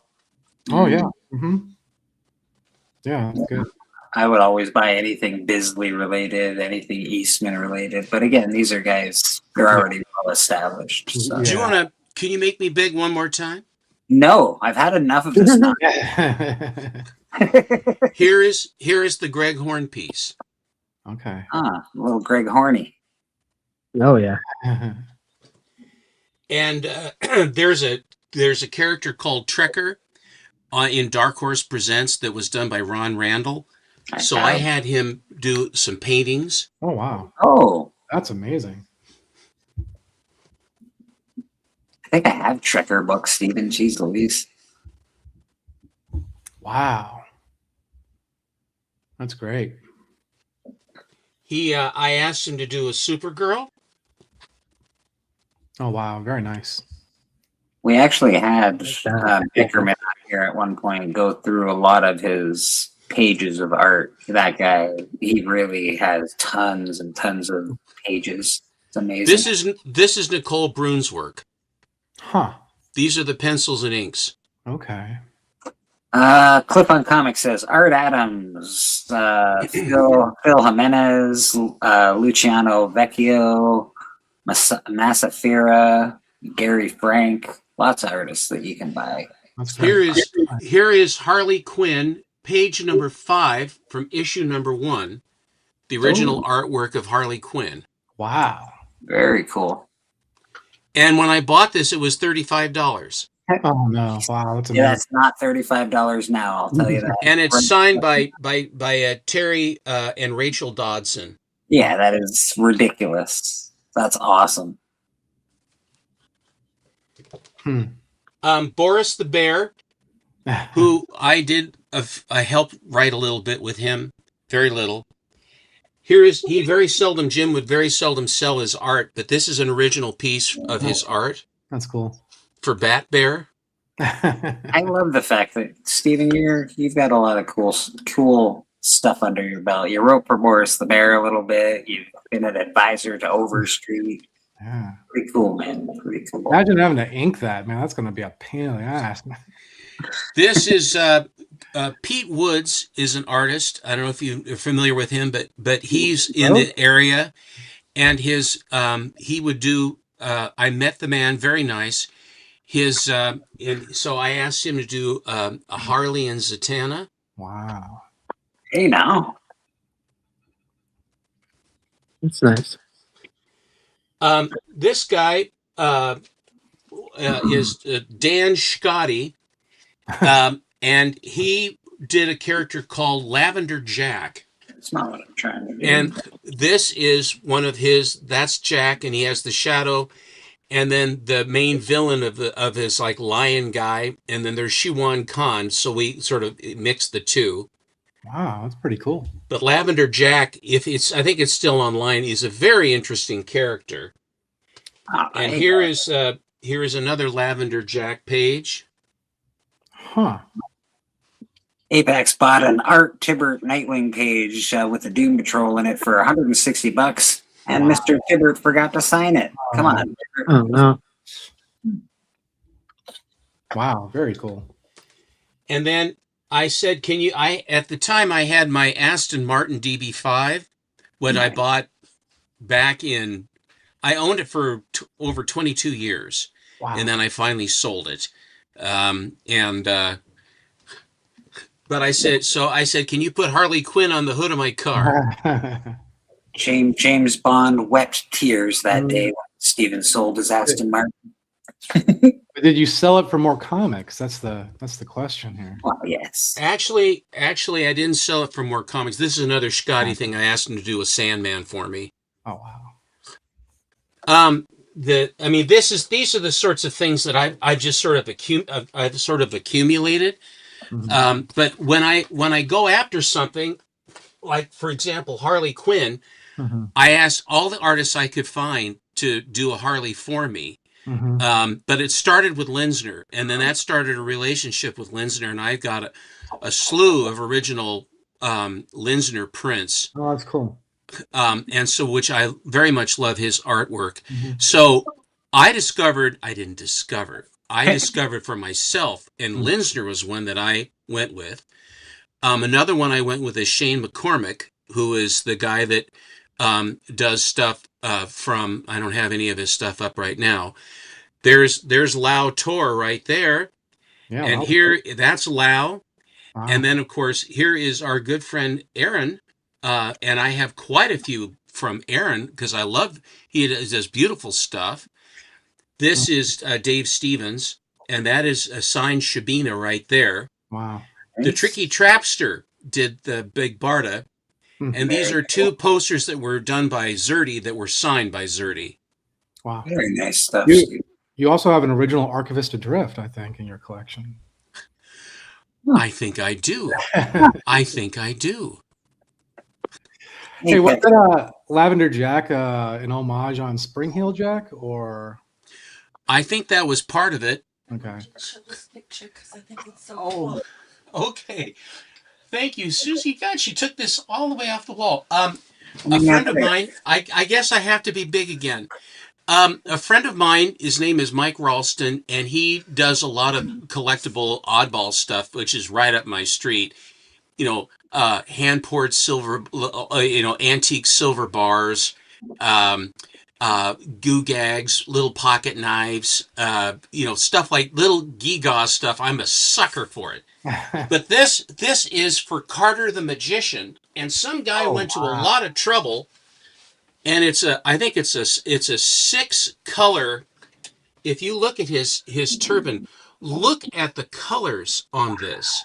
Wow. I'm too bad I can't get over the actual frame first. Hold on, let me get over the frame first.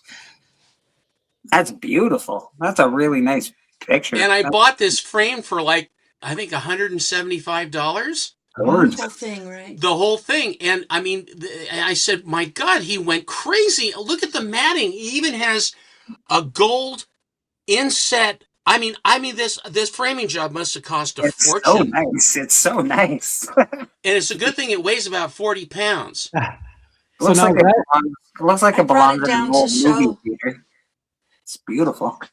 This is up on my wall, and underneath the wall are a whole bunch of Aaron's pictures. And then I have a movie poster with William Powell and a lot of movie posters. I have a lot of I collected movie paper for a while, so I have a bunch of movie paper too. I'm sick with. I'm a collector. Good God! We really collect. You want me to carry that up? So is that an original from the 20s, or is it kind of replicating that style? No. It was one of the last ones that Carter. This is one of the last ones that Carter did. And there was a warehouse find of these. Wow. And there are other ones too, but this was, I think, one of the last ones he had, one of his tours. Wow. This was a promotional. You know what year about? I don't know. Let's see. It's dated.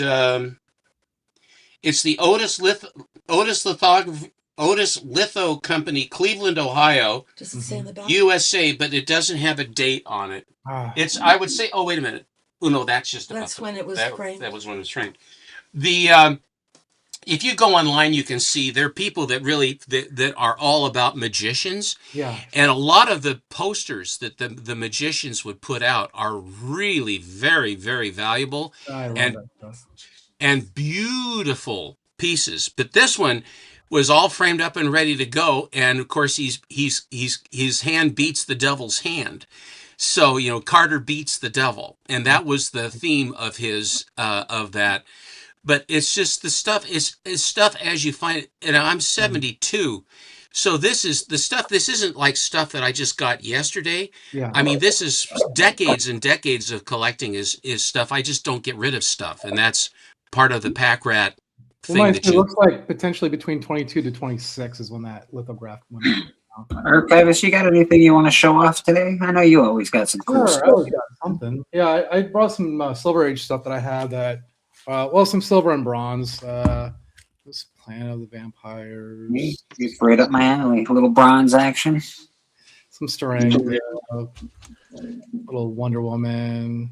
Very nice. Some Zap. I'm actually currently after Zap. That's like a 6 printing though, so. Fair enough. Nice. Yeah. Some more Steranko. I was looking for a press for conservation, and I went to this little shop, and they had this sitting there for $2, so I had to grab that. In the bottle, one of Biggie's favorites. Yeah. Sam Glantzman, I really love his work, so I have to get Hercules stuff, Defenders 1 annual thing. Nice. Some ACG stuff. I have a bunch of ACG stuff, which is kind of a goofy little company that did some horror stuff. ElfQuest 1, Fantasy Quarterly. Are you primarily a back issue collector? Like you?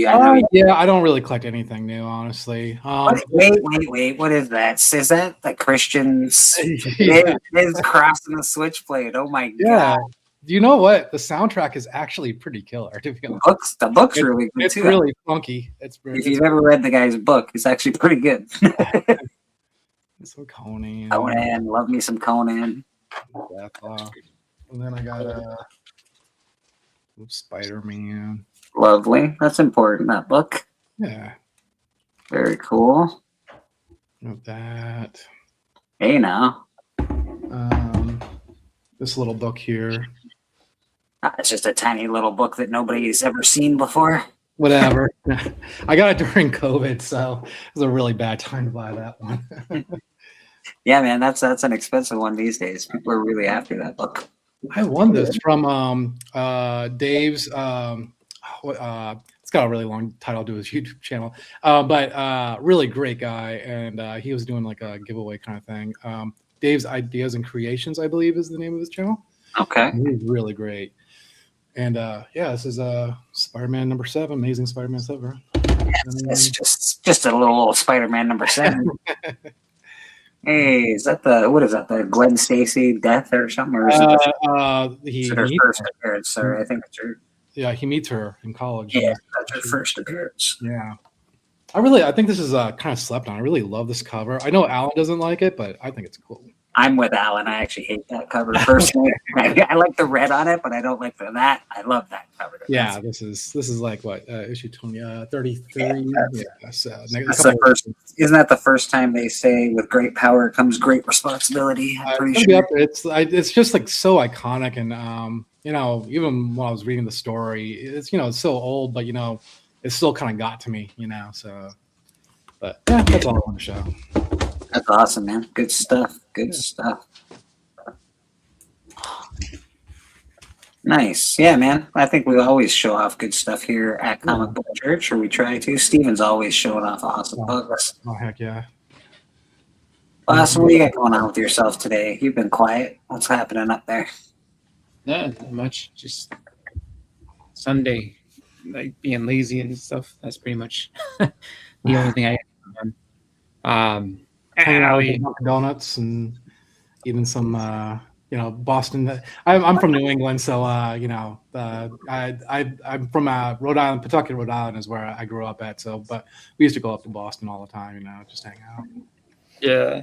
Times. Yeah. No, today's kind of a relaxation day. Like my daughter has a flu B, I think they call it. So she's just just pretty much taking care of her and just making sure she'll like sit down and rest. She you wouldn't think she was sick at all because she dances. I'm like, no, like the doctor said, take it easy, and she's like, I don't want to take it easy, but you have to just. Why does she have to take it easy? Is there something wrong? No, she got the flu, and then just like rest is what you need, and telling a almost 9-year-old who's got the energy of the Roadrunner to take it easy is not that she gets bored in 2 seconds. So it's just like, can you please just watch an iPad for a little bit? I did that already. I'm like, okay. No, okay. So yeah, she definitely has a ton of energy. I can't even imagine, bro. Also, are you sure you're all right, man? You're speaking at normal speeds. I just had an adult friend that had flu B, and they were dying for a week. So apparently, it's different for kids and adults. Yeah, my boss had it, and she said it was rough, but I don't know. I'm trying to avoid it for the most part. But yep. So she with that wonderful child energy, is able to just it's nothing. I just cough a lot. No sickness can hold me down. Pretty much. Gentlemen, I must skedaddle. Okay. I wanted to thank you for having me on and my bride. And so I hope that you have the balance of your day is fun. I know that Astonishing has an auction later tonight, I guess. I don't know if you're going to be on it, Bleecker. I think Houdat might be there because he's trying to sell some stuff. Yeah, that's the plan. I'm going to try and get on Astonishing tonight. I just got a message, MT, see if he can't send me the link. And I think that's sometimes they have really fun stuff. The whale auction they had last night was very disjointed. There were too many sellers, and everyone was fiddler crabbing trying to get stuff, and there were waffles that they were trying to run, and people would when the presentation was, Chris, you saw it, when people are trying to sell their books, people were talking over everything, especially Roman Curtis. God love the man, but I mean, his microphone is so loud that, and he's a very big guy, and he's panting all the time.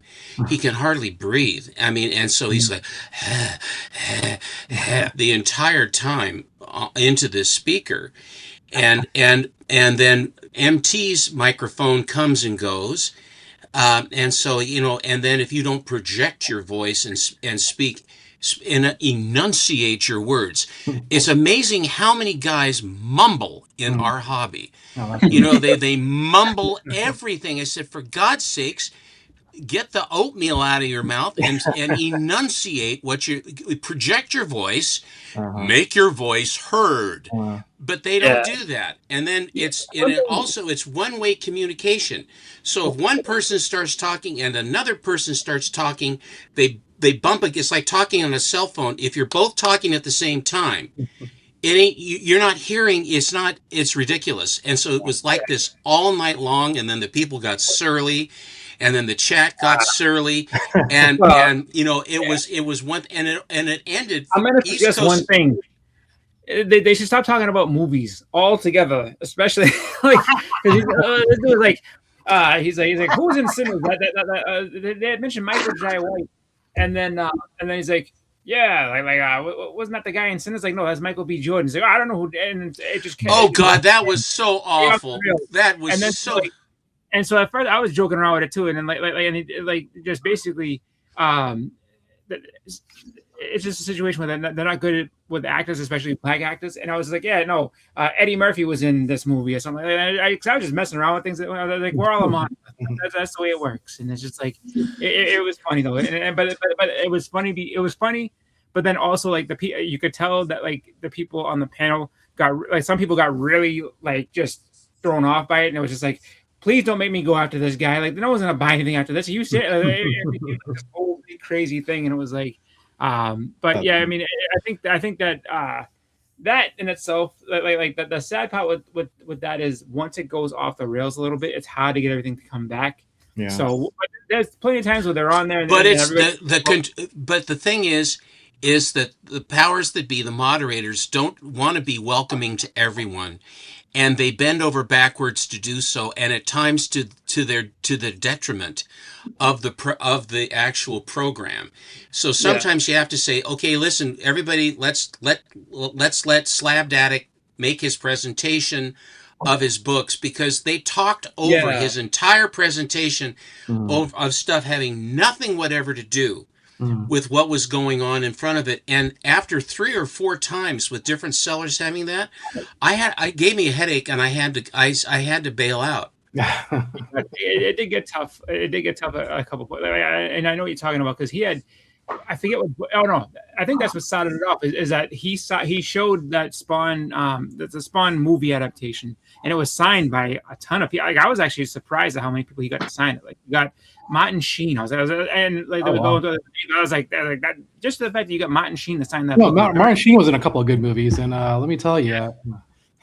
Well, no, he got Martin Sheen, he got Michael Jai White, he got Tom McFarlane. See, and Michael Jai White, that was, and then they started up on that. See, Chris, that was the door opened right there. And they said, what was he in? You know, why was Sheen? Why did Sheen sign a Spawn book? I really need to know that. Well, he played the main bad in the film. Yeah. He was Martin Sheen. Okay. Yeah. Yeah. Not Martin Lawrence, although that would have been pretty funny. That would have been great. No, it's like Martin Sheen, and it was just like the only major person from that movie that they didn't get the sign on there. I say 2 is Teresa Randall, who was Wanda, and John Leguizamo, who was the clown. But the fact that he had like that many signatures on that book, and I don't even think he got to say like what the price was on it, because that's when Seppo said, that's when the floodgates opened up, and like he just couldn't even say another word after that. And well, now just showing books and trying. And it's not like he's showing a book that's $35. Here's Hulk Hogan and the Hulk Hogan, the Emperor, $1,000. And here Tom Cruise signed this one. This $1,200. I mean, all these books, and they're going, I went to that show. I was talking about this is $3,500. This is oh, please, I mean, it was impossible. I will say one of the funny things though, MT was sweating, but he put it up before I had the chance to say to him, because he was like, normally I'll tell people like, or if it's in the chat, I'll be like, look, if you're on one of these, especially like whatever auction it is, start the book where you want it to go. I guess if you're going to do an auction, like start it at least somewhere in the wheelhouse of where you want it to, sell at it. I don't understand why they started $1, Chris. I really, because they figure it's going to sky up. And a lot of times it doesn't. And you lose money. And they lose money with regularity. Well, I'm losing money. What the hell? No, that's not good. Well, yeah, that, and then like so he had the Daredevil, he had the Amazing Spider-Man 16 or whatever it was, and you could tell the whole time he was sweating bullets for it to go up, and I'm like, don't start it at $100, start it higher than that if you want this to sell for a better price, and it ended up selling for under $1,000, which just almost $1,000. That's the one with the Daredevil in the yellow costume and Spidey on the cover with the ringmaster down below.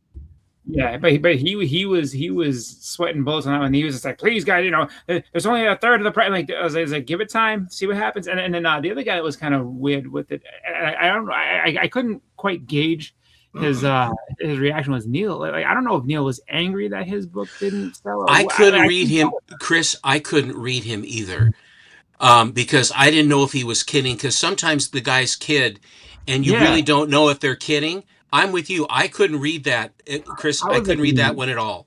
Yeah, well, he was mad. He was like, "Oh, I thought this book would be doing better." I was like, "Give it time. It still had like another couple minutes." I was like, "Dude, give it a second. See if someone." But like, and that's what I was saying. Like, well, if you're gonna get testy, then people can be, well, then I'm not gonna deal with you if you're gonna be testy. Let's be honest.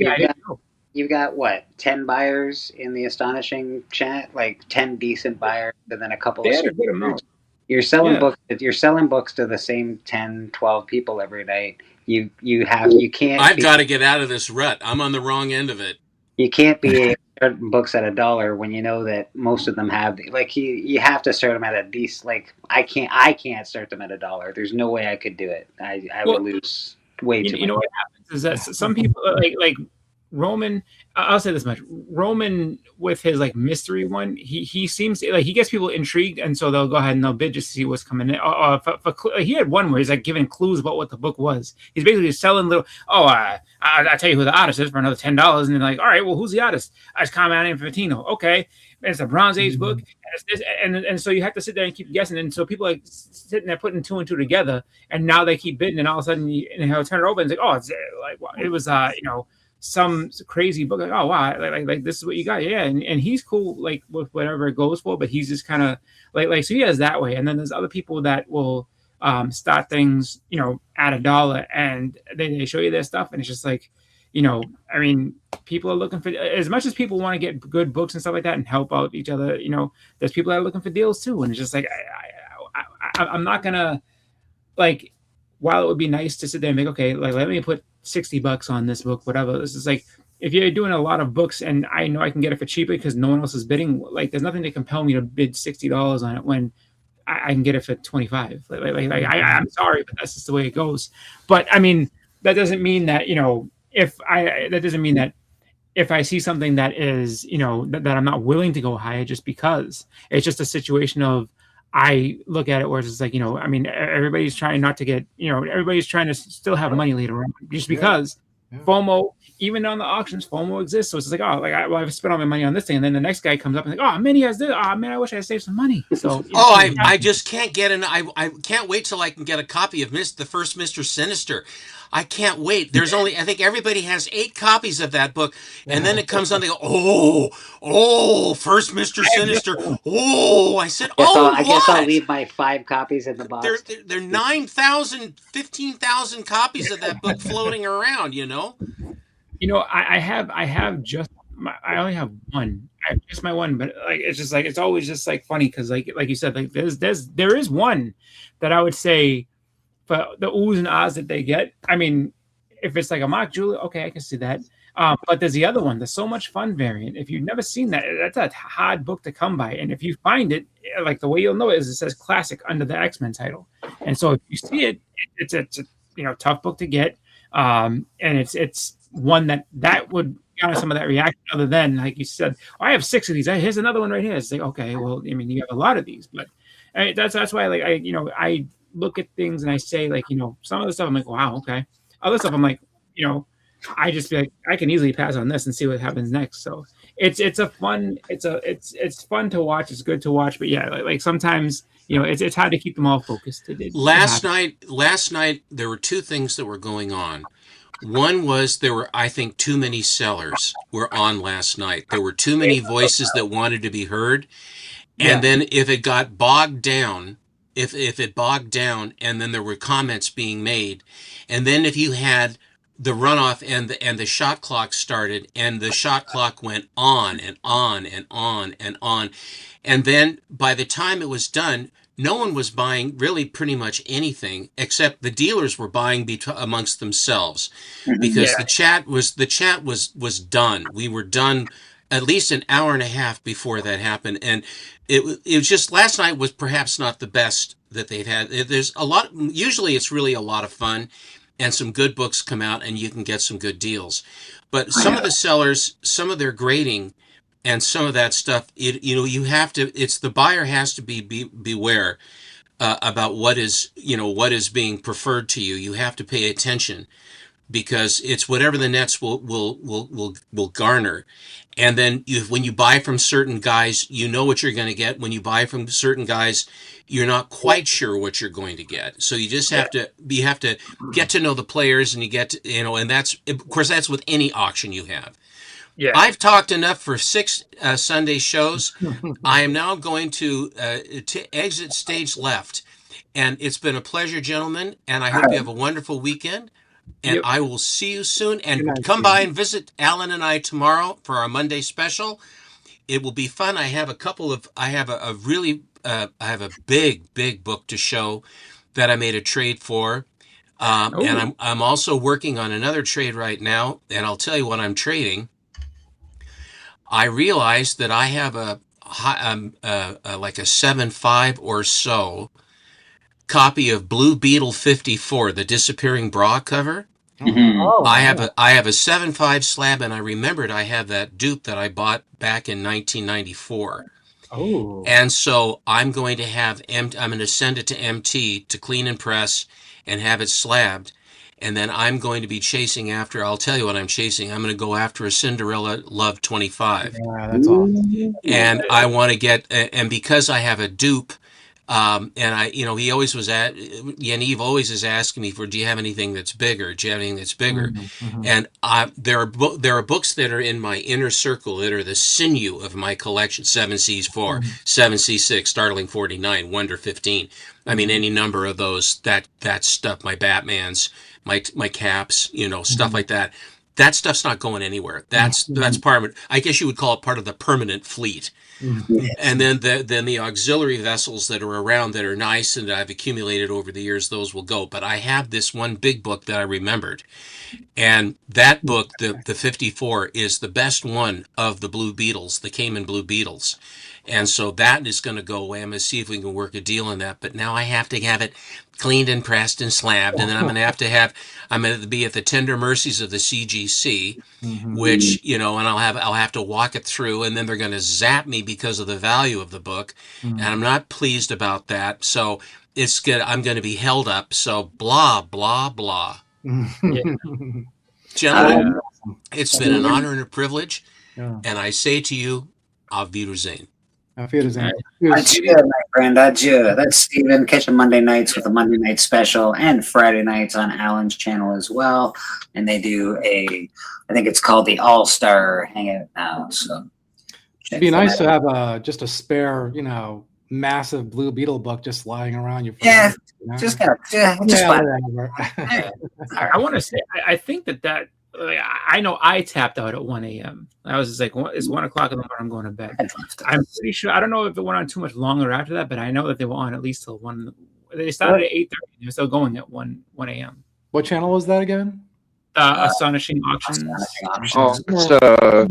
It's Steppo's favorite YouTube auction, probably. So you may want to check it out. I mean, they have what all kind of do they do golden and silver and everything? Yeah, they do a bunch of everything. Yeah. Oh, cool. All right. It's a pretty good mix of everything. It's just different days though for that stuff. I think like the whale auction, they have something called the whale auction on Astonishing is the day that you're going to want to check out for Golden Age and older. Yeah, they put a lot of bigger books on the whale auction. So the minimum. You could go to a regular auction and request things too. So Oh, yeah, not too hard. yeah, absolutely. It was just like they when they do the whale show, it's the starting bid on any auction is $100. I think there's nothing sold usually that's under $100 at that point, just because that makes sense. Yeah, that makes sense. Yeah, but then they also do I think like there's Tuesday, Thursday, Saturday, and then they have a Sunday show. So it's like they have shows throughout the entire week that they'll go ahead and Sunday is the one that I'm usually on. I tend to go on the Sunday night show. It's run by Paul, which is nice. He's a decent dude. It's an easier going time, I think. Is this on Instagram or YouTube or both? Or YouTube. Oh, interesting. Yeah. Just look up Astonishing Auction. You'll find it. Okay. Yeah. Well, all right. Actually, I was gonna say, I know Bleeka had said something about like last week, doing the boxes and this and that. Did you do a box at all this year? I mean, this week? I did not do a box this week. I did an unboxing, but not unboxing one of them. I saw that. I say, did you happen to have a box of potential books nearby that may need to go through? I don't know what I got here. Just say, hey, you know what? Let's see what's in this box. What's in the box? Hey, you can decide what you should pull and what you shouldn't. Let's tell Bleeka what books he should sell, folks. God damn it. I forgot to send this to Rad. I got to send this to Rad Comics. God damn it. Oh, well. All right, Rad, I forgot to send you a book. This one's coming to you. This was supposed to be in your package. Apparently, it didn't make your package, but that one's coming to you. You could send it to me, and I could send it to him if it'd make it easier on you. But you know what? That's true. I do have I do have a already bagged up package for Mr. Biggie Sharp. Though, if I can get my camera to follow me again, that would be cool. Come on, camera. Do what you're supposed to do. There you go. Follow me. There I am. make it a little cheaper on you. Yeah, so I got a package sent through. I got one ready for Biggie. But that is supposed to go to Rad. So Rad, sorry buddy, but I'll get that in your package. Your next package that I send to you. Let's see, what do I got? This is F and A and B. I don't know how F got in my B, but that's all right. See, Bleeka has a bunch of boxes because he used to have a flea market stand and go ahead and sell some stuff. So he's got a bunch of that stuff just waiting to be gone through and then, figure out, hey, should I put these together? What do you guys think? That sounds good. Number one. Little hunt. See, I like that. This I just keep for my personal collection because I don't have this comic, so classic. I got the placeholder. I love the 6-arm or 8-arm. Cool. I feel like that's the first appearance of that character too, right? It's got to be Doppelganger. Then maybe. I would think. I think so. Godzilla. Ooh, there you go. Got some more Godzilla. Yeah, there you go. Put a Godzilla lot together. Classic. I like it. Got some Cult of Dracula in here. Wow, that's nice. This is actually a cool comic. Actually, I should probably see if Steven wants this before I put it out for sale. Oh. That's the first hero. This is awesome. This is my book. I'm not selling this book, but I really like Clive Barker. So yeah. Oh, that kid. I went through a major Barker fan thing in the late 80s, early 90s, where I had to read all his books, watch all his movies, and that is a newsstand, man. Yeah. Yeah, they're making a Hellraiser game that looks absolutely brutal. Oh, are they? This is one of my favorite 2099 covers. I love the Ghost Rider 2099 cover. I think it's awesome. Here, Suzy-Q, I found the American Gods I was talking about. They're in this box, apparently. There's American Gods #1. Can't remember. I think that's cover B, and I think that's cover A. American Gods #1. This is I don't know. I think Cliff gave me this comic for some reason. Amadeus Cho. Yeah, I feel like Cliff sent me that. This one's great. The Immortal Hulk, Great Power #1, but this is a venomized Hulk. Oh, wow. That and this one, everybody knows. This is the Killers version, but that's the Todd McFarlane hum right there. Yeah. Named after the band? I think it's not. I think it's just BC versus Vampires. Oh, okay. This is. I don't know why I have this book. It should be in this box for a reason, but it's Prowler number 3. I don't know if it's supposed to. If there's a key in this or not. Pretty wild cover. But I feel like there's probably a key in this book because usually books in these boxes are keys or really cool books or whatever. Got some. Oh, there you go. Daffy and Joker. That's, that's badass. It's Ross Spider-Man. Oh, it totally reminds me of the 70s Spider-Man. This one is pretty controversial, actually. I'm surprised that because it didn't come out in an era where it should have. This is Eclipse Comics number 1, Radio Boy.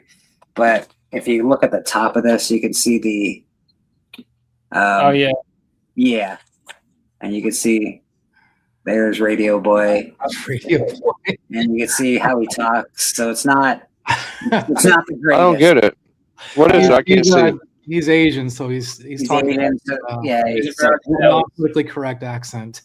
Rook out! It's Radio Boy, and there's Radio Boy there with the big smile and the glasses, drawn like you shouldn't draw Asian people, but they do it anyway. Oh my gosh! Yeah, I think I got like 15 of these. I bought like a box, really? Wow. A whole stack of these in that box. I'm like, oh. Wow! You like the number 1, I know that. Right. You know what movie's coming out soon, guys? I'm so glad I'm on the ground floor of this. Whew. Planet Comics. Oh, yeah. Go get your Planet Comics, guys. Yeah, they're going to be worth a ton after that film. Get on the ground floor. You got some Ambush Bug. Oh, yeah. Oh, I actually love this this cover. I had it for sale at one point and then just took it off the shelf. It's a great condition, this one. Oh, yeah, that's cool. Alien Alliance. Cool as teeth. Big fan of that cover for some reason. I was like, I'm not going to sell that. I got to put that on. I don't know why I got this, but probably because X-23's on it. I think it's a key of some sort.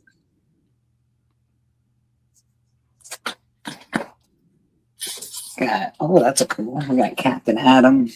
Yeah, Captain Atom's cool. Yeah, it's close to that Hulk Secret Wars. Yeah, this is a key. I just can't remember what's in it. This one I bought because it was written by Danny DeVito. Oh, really? And it's the Penguin. It was written by Danny DeVito? Yeah, this was written by Danny DeVito. That's interesting. Huh. Is it good? Gotham City Villains Anniversary Giant number 1, and it's okay. Oh, I like the art on this particular copy. I was a big fan of how they drew the Penguin. Yeah, that's interesting. That's my Penguin. I like this kind of story, so I got Frontiersman. That's awesome. Nothing special, but I enjoy that. The artwork's great. Yeah. What else we got? This cool box of books.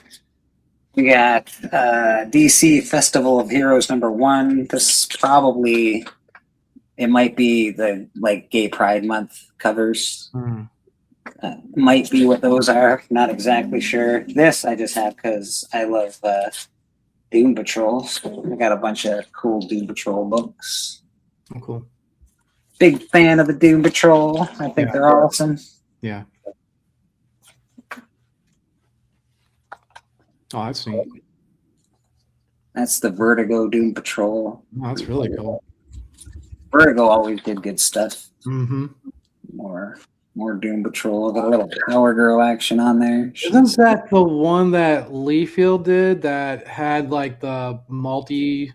Didn't he do a book for with the Doom Patrol? I can't remember. Maybe Eric Larson and Al Gordon.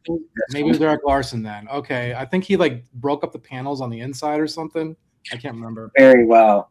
And I just like Judge Dredd, so this just slipped in there somehow. I don't know.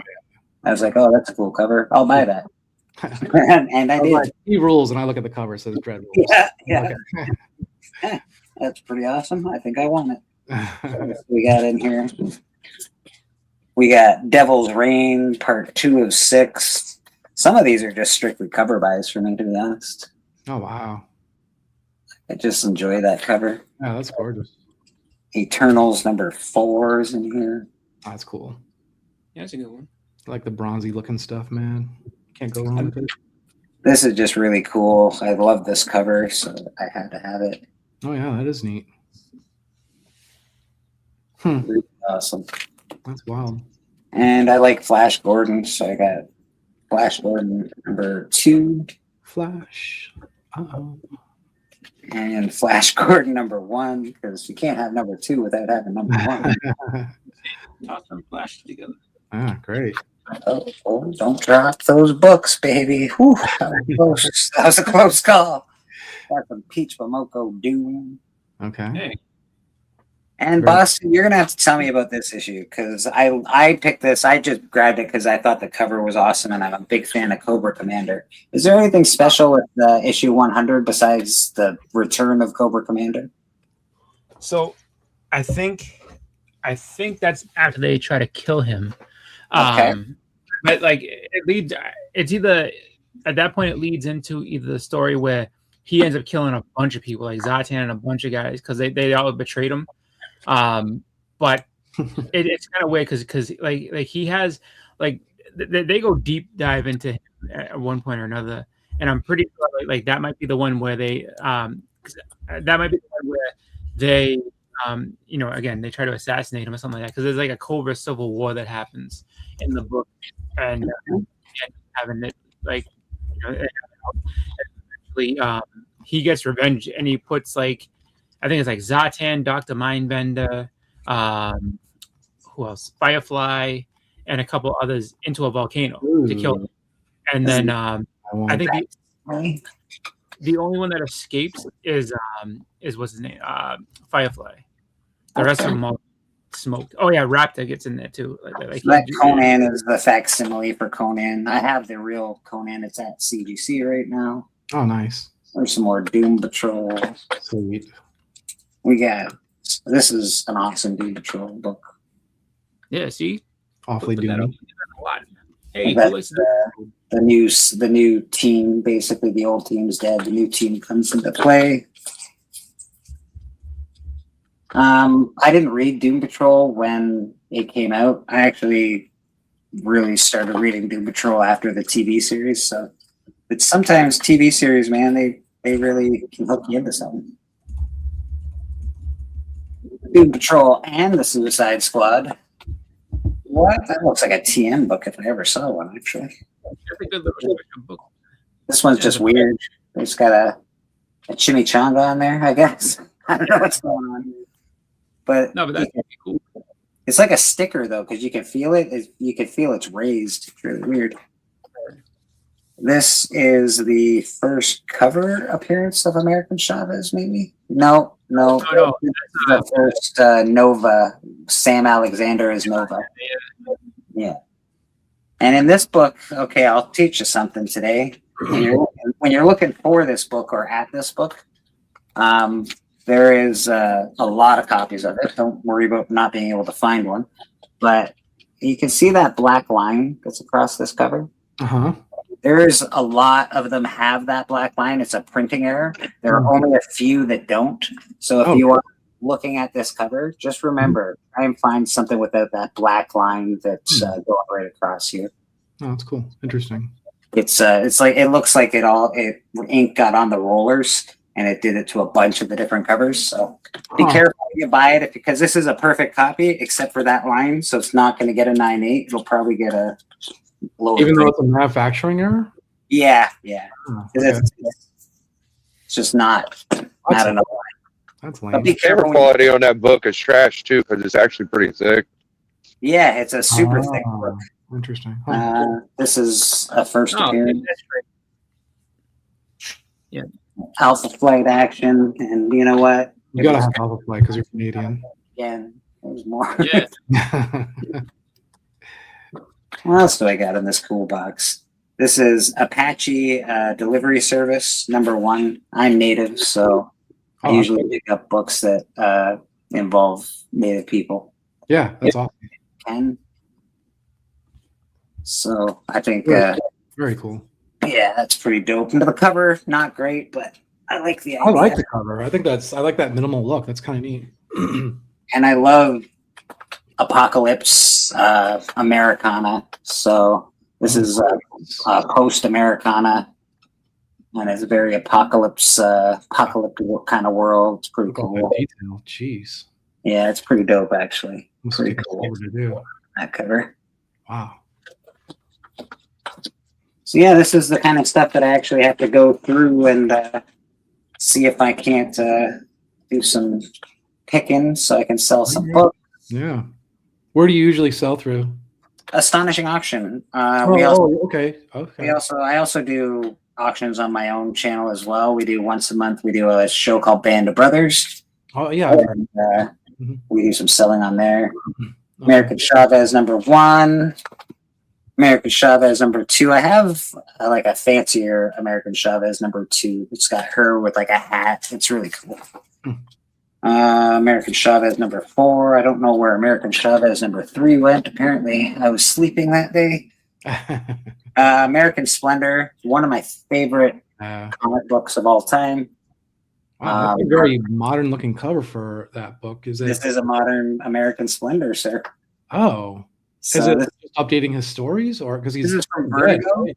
I believe this happened in the late '90s. This stuff. Oh, so he's probably slow kicking then, huh? All right. Yeah. Is he passed now? Yeah, I'm pretty sure. Yeah, because I hit. If you've never seen the movie, there's a movie I have. called. Is it called American Splendor? Yep, it is.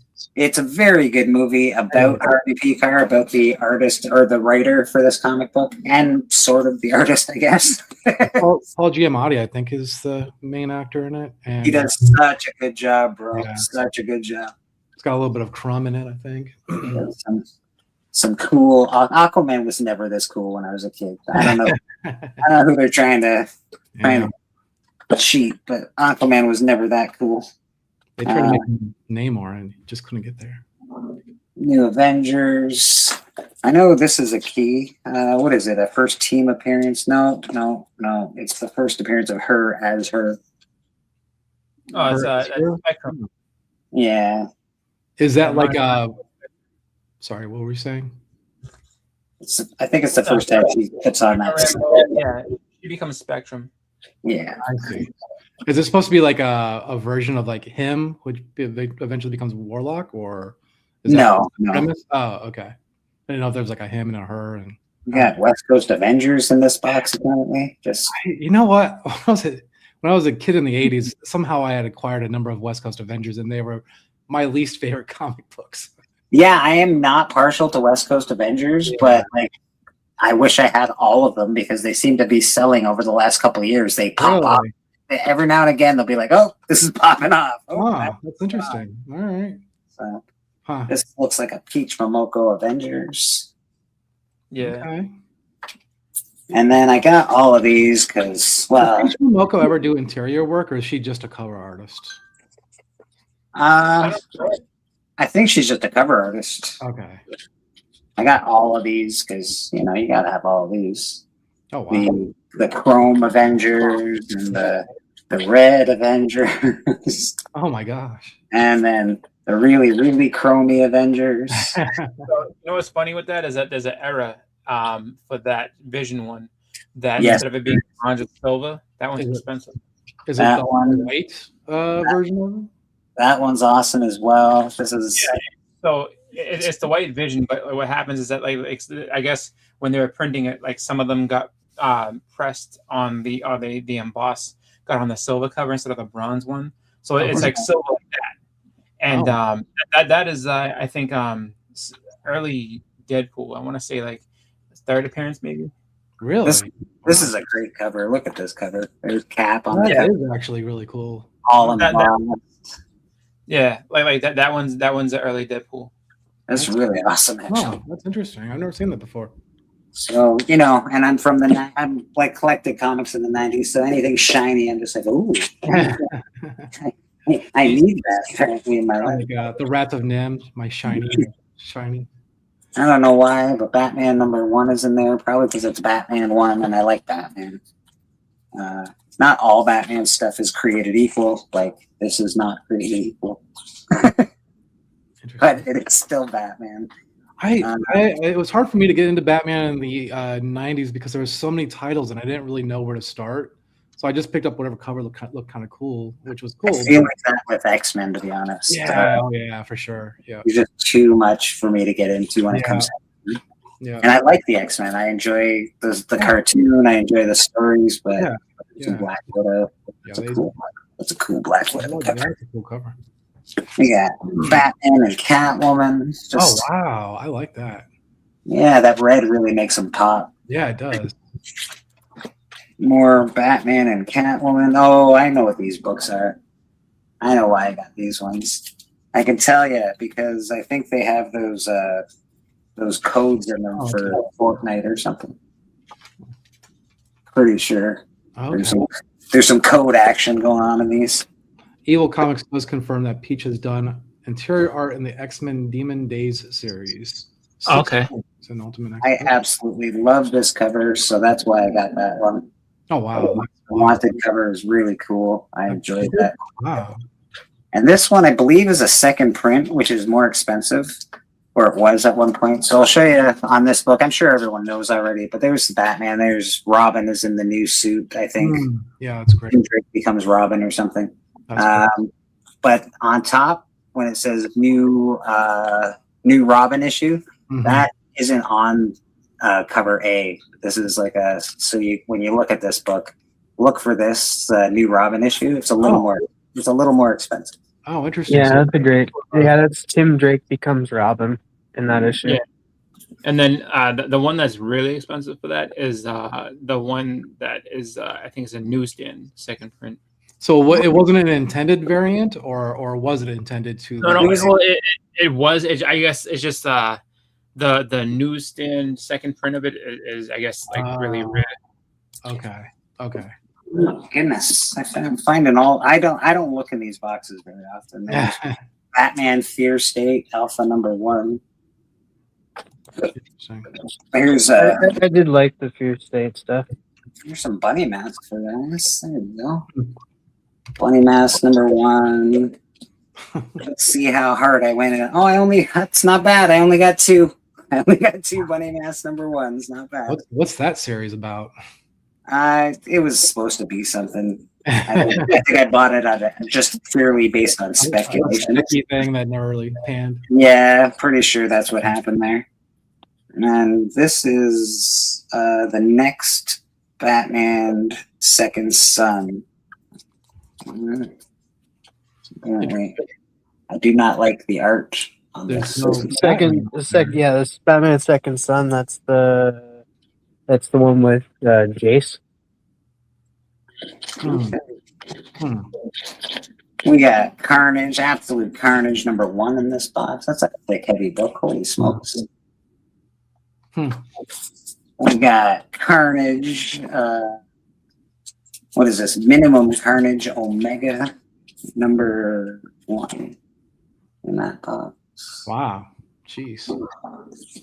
These are cool too. I think Lasher #1 we got in that box. Pretty dope. We got Toxin #1 in that box. How many symbiote characters were there? In fact, I think there is a symbiote character for every character in Marvel. I'm pretty sure. I know from the what's it called, the separation anxiety thing. There was at least 6 of them. Okay. Huh. Extreme Carnage.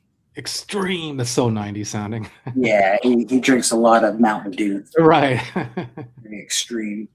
This is a key. I can't remember what key it is, but I know it's a key.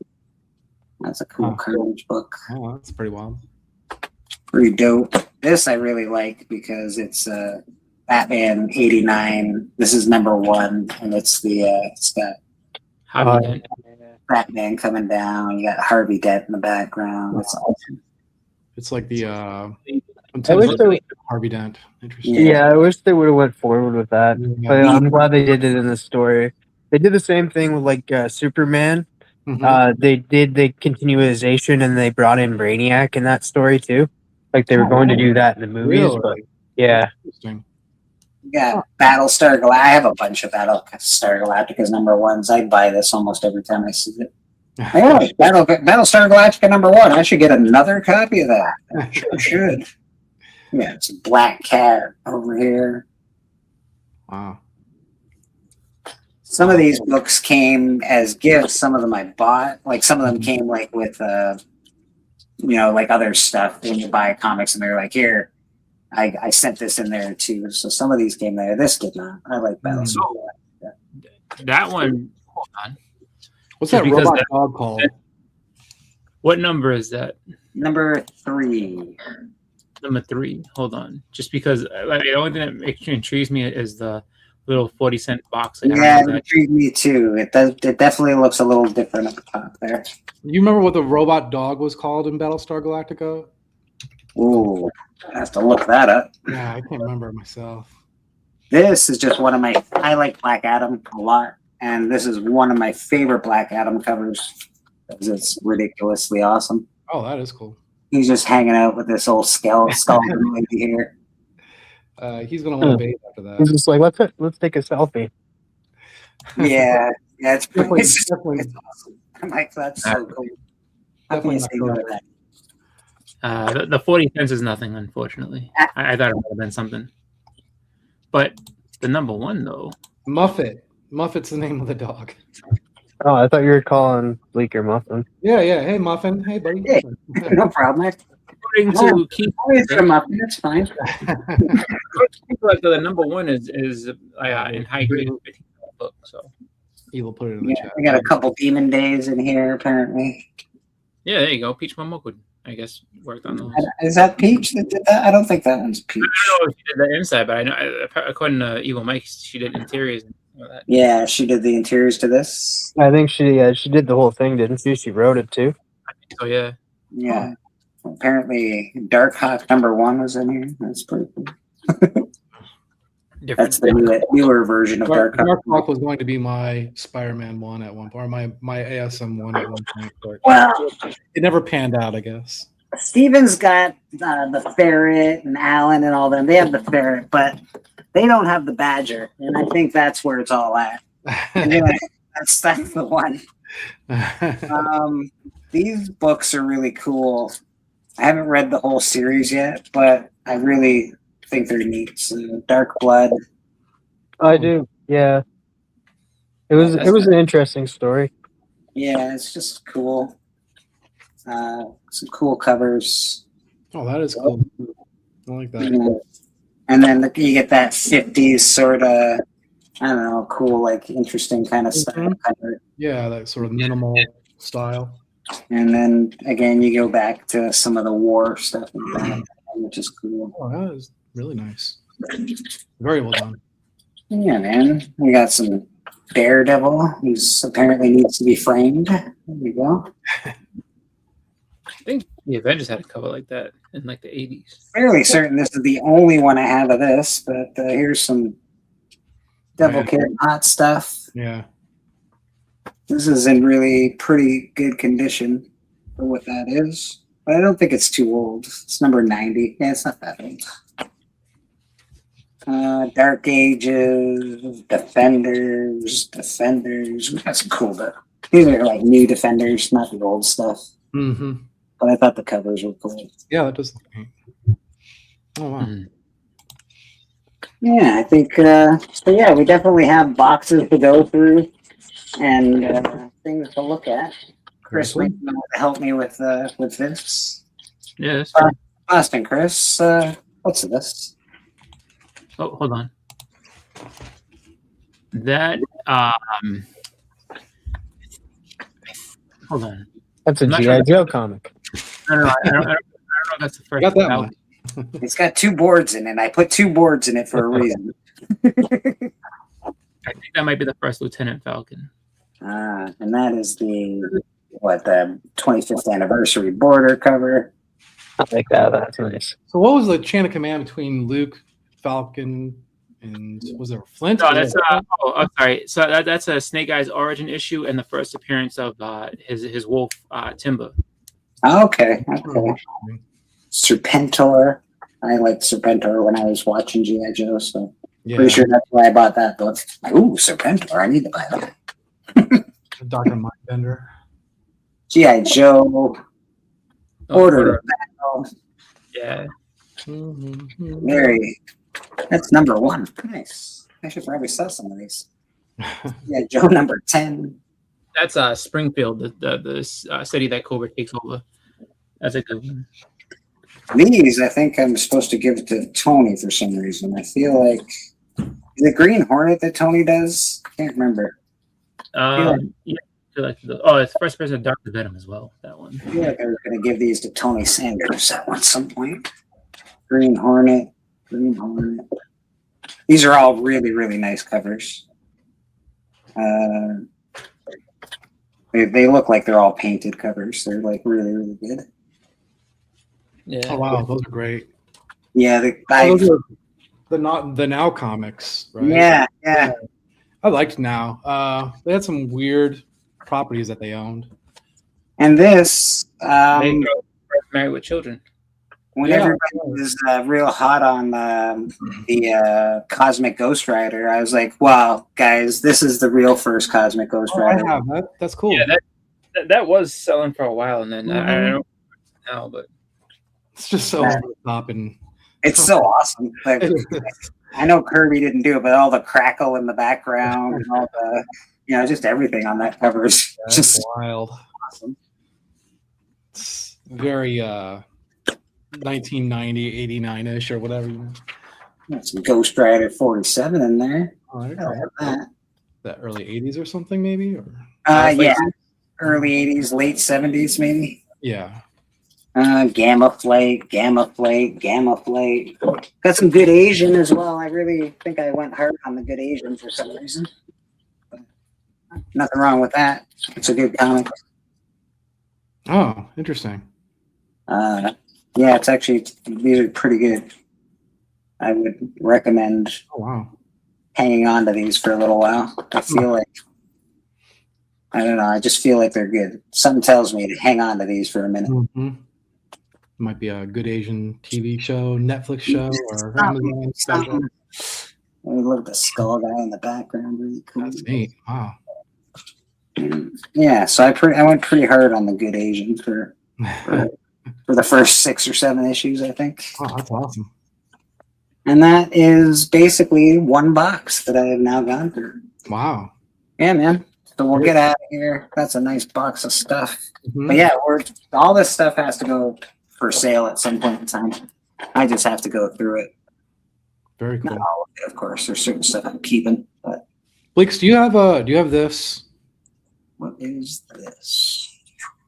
Oh, I do not. That's awesome. All right, I'll throw this into a little box or set it aside for you. That's wicked. Yeah, I went on a Clive Barker.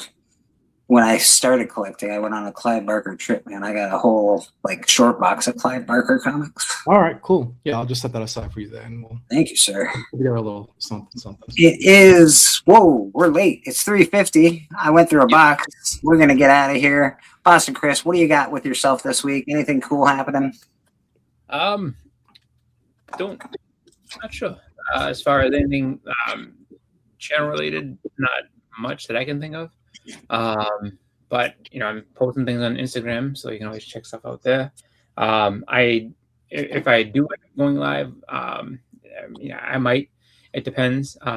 Just because I am working from home this week, so I have time there. It's just with my daughter being sick, we'll see what happens. But so I do have stuff I do need to show though. Like I keep saying it, but Big Lion Cat sent me something for a contest that I won of his. And I haven't unboxed it, so I had to let him know. So I might go live and do that this week. Very cool. TM Nerdy, what about yourself, my friend? Anything going on in your world? I just dropped a short because Alan, Comic Collector Geek, cornered me in a hallway and got me to do his top 10 this week. So I did the top 10 green covers. That's cool. And I put that out, so go check that out. Hot 5 Commandments this Thursday on Biggie Stack's channel. Come check us out and that. We bring you the hot spec of the week. And then I do have a box coming from my shop, so I'll just be doing a video unboxing that right quick and stuff and showing you guys what I got. I do have a big compendium coming, which I'm excited to get that so I can crack it open and start reading it. Very nice. Dig it, man. I dig it. I'm surprised Alan's resorted to cornering people in hallways. It sounds like his MO. It sounds like him. Biggie Shaq, what do you got going on with yourself, sir? Well, if Biggie Shaq's not there to answer, I can tell you he's got a network. He's got Friday Night Comic Collector Club. He's got Thursday with TM. They do the Hot 5 Commandments. He's on from 2 to 4 during the week. I believe he does the oh, there he is now. There he is. Biggie, what do you got, bud? Yeah, I was just washing my hands. I was going to show this Tricky Trapster original I got. I won this from wow. him a long time ago, Little Venom. But one of the best, bro. Yeah, One of the best. check out my Friday Night Collector Club. Here is the Collector Club Championship book. Might bring that out of retirement. And yeah, Hot Commandments and book club. We're doing the first appearance of Mickey Mouse and the Black Blot. Oh, thanks. That's cool. Yeah. Very cool. Archivist, what do you got going on with yourself, sir? You got something going on tonight. I know that. Yeah, 7 p.m. I'll be on Bryant's. I have Comic Issues, his show. He does a comic channel origins thing where he kind of goes into people's YouTube channels and asks questions about that. So 7 p.m. Eastern. And then sometime this week I'll be dropping. This book was completely mold riddled, and so I cleaned it up as much as I could, and I'm very happy with the results. So I should have a video dropped on that. And then on the 21st, which I believe is Saturday night, I will be on Mike and Rich's live show, where we'll be doing a panel discussion on comic book conservation and restoration. It'll be me and 3 other really great guys. So I will be watching that with close attention, sir. I think the work that you do is amazing. Well, thank you. I think it's magic. I feel like you're probably talking to the devil at some point in time in the back room there. But I'm very curious what you do. It's like witchcraft, man. It's amazing to see the kind of work that you do specifically. But I know people in that genre, what they do is unbelievable. Thank you. Yeah, the show will be about making a case for because there's restoration especially, but even conservation has kind of a bad name, and we'll be trying to make the case for why these books are why you should consider picking them up and not being afraid of them. So I like it. Can I ask you one question on restored books? One question that I'll ask before the show. Sure. So take CGC out of it. We never had CGC. CGC was never involved. Do you believe I should pay more money for or less money for a restored book, or the same amount of money for a restored book? That's a good question. There was a point when restoration was huge in the 80s and before then, where people would pay extra to have any of their books, even if they had like a fold where there was color missing, or whatever, they would have someone pay money to have the books restored, because the books were worth more money just to have color touch on them. Believe it or not. So there was a time when that was a thing. From a conservationist perspective, or from a conservator perspective, there is merit to owning books, especially pre-90s books, that have been deacidified, because I've mentioned this before, there are plenty of universal books that are sitting in their slabs that are rotting, and that will continue to rot because the acids in the paper are chewing away at the paper. And there are conserved books that have a conserved label that will probably live longer than some of those Universal Books. I find that very interesting, and you can hear more about that on the Live show. That's right. I think that's going to be a great show. I think it's really cool to hear about that stuff. And as a community member, I think that's good knowledge, man. It's good knowledge. It'll be fun. Bobby Delgado, what do you got going on with yourself, sir? Station brother, yeah, good to be here, man. Not this Monday, but a week from Monday, I'll be on the Drawn to You, and I'll be doing. I'll be the guest on there. Yeah, I want people to do repurposed art. You know, it's cool. Yeah. Mixed media. You know, can you show us an example, Mr. Bobby? Show us an example of some of your beautiful repurposed art. That Deadpool, yeah, it was like an old man dude, yeah, and I Deadpooled him out, yeah. That's what I use him to hold my cell phone, yeah. That's my. I love it. I love it. Yeah, that's my stand, yeah.